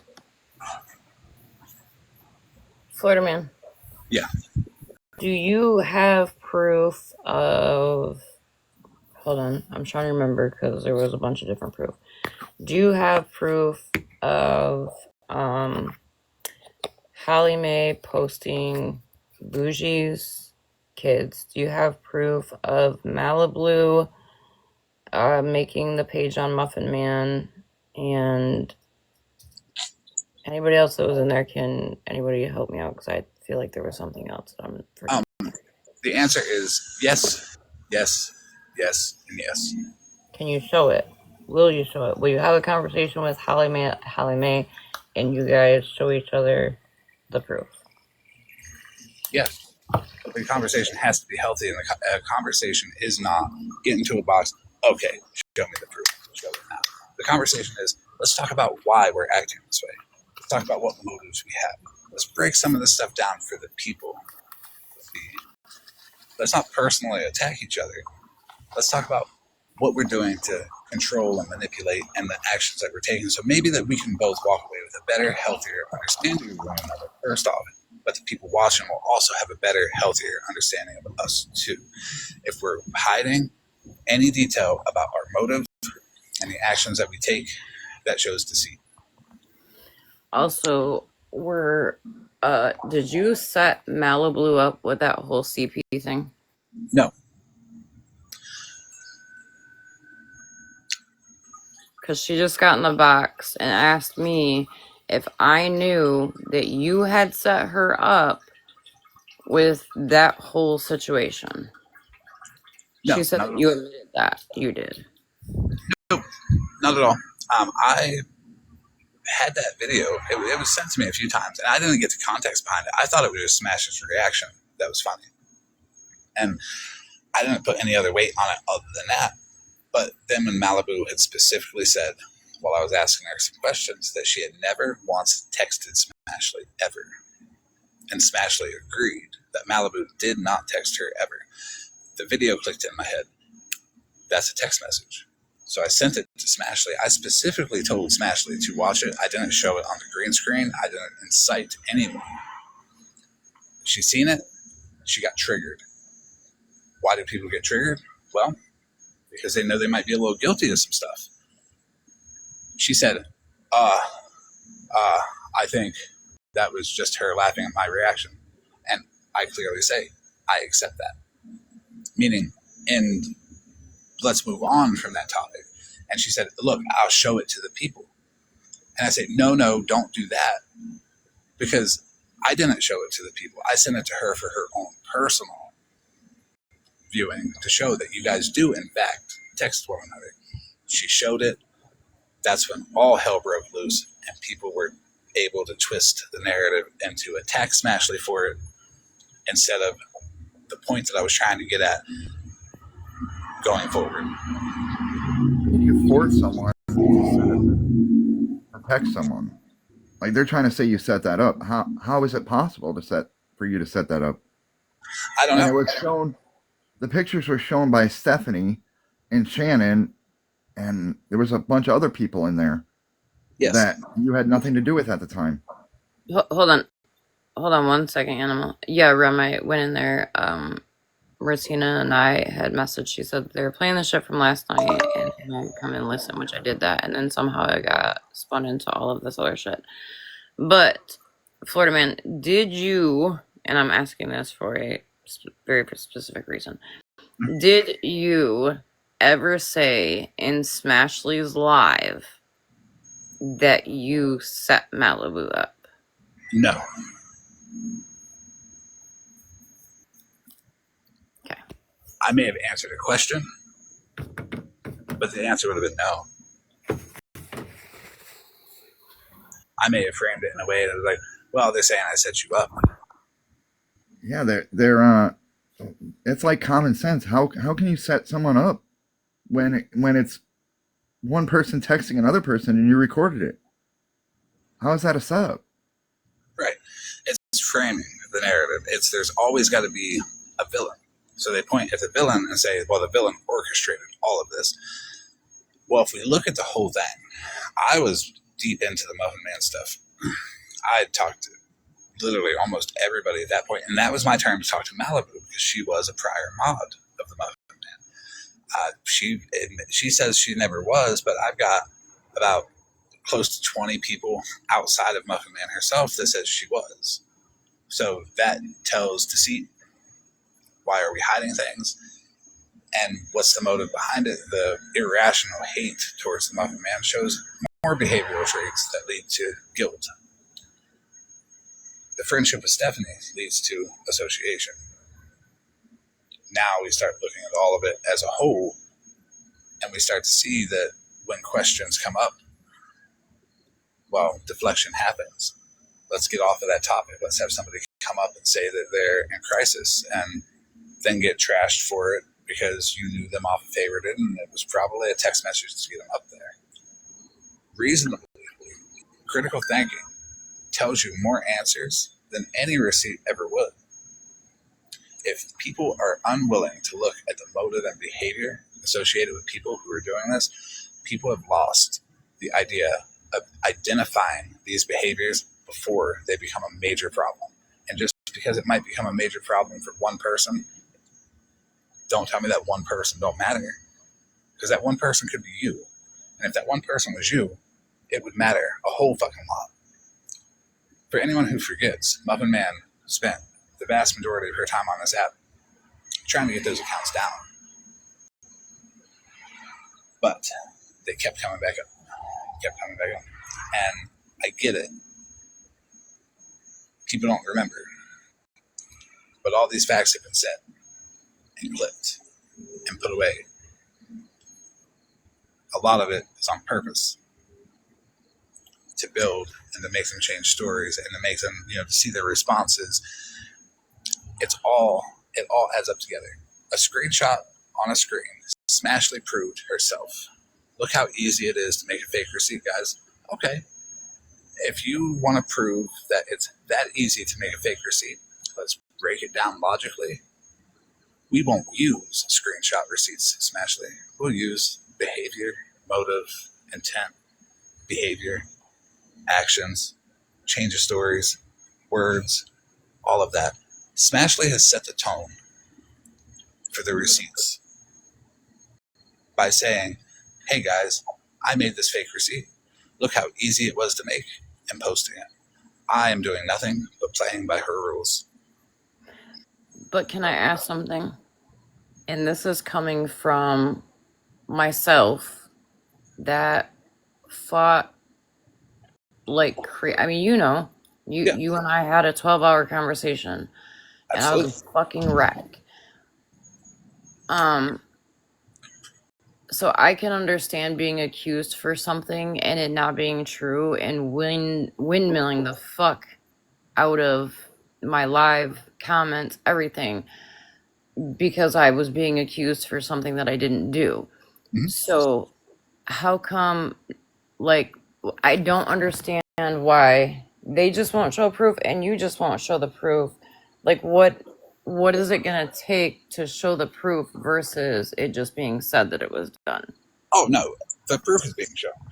The proof is being shown by behavior. I'm not going into Smash This Live on my account, fake accounts, nothing, windmilling the comments. I'm not sending anybody in. I'm actually encouraging people to do their own independent research on it while we break down behavior traits.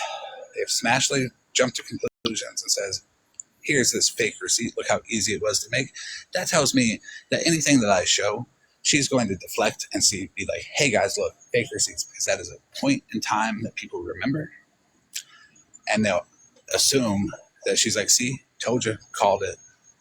So I'm playing by her rules that she wanted to create on the spot, adapting to the situation, and I'm going to prove, I'm going to show that there's more than one way to place a receipt. There's the screenshot receipt on the screen is not the only way. And that is solely because of Smashley. Now, Holly Mae, yeah, I can show where Holly Mae docks kids. Docks Bougie's kids, 100% of the way. That's undeniable. It happened. Nikki was there to see it. Can I see that? Can you send that to me? Are you able to get it from Bougie? I can ask her, yeah. Yeah. And then did Holly Mae contact somebody, doc somebody, or contact somebody's, Holly how Mae do I say it? green screen somebody's DV story on Smashley's Live. I went in.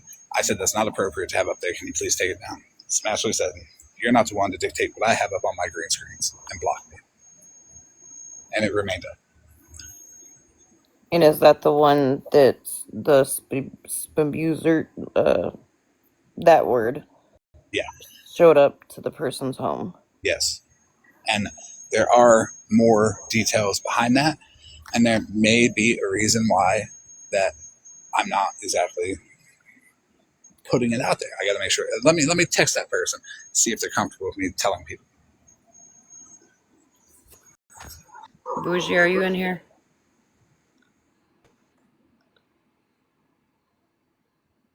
Breezy, am I saying that right? I see you reminded me of that part, but am I saying that right? And I said, and I guess they logged off OG, so I really wouldn't worry about it. Because where is it? Breezy said OG didn't ask the questions fast enough, and they said it was a waste of time and logged off. And Well, Bougie, I mean, I'm sorry, but here's the thing, and I'm gonna put this out there, and I thought I put it out there over there. I'm pretty sure I did, but I'm not just gonna cut somebody off. I try to be cool and let everybody talk. I don't the shit that I don't know about. It might have been your live. It's too because Yeah, it does have nothing to do with me. It truly doesn't. But I also said that I would ask because I know how the fuck it feels to be accused of something that is not true. So there's no time limit on conversation.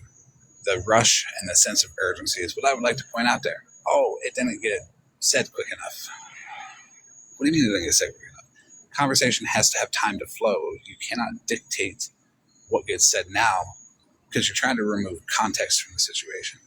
Okay, and there's details behind the whole Holly Mae thing that I don't really want to put out without preparation.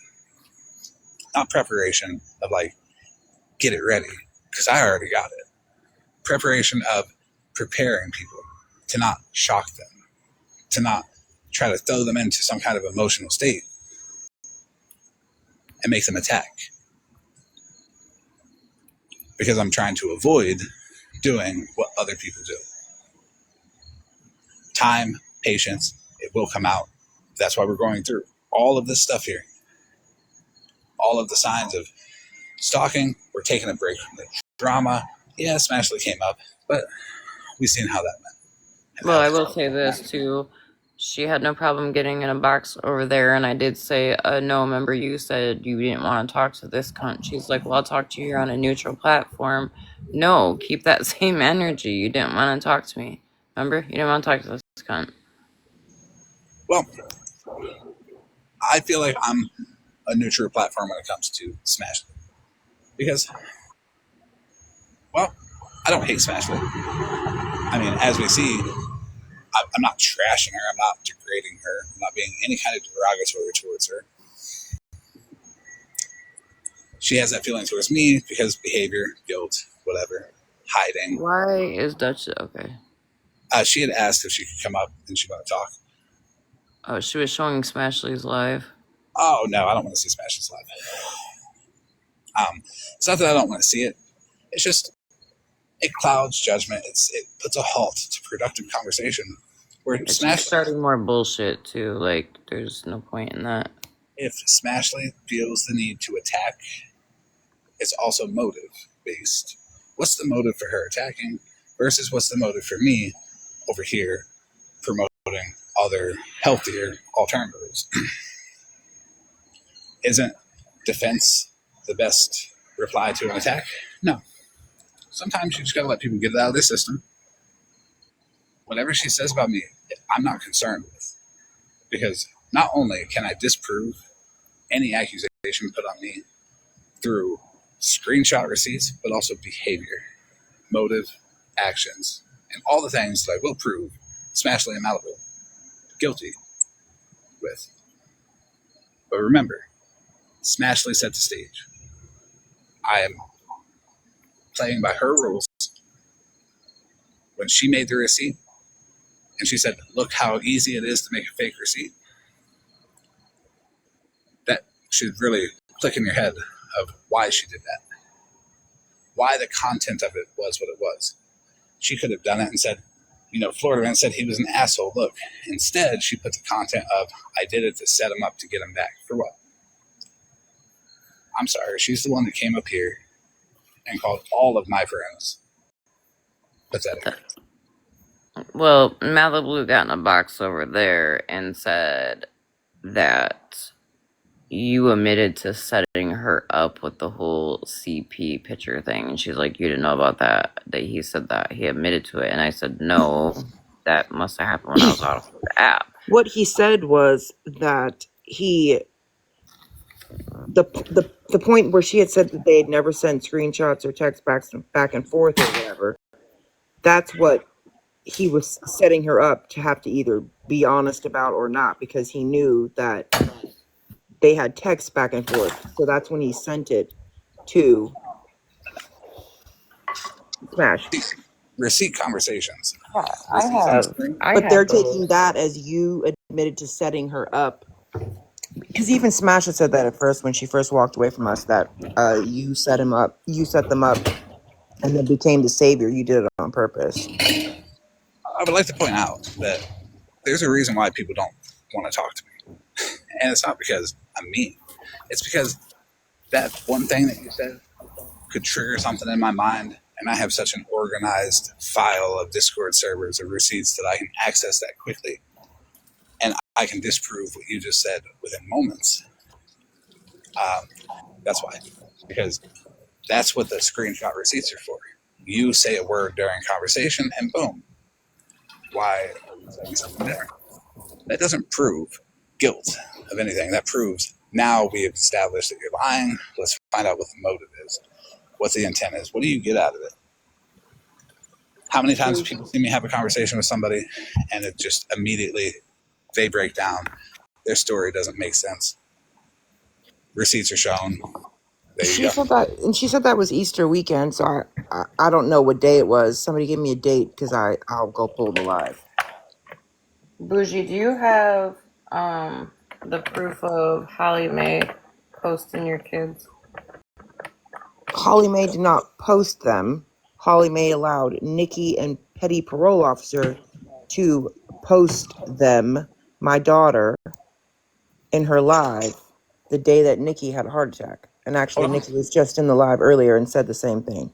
I have a screenshot of Holly Mae green screening your daughter's Facebook post. That's right. She did do that. That was the same live. Correct. Yeah, it was something about green screening your stuff. You guys are accusing Holly Mae of green screening something with your children, but no one can show proof. And that's whenever Rissa went in there and said, "You guys know that her daughter is in a serious DV situation." Holly Mae's response was, "Well, she's not a child; she's an adult, and her mom shouldn't have brought her to the app." And also, in their Reddit page, which Holly Mae is a fucking moderator of, they had a picture of my mother and my daughter as their profile photo. And then also, when Stephanie did her fuck shit not too long ago and posted all of my fucking children on my house and all the things, they also reposted that in the Reddit, in which Holly Mae and Retina are both mods in, by the way. Oh, side note before I forget, I will say, because I'm sure you're listening, Stephanie, I did not realize that was you in a box until I was already out of the box and coming back over here. But I did hear what you said about mittens, and for don't go real life, why the fuck she's are you lying? She's fucking lying. She's done this before. This is what she's done. Oh, the stuff I got about you today, Mittens. You better sit all the way the fuck down. I was jaw dropped. Coming from somebody that literally filed a petition to have an order of protection against Mittens, that's what you're going to do. But didn't you Well, just do that a couple months ago with me when you alleged that I had done something with somebody's deceased husband's photos? Oh, and I think you did the same thing when you alleged that I had caused somebody to put a pew pew and shoot themselves. Okay? 1 second now. Hey, We look at all the orders of protection that Stephanie's put out on everybody else. Why does Smash only get a simple, not legally enforceable C&D? That part. Especially hey, when I Florida haven't man. even been talking about Stephanie. Going back to what you were originally discussing here, the PPO thing. Why do these people put PPOs and all these restraining orders against everybody that they're so afraid of, but then go in their lives and talk? If you're so afraid of that person, wouldn't you stay away? Yes, No. Here's the thing. That's the fear tactic. I'm a She victim. did all of this right after she did a live and posted all of our families and then read letters that she had written to all of us, No, I remember that. allegedly by our children. So why are you going to get orders of protection when you just did all the fuck shit you did? Hold on, I'll tell you exactly why. Because when you preface your argument with "I'm afraid," the public will most likely see you as a victim. The victim, I'm afraid of X. Well, they're gonna look at this person negatively because they felt the need to go get a protection order, and that's they're healthy to have. They're safe, all that when they're used correctly. When you abuse the legal system, and don't think this isn't all being documented, Stephanie. It is. You commit perjury. You falsify claims, and you preface your argument with "I'm afraid." It's all theatrics. It's all the act. It's all the show. It's all to show people that, I'm such a victim, and they're so evil, but you're really the evil one. well, if you're so afraid that you need to go get arrows and shit on people such as Mittens because you are filed one on her, why are you getting up in a box and threatening her tonight? Well, let's put this together, okay? Let's think about this. Stephanie does all these orders of protection on people. Smash gets a non-legally enforceable C&D. Well, hey, they share Ahmad and Mitch. Why did Mitch cheer when the Jerry's backyard doxed her name, Smash's name? Well, if they share Ahmad, wouldn't they be neutral? Wouldn't he be like, ooh? That's not the only person though, Florida man, because that's why I brought up Switzerland earlier. I like Switzerland, but if I'm being honest, Switzerland, I'm not gonna say it, but you and I both know the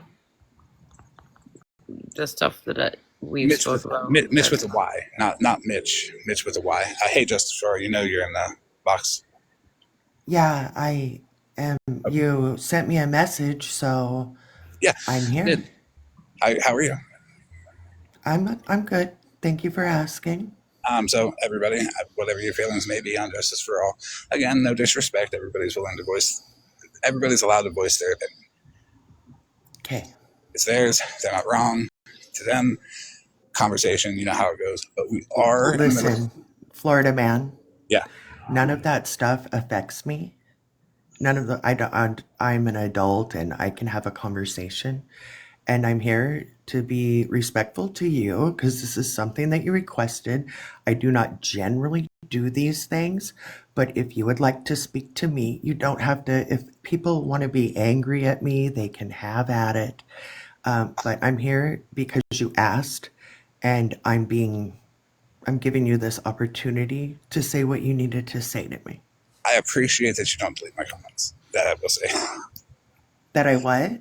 That you don't delete my comments. I do like that. There's no reason to delete any comments. I don't delete anybody's comments unless it says something bad. I don't want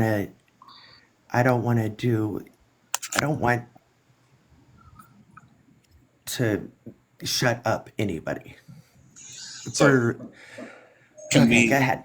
Can we schedule this for a moment where the emotions of Bougie, OG, and everybody else poking isn't so high? Because I'm trying to bring down. I'm not saying anything. I I'm good. don't have any.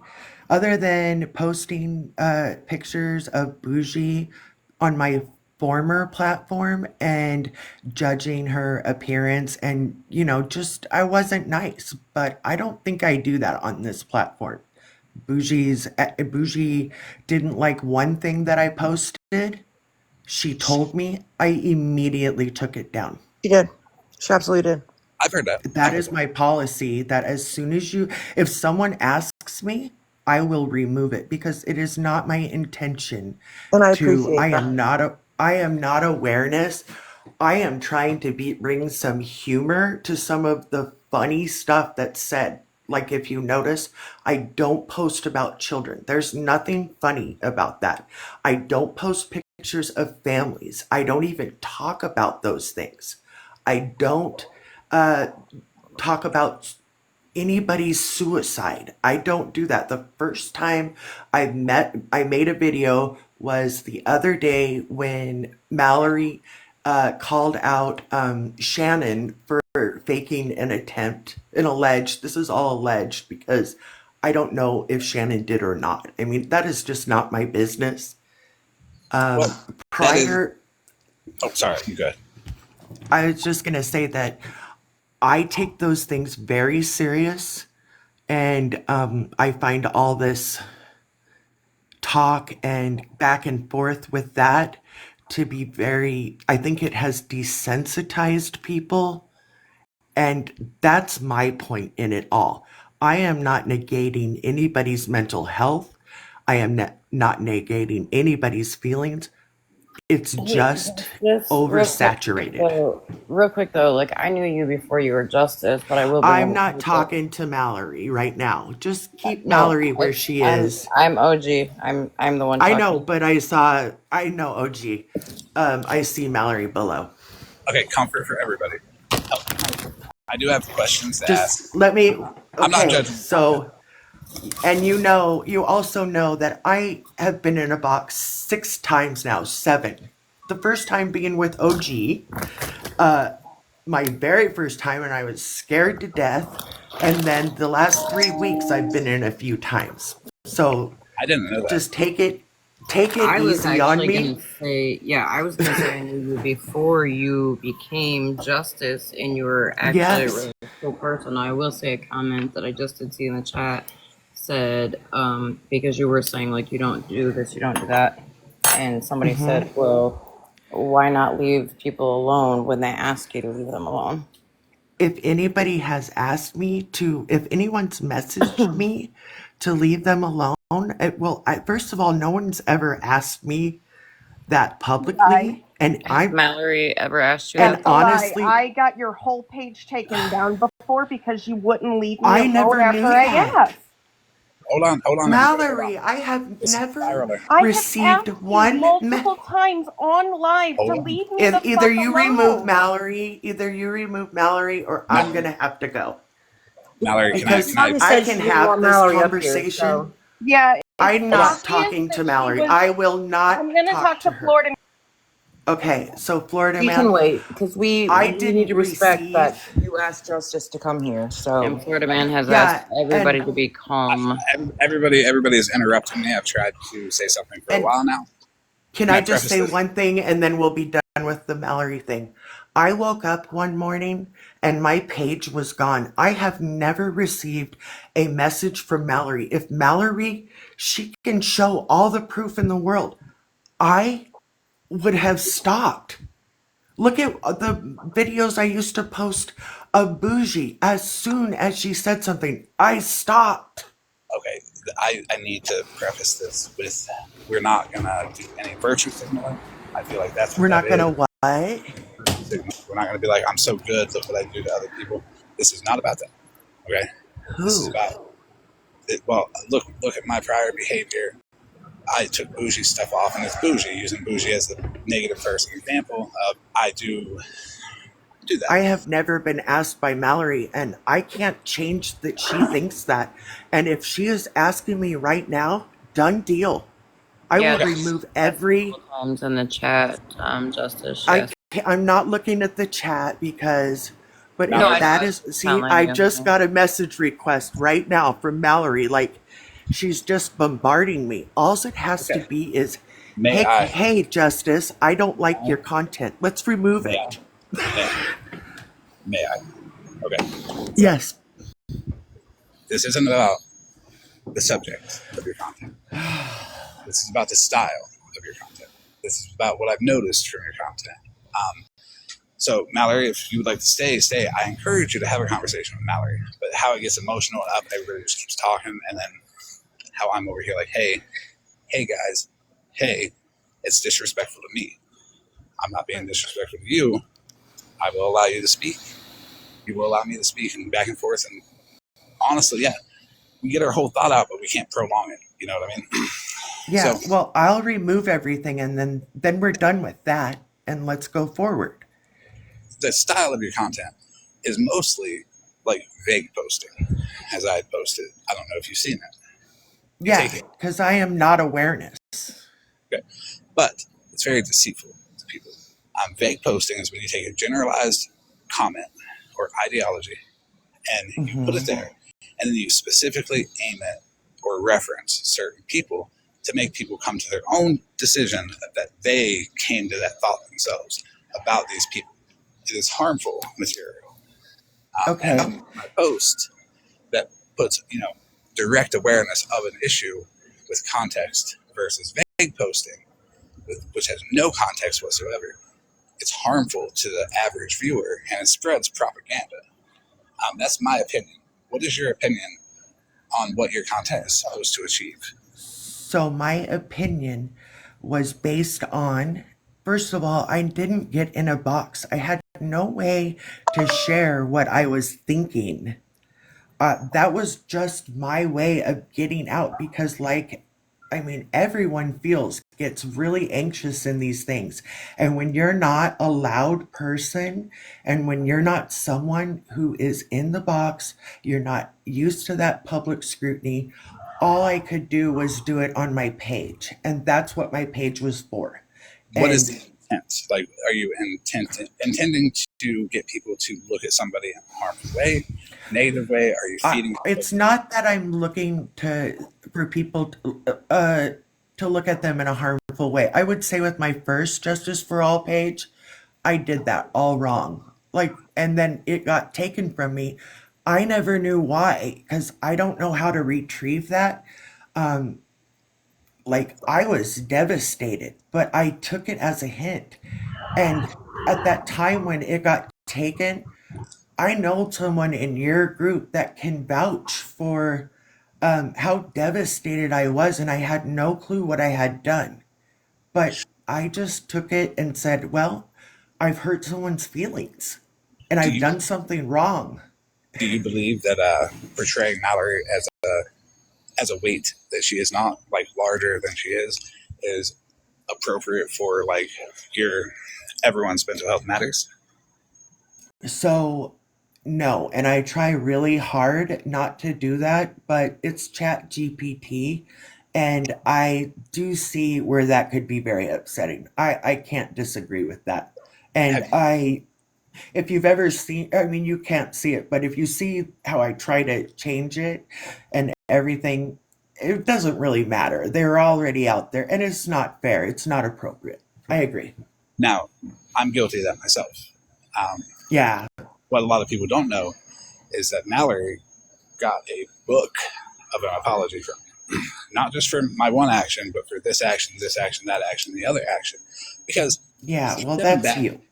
stepping back and looking at it from a perspective of somebody who is disconnected, I've realized that Mallory has comments that she makes that are taken out of context.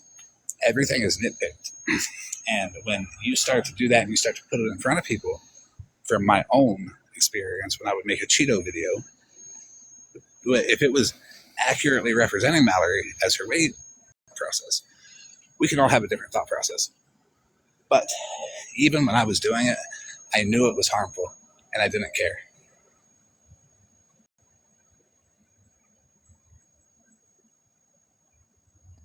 That's a tough pill to swallow. That's a tough look to have. But I can openly admit that even when I knew it was wrong, I was still doing it. and I did it because of the just like the sudden rush of people commenting, and I felt like it was good content, but I disregarded purposefully that it harmed somebody else. And the only way that we can fix this is to openly admit that and to have a conversation about it, and hopefully prevent things from going further. And I've just done that. And I'm actually taking my page down and everything because I see Mallory wants Joyce excluded. I'm taking my page down. I don't want to hurt anybody. I'm not going to contribute. I came to this conclusion on my own because I have my own thought process. I have my own way of conducting myself. And yes. I don't need advice on it. I'm not trying to be rude, but I just don't need the lecture. And I understand that you're using this as a teaching moment for your platform and people, or for you. For me, I understand I want to learn from this myself, because just because my thought process with this, that does not mean that it's that thought process for everybody.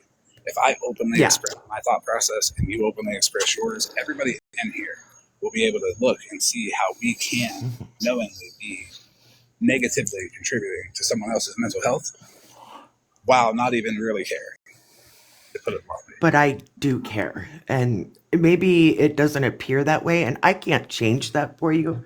None of you know me. You've only known what I posted. You just don't know me, and I'm not going to share my intimate thought process with you. I would like to know you. I can share mine, and if you choose to not share yours, that's totally fine. But I would still like to share mine. Yeah. I equated care to bashing Mallory because of all the people that said Mallory done them wrong.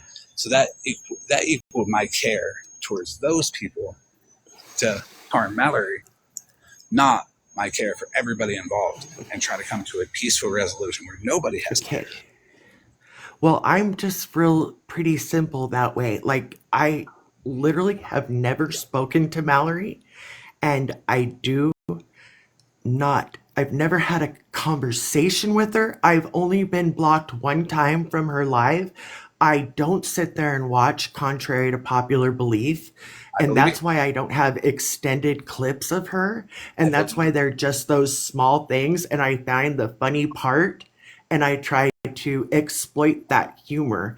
But I know that it's not funny, and it's wrong. That's exactly what I did. I never watched it. No, I never did. But then I'd hear this funny thing, and I just could not quit giggling. Like, she honestly kind of cracks me up in little bits and doses. But what cracks me up more? Also don't like how she treats people. And like, for instance, I think Mallory could probably go really far if she didn't jump. And I understand she must have emotions that are just out of control because so many people go after her. But what I'm saying is, if she would come up and approach me, like, I'm a real chill person. I am not an asshole. If I may, how can we determine anything about Mallory if we have both admitted that we only watch a couple second clips? What's funny? We never watch her whole lives. We've never had a conversation with her. I can say it just by so maybe I've never sat in one of her lives. Have I watched her on other platforms say things? Yes. But do I specifically go to her platform to watch her? No, I don't. Could it be because we're socially engineered to tag Mallory as a negative individual, as somebody that we should laugh at, or someone that we should make a joke out of, or somebody that should not be listened to? Maybe for you, but I'm not socially engineered to pick on one specific person. I find what I find in people. There are certain people, my process is I don't really post on people I know or interact with because I think that's really biased, but then it's kind of screwed up to post about someone that you don't know either. Like, it's kind of a messed up system. So the most responsible thing is for me not to do it. We're a lot alike because whether it was Mallory with the Cheetos or Shannon with the roaches or Queenie with the Fix-A-Dent or, Stephanie with the Cankles, everything. I have a topic in my Discord for each one where I pick on one topic of one person and that's what I stick to. I'm very diverse with my making fun of people as well. And I try to justify that as not specifically picking on one person.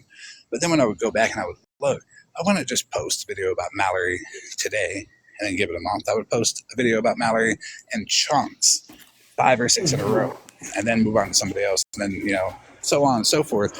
I would only do it based off of clips. I would only do it based off of what joke I could make out of it. And I would only do it based off of primarily weight and food, which was wrong with me. Now, yeah, I wouldn't say that mine are specifically geared and engineered about her weight because I don't struggle with her weight, but I understand how if somebody was making images of me, I wouldn't be happy either. I get that. So weight for me, weight is one of the most low intelligent ways to insult people. And I admit that, and I used it. It wasn't very intelligent of me. Now, I don't consider myself that. So when it comes to the message that you deliver to people versus the message you deliver Mallory directly, the mental health matters, except for who you choose it to not matter for, is the message I get overall. Is that fair? It's fair, but can we move this along?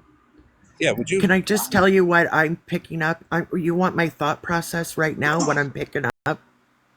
What do you? I'm literally going to do what everyone wants done. I don't want you to. I don't want to hurt anybody's feelings. The thought that Mallory may hate me or whatever, or others may dislike me, I don't want to cause any permanent damage. And you messaged me on my old page when I first started out. I don't know if you remember that. You said, I really like your content. I said, I really like your content. I just think that but you said that you said, I like the way you're doing it. And I said, if I could just get someone, because when you're in the comments, you're lost. Nobody hears you. Nobody cares. Only people that matter are the people up in the boxes doing big shit, big things. Well, I'm never going to do those things. I'm never going to dox somebody. I am never going to post a picture of someone's family. I'm never going to mock the stuff that I find socially unacceptable. Right. So that is how I spoke. Maybe we don't see it. I'm not going to do it. When I messaged you and I said I liked your content, I absolutely did. I was lost in the whole mindset of it, though. Like Mallory was tagged as a negative person. And I even just said, I do like your content. You know why I like your content? Because it's different. But that was months ago. And it was back when you didn't like Mallory either. So, Florida Man, everybody gets to their point. Like, you got to your point with the Mallory thing. You've done a lot of stuff on this app. Mm-hmm. And you were hyperfixated on Mallory. Yes, I was. I now understand, I really don't watch her. I would like to explain why I was hyperfixated.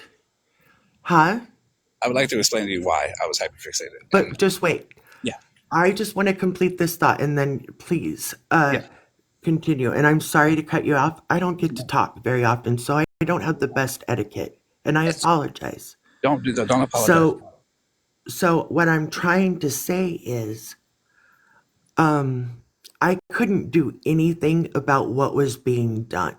Something I saw that was so unjust. And I'm not going to bring up that topic, but it upset me so bad. And I'm just sitting there twiddling my thumbs. So I started making videos. I started talking and yada, yada, yada.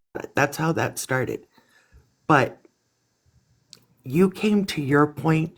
How long did it take you to get to your point where you've decided to leave that alone, the Mallory topic alone? How long did it take? You arrived. The process. You arrived at it at a different time. I've arrived at it a few days ago. I've arrived at it. So It's good that we all You have to let people get to arrive at it. You can't force that arrival. right, and that's what the conversation is about. This conversation isn't to change anybody's mind today. It's just food for thought. You know, that's Yeah, all it is. It's not. but I'm not right. You're not right. We're both not wrong. We're both no, in our own ways, and this is yeah. no way to like force or persuade. That's why I'm like calming everybody down, be like, no, don't everybody jump in. Well, I Feel don't. that you're like attacked by multiple people. I don't feel attacked at all. I just felt attacked in that moment.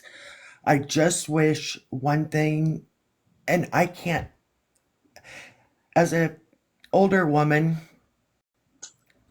I just think that maybe Mallory could offer so much more and more people could hear her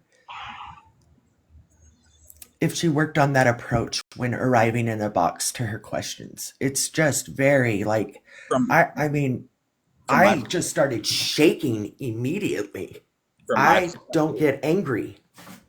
Well, from my perspective, when you have that negative thought about people, it happens. Because even when Mallory would let me in, I would be like, ooh, that the little bit of like the angst would build up. Like I gotta say something negative and get a pop out of people, and I would. Or when she hit me with a good point, I would be like, I'd go to weight jokes. And if you look back on mine and Mallory's like beef, you can look and see when Mallory brought up a good point, I would bring up her weight to deflect. And it would spiral the conversation out of control because I, at the moment, couldn't stand the fact that Mallory was right and I wasn't. That was just at an individual basis, though. Other people could be right. But for whatever reason, and most of our minds that participate in that, for some reason, Mallory can't be right. And that's just not true. Disconnecting really made me see everything objectively. Now, mine and Mallory's issue started because of me. She didn't do nothing to me. She responded to my action, and I took that as a reason to continue to respond. And any response that she would give me, well, I would use that. And guess what? When she didn't respond to me, I would still provoke and still provoke. Exactly what I'm talking about here. The lived experience is coming to be told that I was wrong. Okay. Well, so here's the thing. I'm not going to, I don't want to keep, okay, sorry. I apologize. You're fine. It's totally fine. So as I realized this, I actually had a conversation with Mallory. She's nice. What got me to get there was Joyce, who's also nice. How can Joyce, who is nice, be friends with somebody so evil? She couldn't. Impossible. There's Riri. How can she be friends with somebody so evil? She couldn't. I noticed that Joyce and them being attacked for associating with Mallory. And I've always thought that was wrong. Everybody deserves somebody to talk to. Everybody deserves somebody to, no matter how awful we may perceive them, they deserve people around them to try to guide them in a better way. We should not attack the people that are around them. Now, when I had that conversation with Mallory, absolutely, it went good. It wasn't like an apology right off. I apologized to Mallory not even that long ago, and I've been talking to Mallory for way longer than that. I still had to process and come to terms with why. And the conversation happens, and an apology don't have to happen immediately, but realizing, really deeply realizing all the reasons behind your actions towards somebody individually is healthy. And I think you have like an end to some of the inner circle people that perpetuate that anti-Mallory stuff. Maybe if you start a conversation with them and say, hey, let's think about this. Hey, Florida man. Yeah. You gotta stop lecturing me, man. Like, No, I don't have an in with anybody. I don't do the back end stuff. I've apologized. I said I'm going to take down my page, and I'm doing that by my choice. Like, this isn't, first of all, I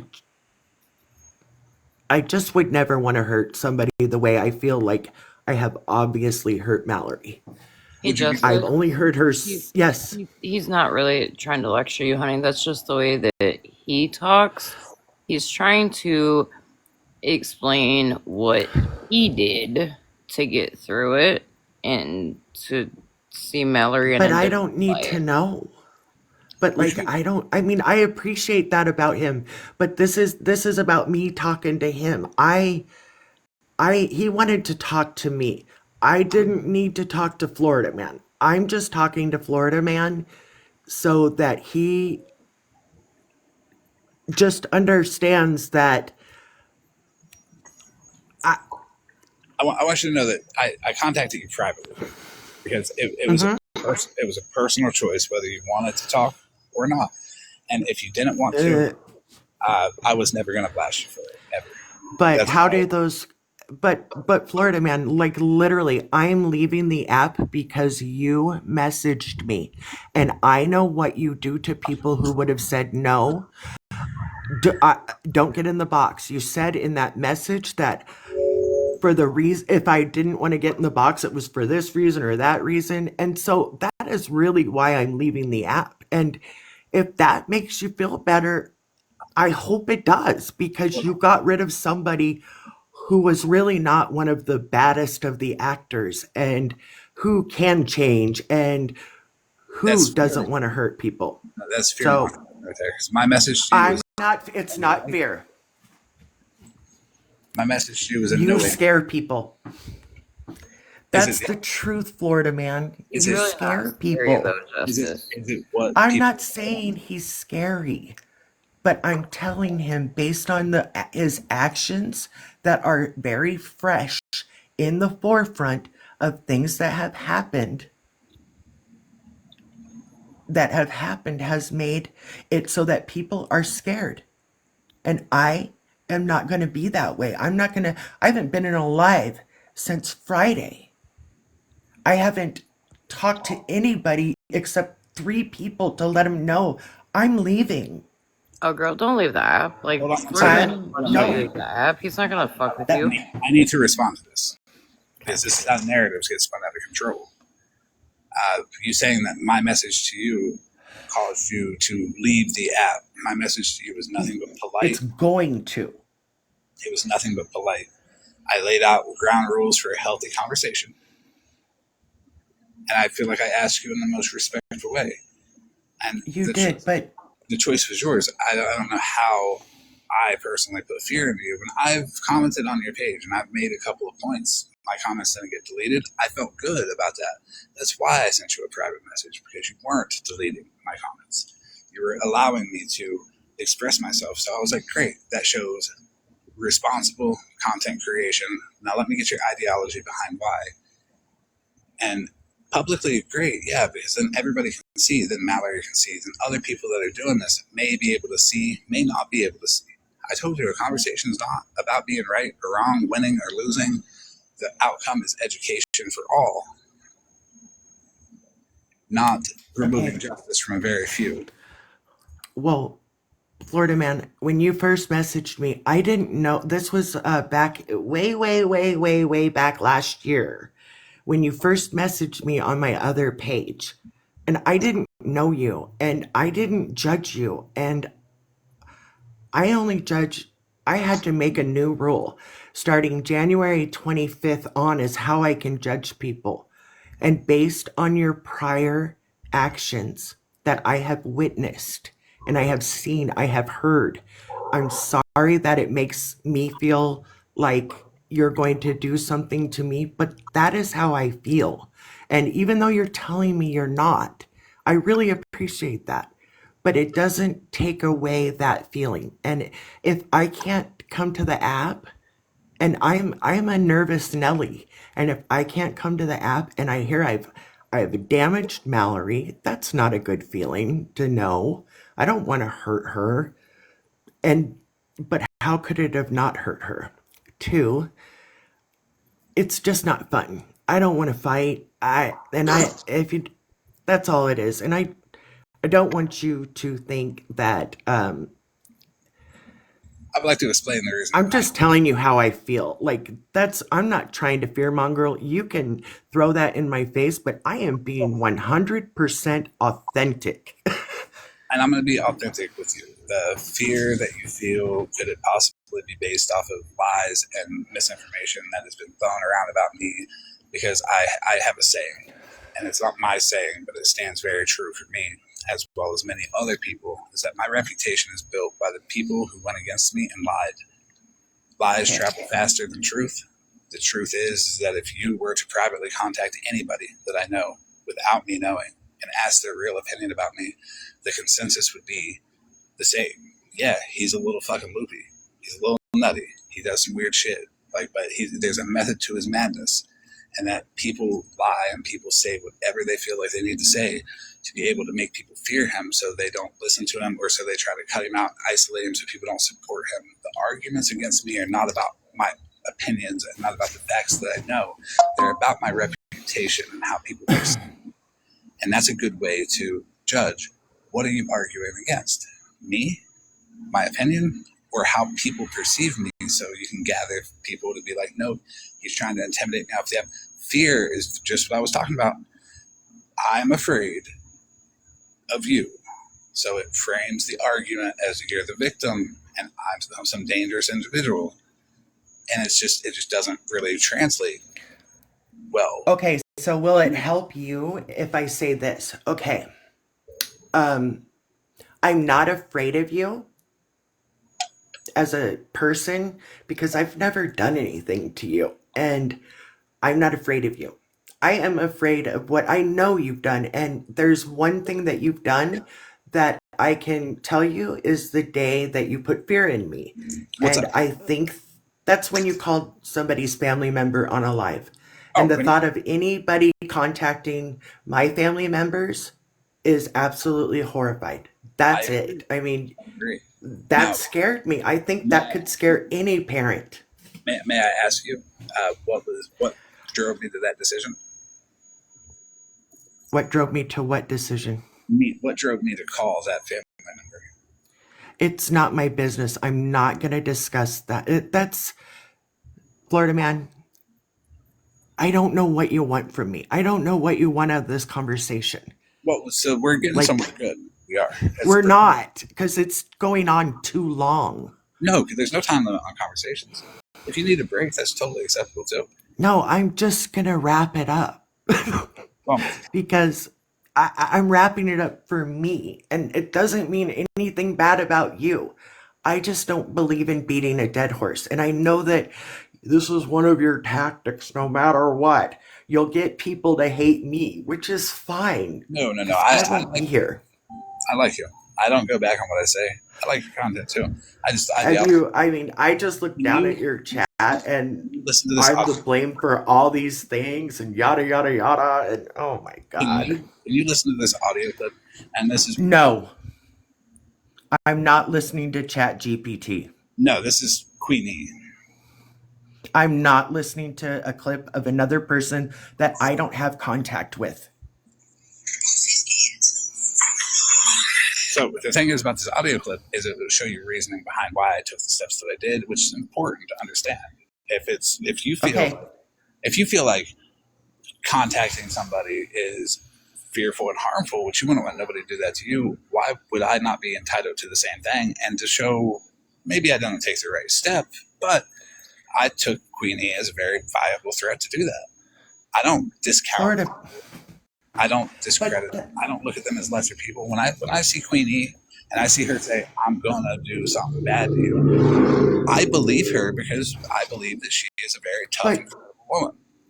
But that's your issue with her. Okay? Yes. I saw you do something that I've seen you do to other people that makes everyone nervous. I would be afraid to hang out with anyone who did any of the things most of you all are doing. But I wouldn't do that to you. Haven't you been cool with Queenie though? I used to be. I don't talk to anybody on the back. I don't talk to Queen E.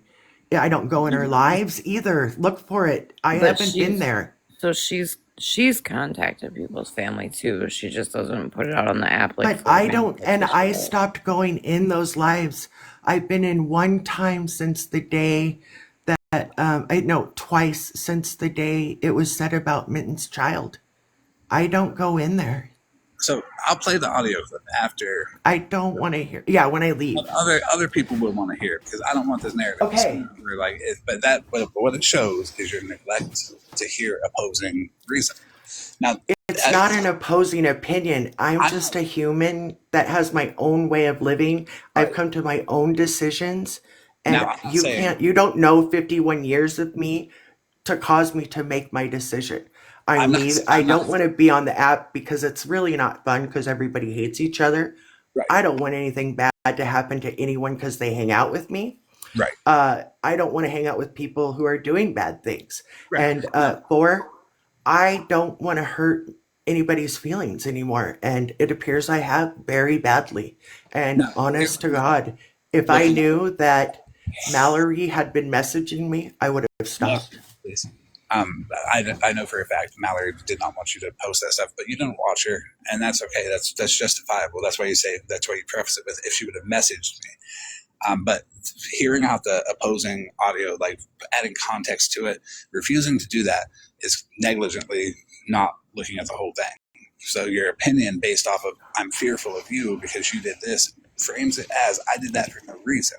But now you could listen to the audio and then you could argue a fact back that says, well, was it really necessary for you to do what you did? And I would have Okay, so you got what you wanted out of me. You got some content. You got someone to drag for the next week or so. But I just did want to come over here and let you know. Thank you. I hope you take good care of yourself. I hope everyone takes good care of themselves. And I appreciate you extending this olive branch to me. But I'm going to let you go. And you're welcome back anytime. This is not to drag you. Okay. For other people. Okay, well, and I do appreciate that. And for what it's worth, I'm sure it doesn't mean much, but I'm very sorry for hurting you, Mallory. I am incredibly sorry. It was wrong. It has been wrong. And I should never have done that, whether I liked you or disliked you. I do not think that you are fat. I do not think that you're a loser. And I am so sorry that I contributed to that. I am. A good path forward is just have a conversation with Mallory. Oh, okay. Well, thank you. I hope you have a good night. You too. And thanks, OG. Mallory, if you would like to take a box, I'm going to play these 2 audio clips real quick just to show the context behind that. So it's not left on the cliffhanger so everybody can say you bullied Justice for All off the app because of that. But if you want to take a box, I'd be more than willing to talk to you too.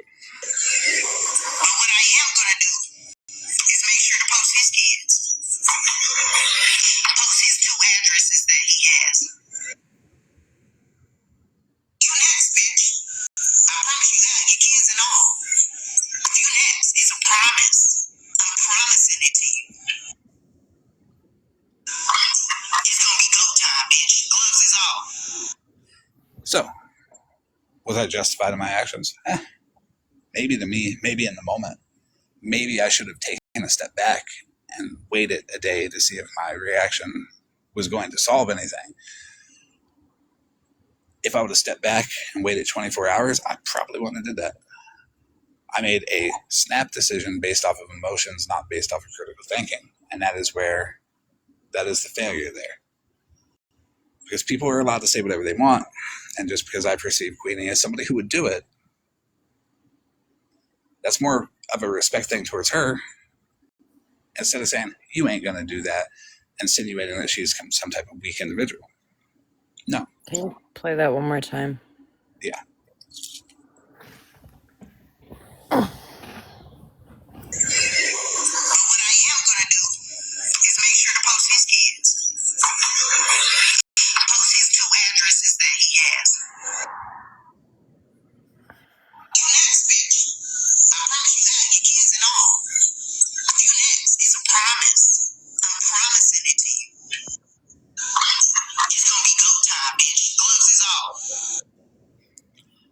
She said that was about you?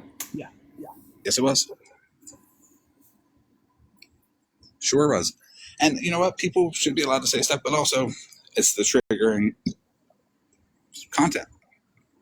It's the I'm going to say something to get this guy to do something and then respond and then cry about the response. And I fell into it. I could use the excuse that I would have never known that conversation would have went that way, but also the argument could be made. What did you expect to happen? Like, what was your end goal? And I would have no argument against that being it. Sweetbriar said, what would the viewpoint be if you were a mother? So, yeah, I can admit I'm wrong in that situation. I can admit that she's wrong in that situation. Respect goes both ways.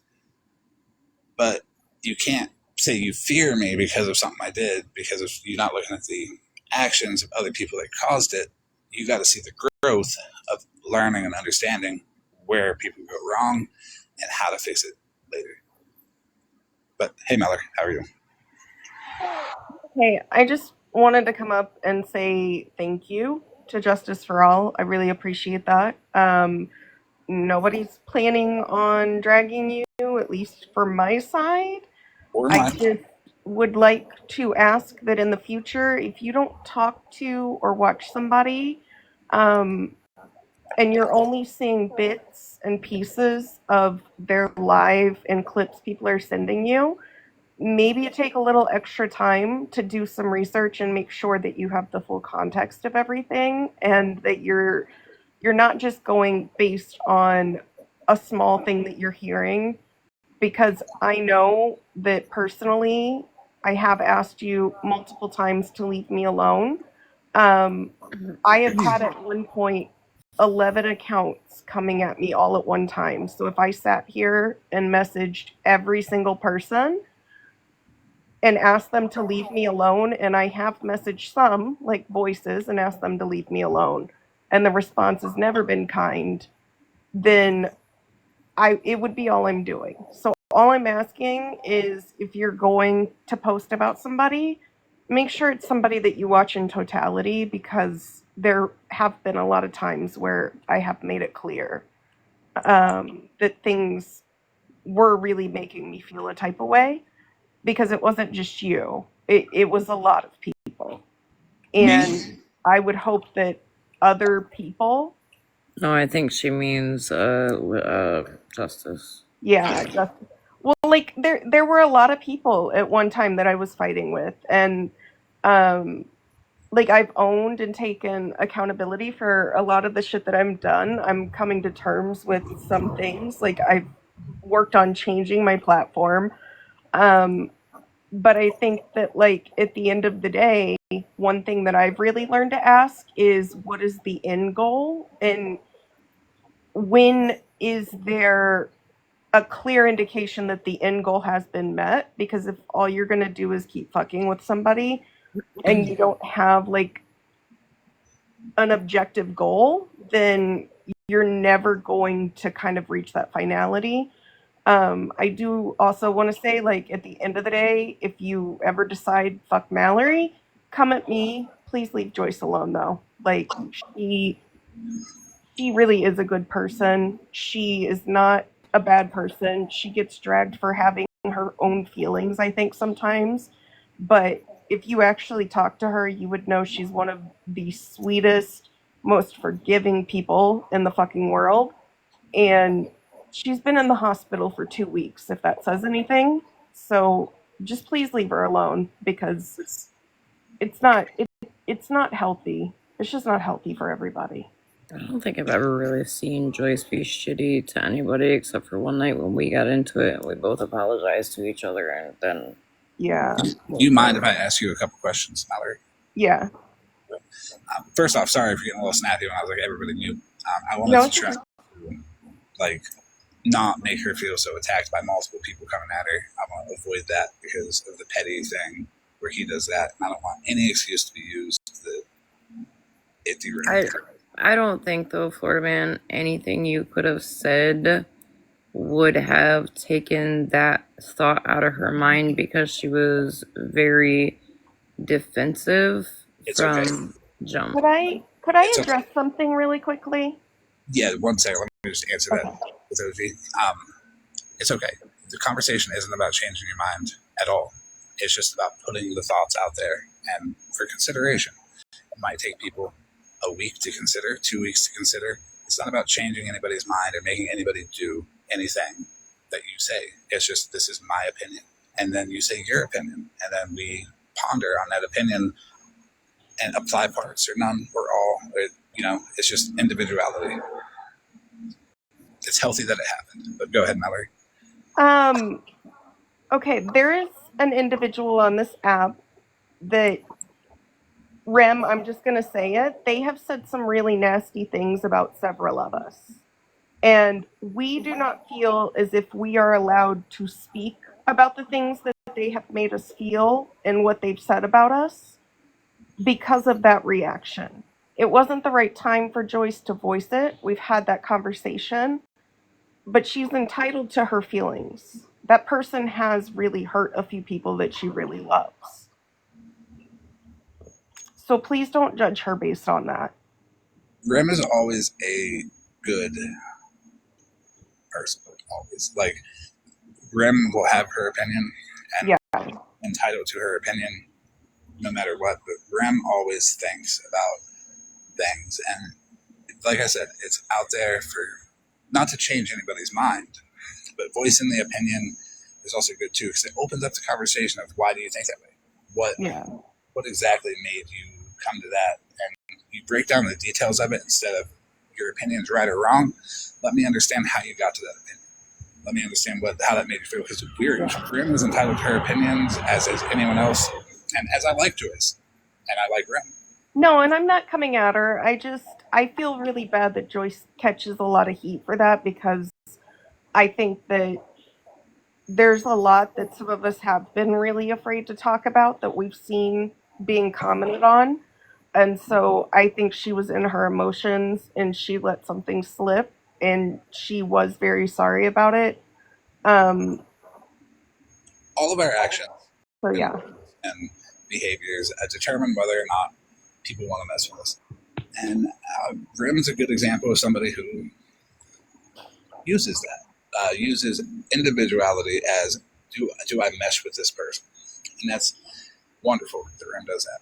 If Rem has a negative opinion about Joyce, Rem is allowed that. Yep. But conversation is key of reasoning why, not trying to convince why Rem might be wrong or why Rem could reconsider, but understand the reasoning why, and then talk to Rem and understand her. She'll understand why you think the way you do. And trust me, Rem is one of the most sensible people ever to exist.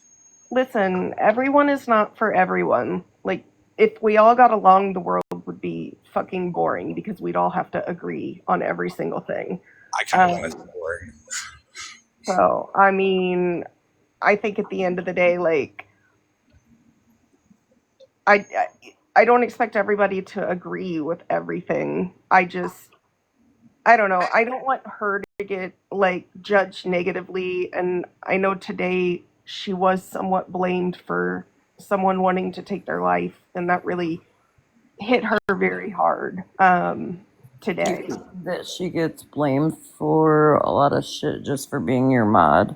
Yeah, actually, there was somebody who told her specifically because she was my mod, that's why they were coming at her. So that's, I think, why I feel a little extra protective over her, because in the last few weeks she has kind of been made to feel as if because she's around me, people are going to keep coming at her.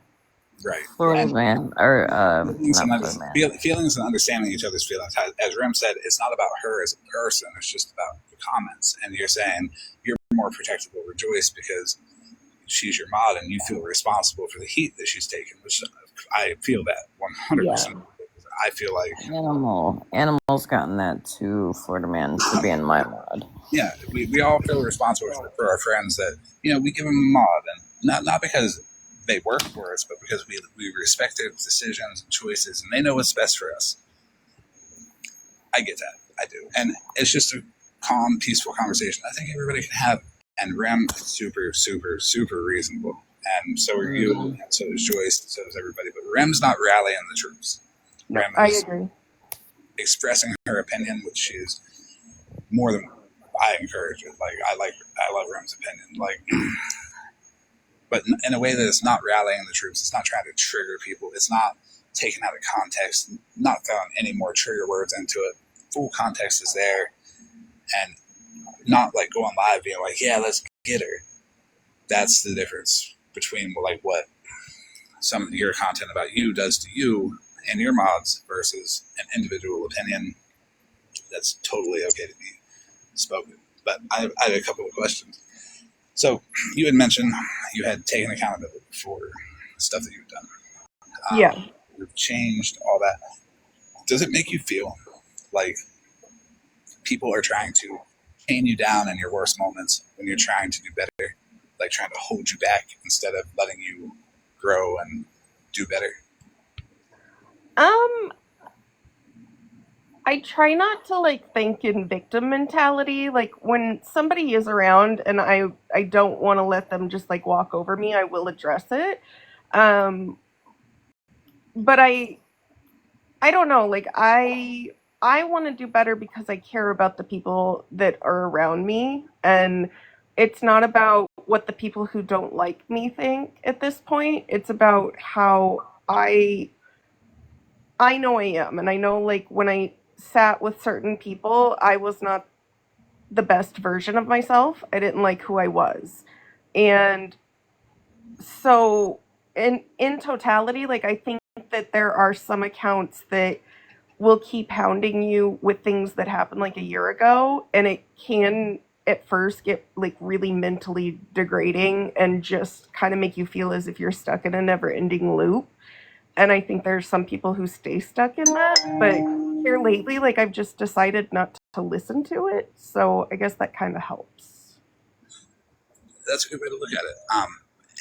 I noticed you mentioned like you try not to think of it as in like a victim mentality. I don't see that as in a victim mentality. I see that as in a way where people try to chain you down in your worst moments, because your worst moments is where they got the most exposure, the biggest response to a post about you or a live about you, and they got that reward from the response. So they try to hold you down there, and they can't let you get up, because if they do, then they lose the power. And I like really appreciated Nikki a week or two ago when like, yeah, I made the fucking white van joke about voices. I never like made it out to be anything like, oh, she's going around kidnapping kids. It was literally like one time she tried to lure me into her creepy white van. That was funny though. It was really funny to me, and like for her to go around after all of the things that she said about me, including repeating what somebody had said about my fiance and saying that he was a P3do, or stalking 13-year-olds around this app, which was really fucking weird. I don't think it's fair to like, and I've learned that like I can't sit here and just like nitpick every little thing. Like it's hard watching people like constantly get mad at you for responding when someone else won't leave you the fuck alone, because your response tends to be what everybody wants to fucking run with. Kind of like when that one nurse lady threatened to come to my town and pass out flyers and make sure nobody ever hired me. My angry response was, if you do that, I'll call the fucking nursing board. And all that gets played is the nursing board part. Nobody remembers the fact that she fucking sat there and said she was going to come and make sure nobody ever wanted to employ me again. Right. So out of context. Yeah, and I think that's where like people kind of get lost in you. Like they try to bring you down. They try to keep you in that space. They try to play it so that people don't want to be around you. And at some point you have to recognize, like I've recognized where I've done that to people, and you can't fucking do it. Like it's just wrong. I agree. I mean, I was I had involvement in that. I consider myself your first big beef. Like you were. I was the first one to go at you. You went at me, but I went at you first, and I started. I used your responses as fuel to continue going, and I used the response that I got from other people as validation for doing it. And sometimes, even from experience, it took me a long time to see that, but I didn't see it until I really disconnected from the app. I started to see it when I started to see people attack the people that you were around. Then I started to put myself in your position, and I'm like, wait, this might be what kind of happens to me. Not necessarily. I don't have all the like pages that you do. And I certainly don't have videos with 200 likes on it and 150 comments.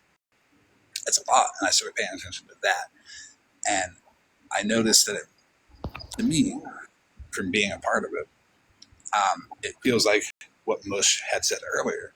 Like, it's a community. You're a part of this community, and who can do the worst and clip the smallest bit to make it look the worst on you, and then put it together, and then it just frames you as just this awful individual that draws more and more and more people in. The consensus says that Mallory is negative, so any new person coming to is going to automatically assume, hey, this person is a villain, which leads into, do you think people make you the villain because they don't have anything else constructive to, make content about, so they have to have a goal to, like, take Mallory down, knowing that it's never going to happen? But what other content do they focus on other than you? I think that at the end of the day, like, we all kind of, And that was in my mind the right thing to do, but it's a selfish mindset because you're taking one person, you're harming them for your own validation and own entertainment and the entertainment of other people. And that's where I can truly see that I'm, like, wrong in that whole situation. That's why I'm not ashamed to admit it either. Well, I have a question though. Yeah. Mallory, what, like, why did you always let Florida Man in your box? It's a good question. honestly, like, how do I explain this? Because you knew, like, I guess the reason why I'm asking is because as he said that, like, I thought back to, like, how he said, like, someone said something, yeah, he'd go jump in your box. And I'm like, she's so quick to block somebody. And of course he has 5311 accounts, but she would let him up in the box. He would pull his bullshit. She would drop him. He'd come back out. Like, why did you keep letting him up in your box? Honestly, I felt like if I kept letting him up, he would just show he was being an asshole to me, and people wouldn't listen to him because he was like one of those ones. Not to mention, like, sometimes he was kind of low-key funny. Like, I've said it before in messages. If you would use, like, your evil powers for good, you could fucking get a lot done. Ram, I think so too, Ram. I think they did like picking at each other. It was fun picking at Mallory for sure. And her responses sometimes were good too. Some of them were good. Some of them were witty. A lot of them were funny. But then some of them, like the good ones that like kind of invalidated my point that I was making, that's when you would see I would like just derail it and just go for the weight. But the fact that you kept letting me up in your box over and over, I was kind of confused about that too. Because I'm like, aren't I a dick? To be honest, though, you were one of the only ones that would actually have like a genuine conversation, and we might not have like been able to like part on mutual terms of like just leave each other the fuck alone or whatever. But like I've had voices in my box a couple times, and she just gaslights me, and she sits there, and it's constantly like she can't ever admit that she's wrong. She can't ever admit that she did something that she shouldn't have done. And she also isn't fucking funny. Like, I'll just say it. Like, she just comes off very condescending and very rude. And maybe, I don't know, I feel like I always felt like you were doing what you were doing because you cared about other people. And when you first started coming at me, I wasn't getting along with Samantha and Virgo. Yes. And then Skittles happened, and you were with Skittles. And so it just always felt like you were kind of basing your opinion on the people I wasn't getting along with, where a lot of people base their opinion off of these like little clips that they have, but they don't really care to get to know like anything. And so I don't know, maybe I just kind of had hoped at one point like it would change. I did that to you. I can admit that I did that to Mallory. I've done that to people too. Like, I have. I'll tell you what I did. I didn't even care about the clips. I'd post them and be like, yeah, she's a dick, look at her. That's it. Well, and I'm not gonna lie, like I made memes of you with ChatGPT like months and months and months ago, And the first thing I did was message it to a couple of the mods, and I was like, I can't fucking post these or I'm gonna be the bad person. But like, it was always like I always wanted to. You could have. You were more than welcome to. I love a good joke about me, honestly.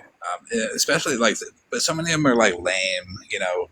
But then I fall into like seeing how mine could be like lame to you when I hit on the weight. That's just lame. That's just like a low intelligent way. But intelligent, funny stuff is always good, especially if it's about me. But people would have, you know, attacked you. I would have been like, "Oh, you want to do that to me?" And it would have escalated it. I get it. I do. Yeah, I really wasn't looking to fight. My original opinion of Mallory came because I didn't even know who Mallory was. I can admit that. I didn't know who she was. And somebody off the app told me that she had bullied and harassed them. And at that time, I adored that person. I wonder if that person's even still on the app anymore. But that's where I got my opinion of Mallory from right away. And I was like, fuck that bitch. I don't like her. It's easy. It's easy because, like, Mallory's so confident in what she says, okay? And that's part of the why it's so easy, because when people want somebody to be wrong and they confidently tell you, no, fuck you, I'm right, that can trigger something in you to be like, and it spirals into negativity. And when there's nobody there to cut it and just be like, hey, stop. Look at where each other came from. Look where you're coming from. Look where she's coming from. What are you doing? Then it becomes a problem. With Mallory, she's got hundreds of people that are like, listen to what she said is so negative. Here's the 5 seconds that she said it. Like the nurse one, where nobody showed that she was going to put flyers all around her town. Just said, I'm going to call the nursing board. But they present that first. And then later on, when it gets told, well, she said that she was going to, you know, put the flyers around my town. The response is, well, you told her she was going to contact the nursing board, when they confuse the, you know, events, how they happen, the timeline of it. And everything just gets so confusing, and everybody spirals into negativity, and I did it. No, because I never heard that, Florida Man. Like, I never heard that part, that the lady was going to do that to Mallory. I just seen the clip where Mallory said something about calling the nursing board. Yeah, she was in Petty's box, and she said she was going to go business to business and hand flyers to everyone there and, like, tell them not to hire me, and I'm not a good person to hire. Oh, yes. Yeah, I didn't know any of that. The only part that I seen was a clip of you showing the live, and I think you said something like, I want to know who she is, because there's only so many hospitals within me, or within where I live. And so I never knew that, like, she had done something shitty to you. In fact, I told Chris, I was like, that's kind of fucked up for Mallory to go after somebody's job over TikTok bullshit. But I didn't know that part until just now. I never, like, want to ruin anybody's life. And I did find out she was only, like, an hour and a half away from me, which, like, I mean, in that moment when somebody's threatening to do that, it does make you question, like, would they really fucking do it? Right. I thought it was backwards. I thought you had said that to her, and then she had responded to you with that for the longest time. Yeah. And that's just that one situation. And that's a good example on how things can get twisted, and how we might need to step back and wait a day and really think about it and get the full story from both sides. Talking to Mallory ain't so bad. I believe I called Mallory. I was like, hey, I got an important thing I got to show you. And I called her, and then I sent her a meme. And then I was like, all right, have a good day, and hung up. Like, I had just woken up. I was like, what the fuck is happening right now? Like, it ain't bad. Like, nothing malicious.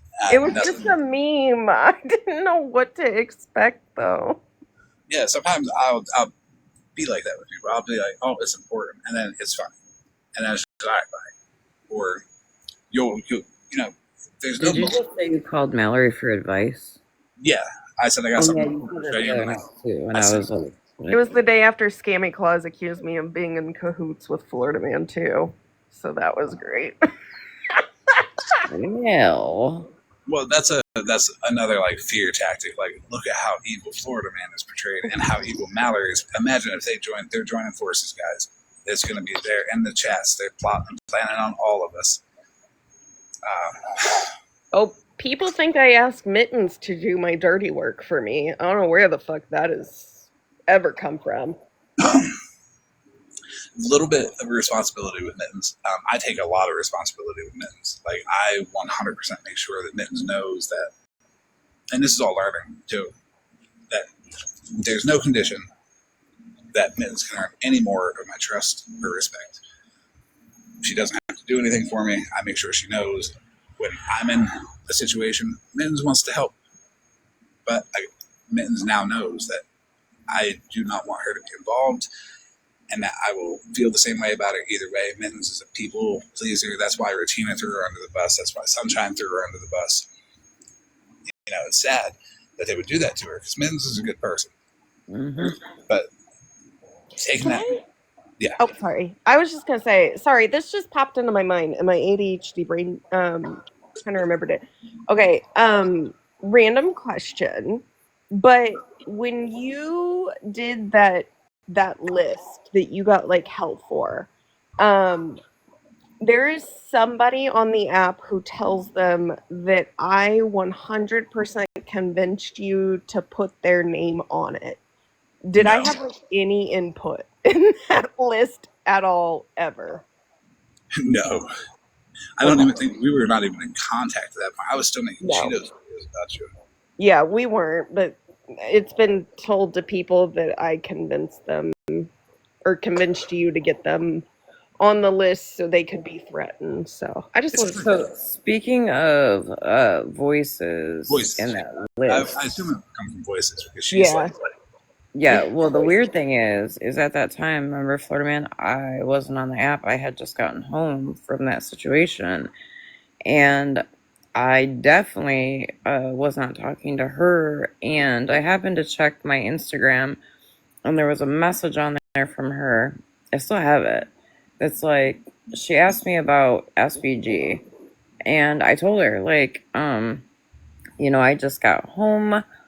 I've been gone for a couple weeks, and quite frankly, I don't really, you know, want to deal with anything about TikTok. And then she brought that list up to me. And of course, that list got my attention because you and I hadn't talked because I wasn't around my phone. Yeah, my bad, Rem, but I really wasn't at this time. Didn't even have my phone at this time. And she had said, and I never did, I've not talked to you about this, Florida Man.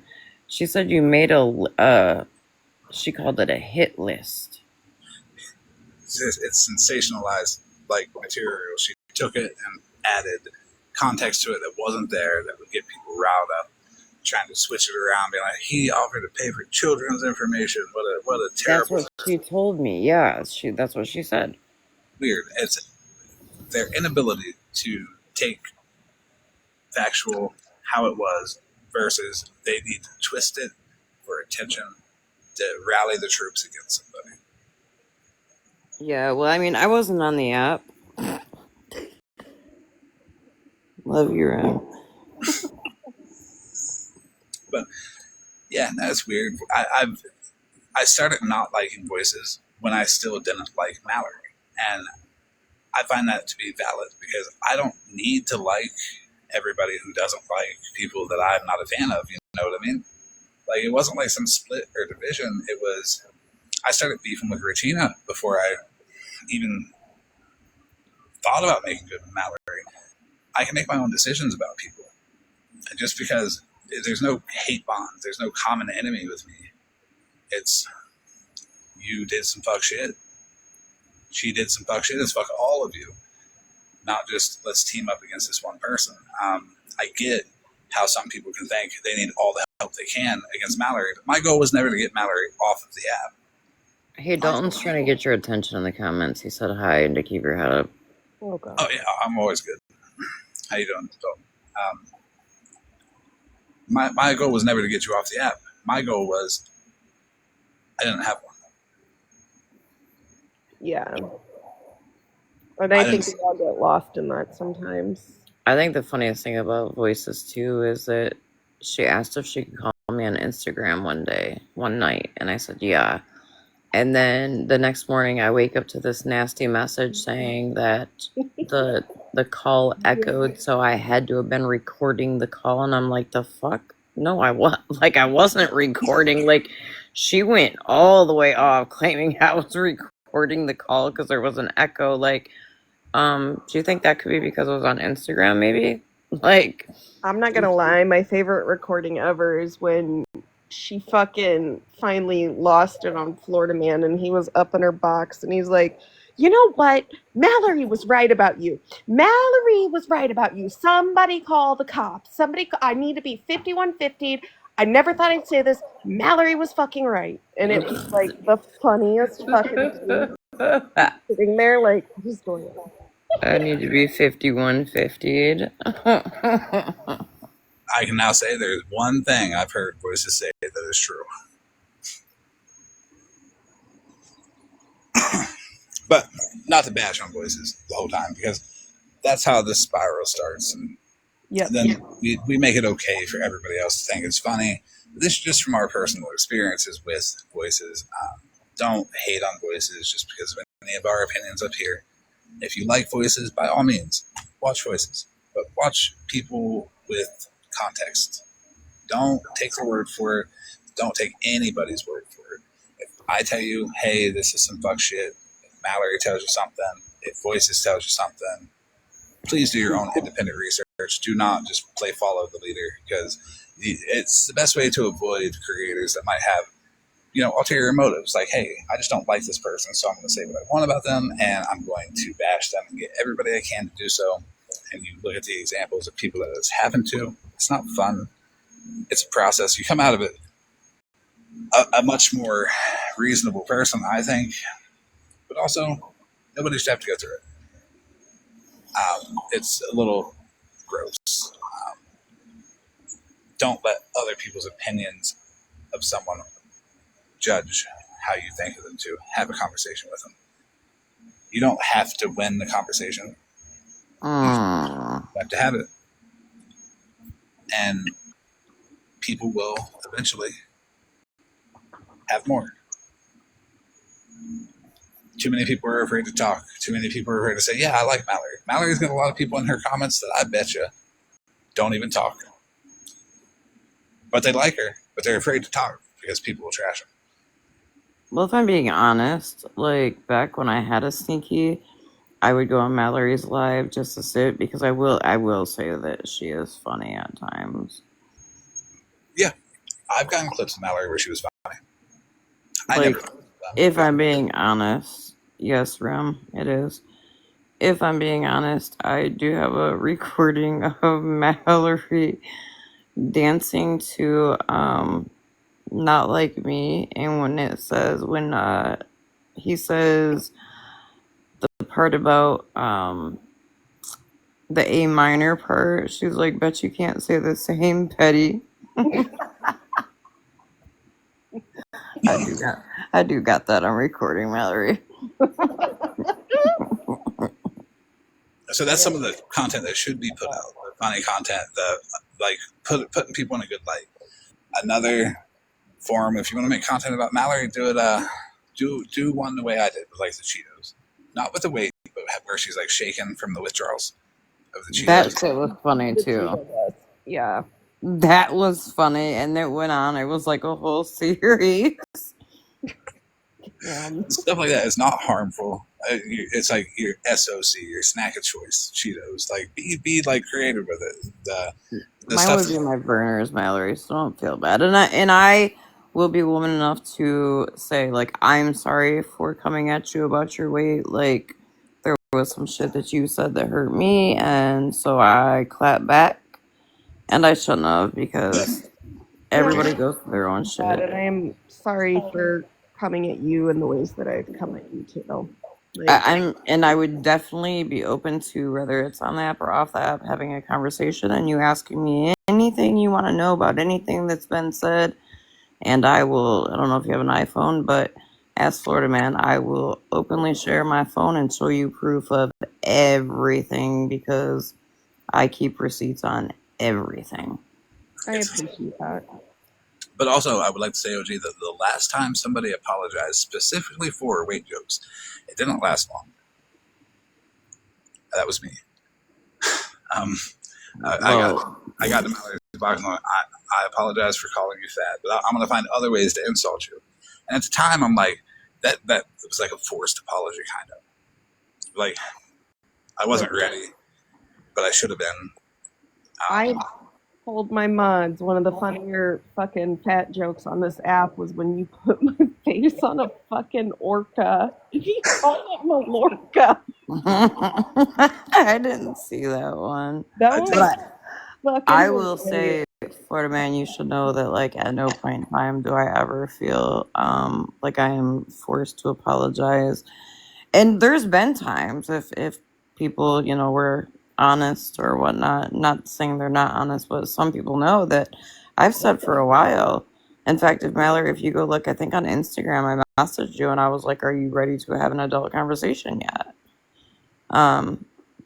Yeah, Because I truly feel that there was people feeding Mallory shit, and Mallory just didn't like me, and so instead of her like asking for both sides, she went with it, and I get it because I'm guilty of the same shit. But I think if Mallory actually seen the proof from both sides, she would be like, oh, okay, wait a fucking second. I would like to say that if anybody after this live or whatever sees any clips of anybody saying, oh, well, they're just doing that to form an allegiance against us or anything like that, that is not the case at all. I would rather be peaceful with people than be mean and vindictive towards people. Oh, I'm sure there's going to be clips all over the place tomorrow. Be taken as an example of growth and understanding one another. I'm not going to agree with 100% of what Mallory says, does, and vice versa. I would not expect her to. There's no expectations on my end for me to not respect Mallory. Like, if she does something I don't agree with, I don't have to go to the internet with it. I can contact her and say, hey, this is how I feel. She can tell me how she feels, and then we accept it. It's very easy to understand and not try to change one another, as you know we have all tried to do to people. It's, you know, kind of gross to keep it up forever, and that's saying that my behavior was kind of gross for sure. Admitting where you're wrong and being able to admit that publicly helps you far more than you might think. If everybody started doing it, it's like, yeah, I was probably wrong at that point. It would And like, make it normal. like I told Scammy Claus the other night when she was trying to come at me, like I don't have to be best friends with everybody, but I'm kind of like shifting my content. Like, yes, I like to watch drama. I like to recap it. I just don't want to be in it. So I'm not looking to fucking sit here and fight with anybody. I'm not looking, like, if anybody thinks that I'm like digging into people at this point, like literally I send fucking memes of sunfish to people and stupid ass shit like that. Like, there's nothing going on. I'm not trying to like go after people. I've definitely said things in the heat of the moment that I shouldn't have, like when I said the thing about calling the nursing board, but I would never fucking do that, like ever. It's not right. I don't call CPS. I don't call the cops. Like, Ooh, can I CPS just made me somewhere along the line, I think you had said something about I called CPS on someone. I'll tell you right now, I have never called CPS on anybody on this app, and nor would I unless the child is actually truly in danger. it's just like easy and all that stuff. So I do apologize if I Yeah, I never did. So, Kaylee, I came home. We had a family death at that time, and I came home and found out that Kaylee called the hospital, and I was on the phone. I think Mittens was on the phone at that time too, and I said, "Why? Like, what was the point of that?" Yeah. Because first of all, as a nurse, I'll tell you, we can't give you any information anyway. But furthermore, like, why? Kaylin, do you know you're in the box? Sorry, And I just don't want anybody to like mistakenly yeah. put anything out there. Also, real quick, because Dalton is down there apologizing for things. Like, Dalton, I will say this. Well, hold on. I didn't even know you. How about after Mallory? How about Dalton come up and then you guys can have a conversation? It's better voice to voice, and if it doesn't need to be public, it doesn't have to be. But if you guys want it to be, it's a good example for other people as well. No, he was apologizing to everybody down there that he's ever heard. He said, Mr. Mel just went to bed, so I think I'm gonna go. So I'll drop, but yeah. I'm sure they've got enough content for tomorrow to set the shingles on fire. So. I hope it changes their opinion. I appreciate you, Mallory, and Thank you. again, I am sorry for all the gross bullshit, but we are here right now. Yeah, and I, at some point in time, if you're willing, I definitely would like to have, whether, like I said, whether you're on the app or off the app, I'd like to have a conversation because I think you were given a lot of misinformation and bullshit. All right. Well, I will talk to you guys later. Thank you. Have a good night. Have a good night. Okay, Look at Dalton, you, look at you, Florida man. Look at you. Right. This new leaf of talking things out. It's setting a good example. Well, and it's honestly a better feeling than not wanting to open the app because you dread what bullshit you're gonna open the app to. Right. And look, even Rem said goodnight, Mallory. That's amazing. Hey, Dalton, how are you? And hey, OG, I'm making it. I've said a few other places, and I know I've done a lot on this app, you guys, and I don't need people like everyone to forgive me. That's not my reason. I came here to address the people I have hurt in the past, and it's not about what they did to me, so I'm not even going to address that. Okay, I don't care about what anybody else has done in this point. So hey, can I recommend something, Dalton? Only address the people that are here in the box are willing to get That's why I'm not the old Dalton, so I don't address other people or try to bring up old past problems. I'm not here for that. I wouldn't even go get a box. I came in, and when I came in, like I didn't want to disrespect you or your live or anybody here, so I was really not trying to make a lot of comments. I was just trying to like really address you and just show you a little love. And I'm still, growing. I'm still gonna make some mistakes, and I'm still fighting with some people on this app. I've been, everywhere. Y'all know this, but I am trying. And the one thing that I want to do is at least come and acknowledge the people that I have hurt and say sorry to them, whether they accept it or not. Taking that accountability and apologizing to people any point in life is a start, and it might not change nothing, and that's okay. But, OG had addressed me, and I wanted to address her back. And I felt that it was honestly the respectful thing that, if they wanted me to come up, I didn't mind to do that. Like, I don't have no reason to hide or, not come up. I haven't even been around. Like, honestly, this is like the first time I've been in here, and I don't know what's going on between y'all. Like, I've only been here a few minutes, so it's been healthy content. It's been emotionally stable content for like the past week, 6 days, where it's just like explaining behavior and explaining that maybe, sometimes an apology isn't a blanket coverage. It doesn't work because if you've noticed, sometimes you can apologize. Yeah. And then there's still some tension there. Of course. Well, Florida man, there's always going to be tension with certain people anyways in your life. Not everyone's gonna like you, and no one has to like you, and some people will like you.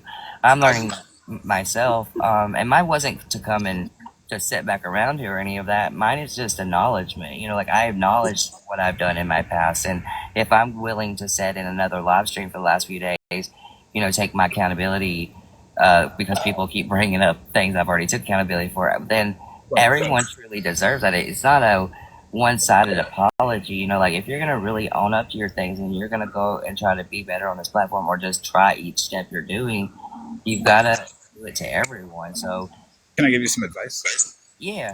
If you look at like the relationships, the friendships between me and some people at Bucci, we'll use Bucci as an example.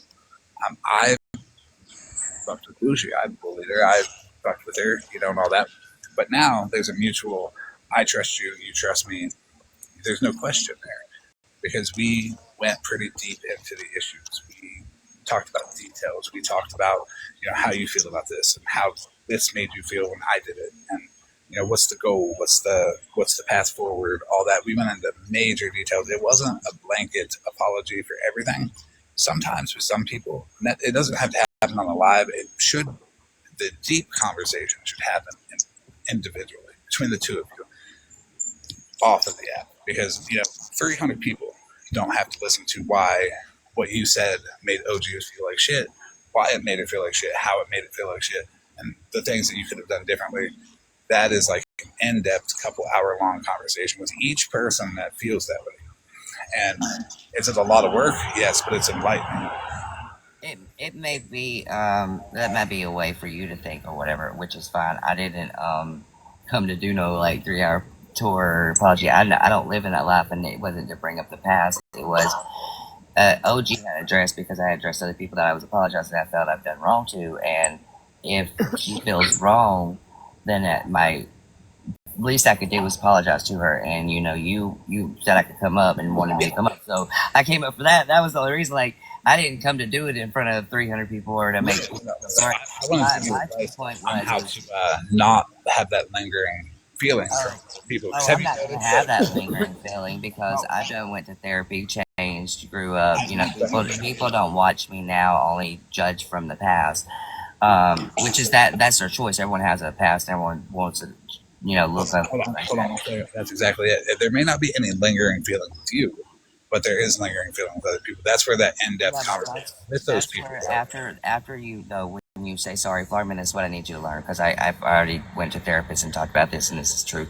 After someone apologizes, though, it's your point to heal. It's not their fault that you're not healing from it. So, if someone takes that accountability, that acknowledgement, and that apology, there is no other things that has to be let on from it or dragged on or is going to be dragged on. Just like I don't have to speak to anyone again. I came in and did what I did as a grown man, a grown person, and apologized directly to the people I've affected.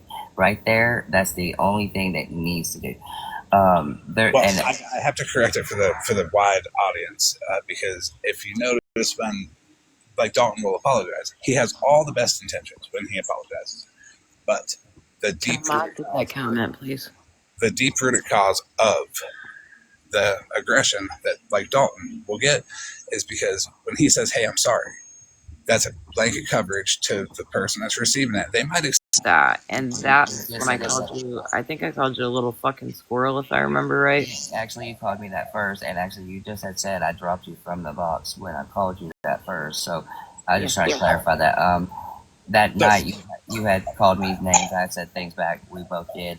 I have not that, honey. I have an idea. OG, I think this conversation between you and Dalton should happen behind the scenes. No, I'm not doing that with Joe. I came to say sorry. That's the end of it. No, I'm not calling nobody. I'm not doing that. Florida man, no. Okay, so that was not productive. Reinsert positivity into this and explain why sometimes you have to take a step back from conversations. It's great that Dalton wanted to do it, but the intent and motive behind it, you have to see genuine interest in wanting to get it done. The fact that Dalton will repeat behavior, as he may be sorry for that behavior to one person, great. I will not discount his actual genuine apology to people. But if it's not worked out, if it's not this is why I react this way, so the person understands why he continues to react that way, that's where the hostility comes from. The hostility doesn't come from, he's doing again just to do it again, or people just hate Dalton. There you go. Apologies don't work. No, apologies seem to not work because when people want the conflict to end, they accept the apology. But when people are unwilling to talk about the underlying reasons of why you act the way you do or why you respond the way you do, then they're bound to get mad at you again. With the Beanie phone call. I'm sure somebody has that clip, Florida man, and to be honest with you, I didn't talk shit to him until after he said what he said. That's okay, and that's why I say, like, 'cause it would blow up into a negative argument. And if that's going to happen, it should probably happen behind the scenes. That way, it can be handled, and everybody, 300 people don't look negatively on any one party. Because my goal is not to make anybody look bad. I'm not trying to make Dalton look bad. It took a lot for Dalton to come up here, and I appreciate that. It is just the open-mindedness of having a conversation. And when I was explaining to him, hey, maybe get to the root cause of why people react to your actions the way they do, it was no, I'm sorry, move on. That is honestly not what a therapist would say. No. And I don't agree with it, but just because I don't agree with it doesn't mean he's not allowed to say it. But there is conversation to get to the root of the problem. That's imperative. If you really want to settle it with somebody, my apology to Mallory was not, hey, I'm sorry, that's it, get over it, move on. It was a book, and it's continued acknowledgement that, hey, I was wrong for that situation. That is not to put myself in a lower position. That is to remind myself and everybody else that, hey, it's okay to acknowledge when you're wrong multiple times, because it proves points of other people's behaviors, and it proves points of you continue to look at yourself, and you change your behavior. If you don't remind yourself that you were wrong, you will go back to that behavior with that person. In all honesty, Dalton needs to leave the app and have a lot of self-reflection on the actions he's done that causes the reactions that he gets. He can't then turn around when he gets these reactions and say, see, they're bullying me. See, I did nothing. See, it's them. When he actually starts it, baits everybody to react, and then plays the victim. I love your accent, by the way. Yes, and I'm not trying to frame this in a negative way to Dalton. That's with a lot of people. Not just Dalton. A ton of people need to disconnect. I needed to disconnect so I could reevaluate my overall look on it. So anything that she says about you, Dalton, would probably apply to me too, because disconnecting did help me. It helped me. I had to do it as well. I was involved in a group, and I had to disconnect because I didn't like the person I was turning into inside that group. Yeah. No, I don't want anybody to bash Dalton. I don't want anybody to use this in any sort of negative way, because, look, the want to apologize was there. The ability to come up into the box and try was there. So it's not a shameful thing. It's not something to be bashed. It's not something that he should be discouraged from trying again. But you could also hear the agitatedness when you were trying to explain all that to him too. Like, you could hear him getting irritated with you. That's where the open-mindedness comes in. And to have a successful conversation, both parties have to be open-minded. And I know I might have seemed closed-minded by being like, hey, I got to drop you, but I really wasn't trying to bring that tense up here, because Dalton could come back up here right now and just be like, all right, I understand. Let me just hear you out. But knowing that I would also hear Dalton out. Like, it's not one-sided. It's both. We all have to listen to each other. We don't have to change each other's minds immediately. That's not what the conversation's for. Again, it sits, you process it, you think about it, and you might even do your own research on it. There's been numerous times where you and I have had conversations off the app, and I'll see something one way, and then you and I talk, and then we hang up, and I think about it. For instance, I'm not going to bring the person up, but you'll probably know who I'm talking about when I say this. There was somebody that you had a conversation with, and you said something about, that I was owed an apology, and I was like, remember? I was like, no, fuck that. And then before the end of the conversation, I said to you, you know what? Maybe we can have a phone call or a live to where me and this person can have a conversation.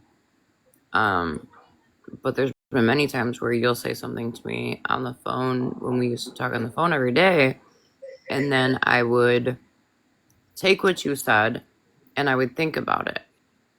And a lot of times my opinion or my thought on the matter or the outlook would change because I could see it from your point of view versus seeing it from my point of view.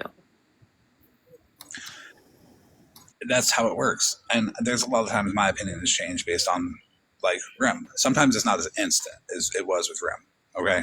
And I'll give that example. In Amanda's live, when Queenie was up there, I got a text saying that Queenie was going at Mittens, and I got mad. I was like, oh. And I went in and I went to a box, and I was gonna go in, but Rim said, give Queenie an opportunity to have a conversation. And you know what? My anger went away.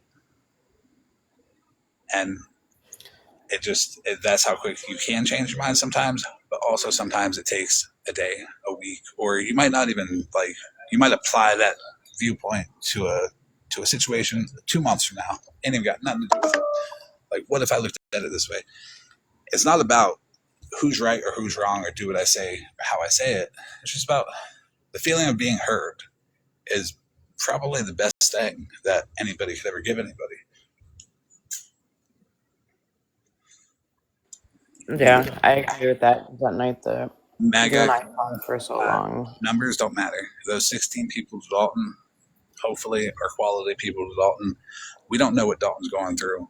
We don't know if there's anything that's underlying causing him to lash out or anything like that. So I'm not going to talk any trash about Dalton. I don't think anybody else should. I wouldn't make fun of him. It's not about that. Let people process. Let people do their thing. You know. I'm going to bed. That's how the negativity spirals. I'm going to get off and go to bed. Okay. I'm going to get off too. Good night. Have a good night, everybody. I will be live. Just before you do Florida Man, I would like to put an apology out to Animal. Some things got accused of you from a group that I sat with that I was going to talk to you privately on the back end about, and it should never have been brought to the app. Do you want to come up? And I'm sorry that it was.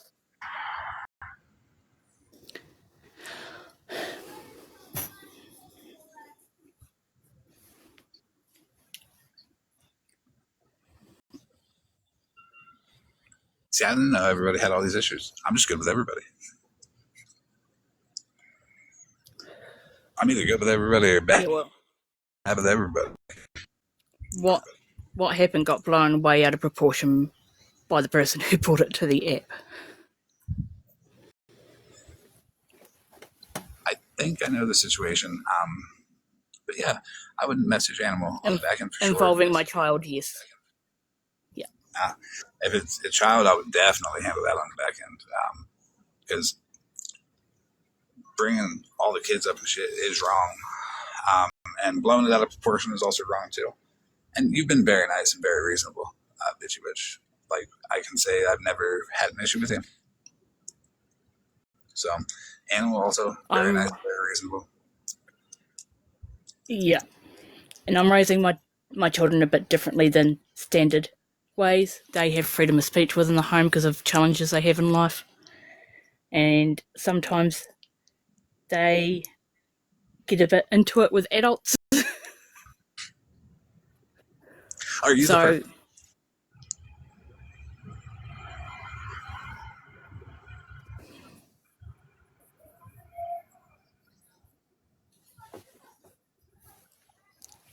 But Animal, if you'd like to reach out on the back end, I'll message you. And we'll have a talk. I appreciate that. It takes a lot to extend an apology like that. And everybody should learn from that too. It's not easy at all.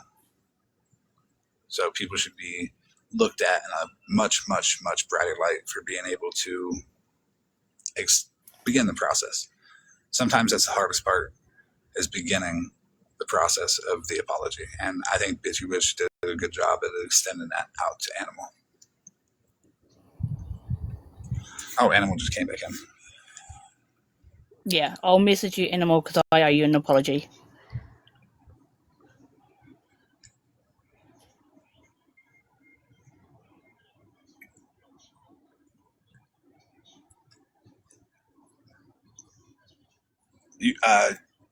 Bitchy Witch is going to message you. She says she owes you an apology. And it has to do with something. I think it would be better, like on the back end, for you guys to talk about it. I don't think it's public Yeah. appropriate. I mean, not every apology has to be in the public. Sometimes it's way more comfortable to be vulnerable and open privately.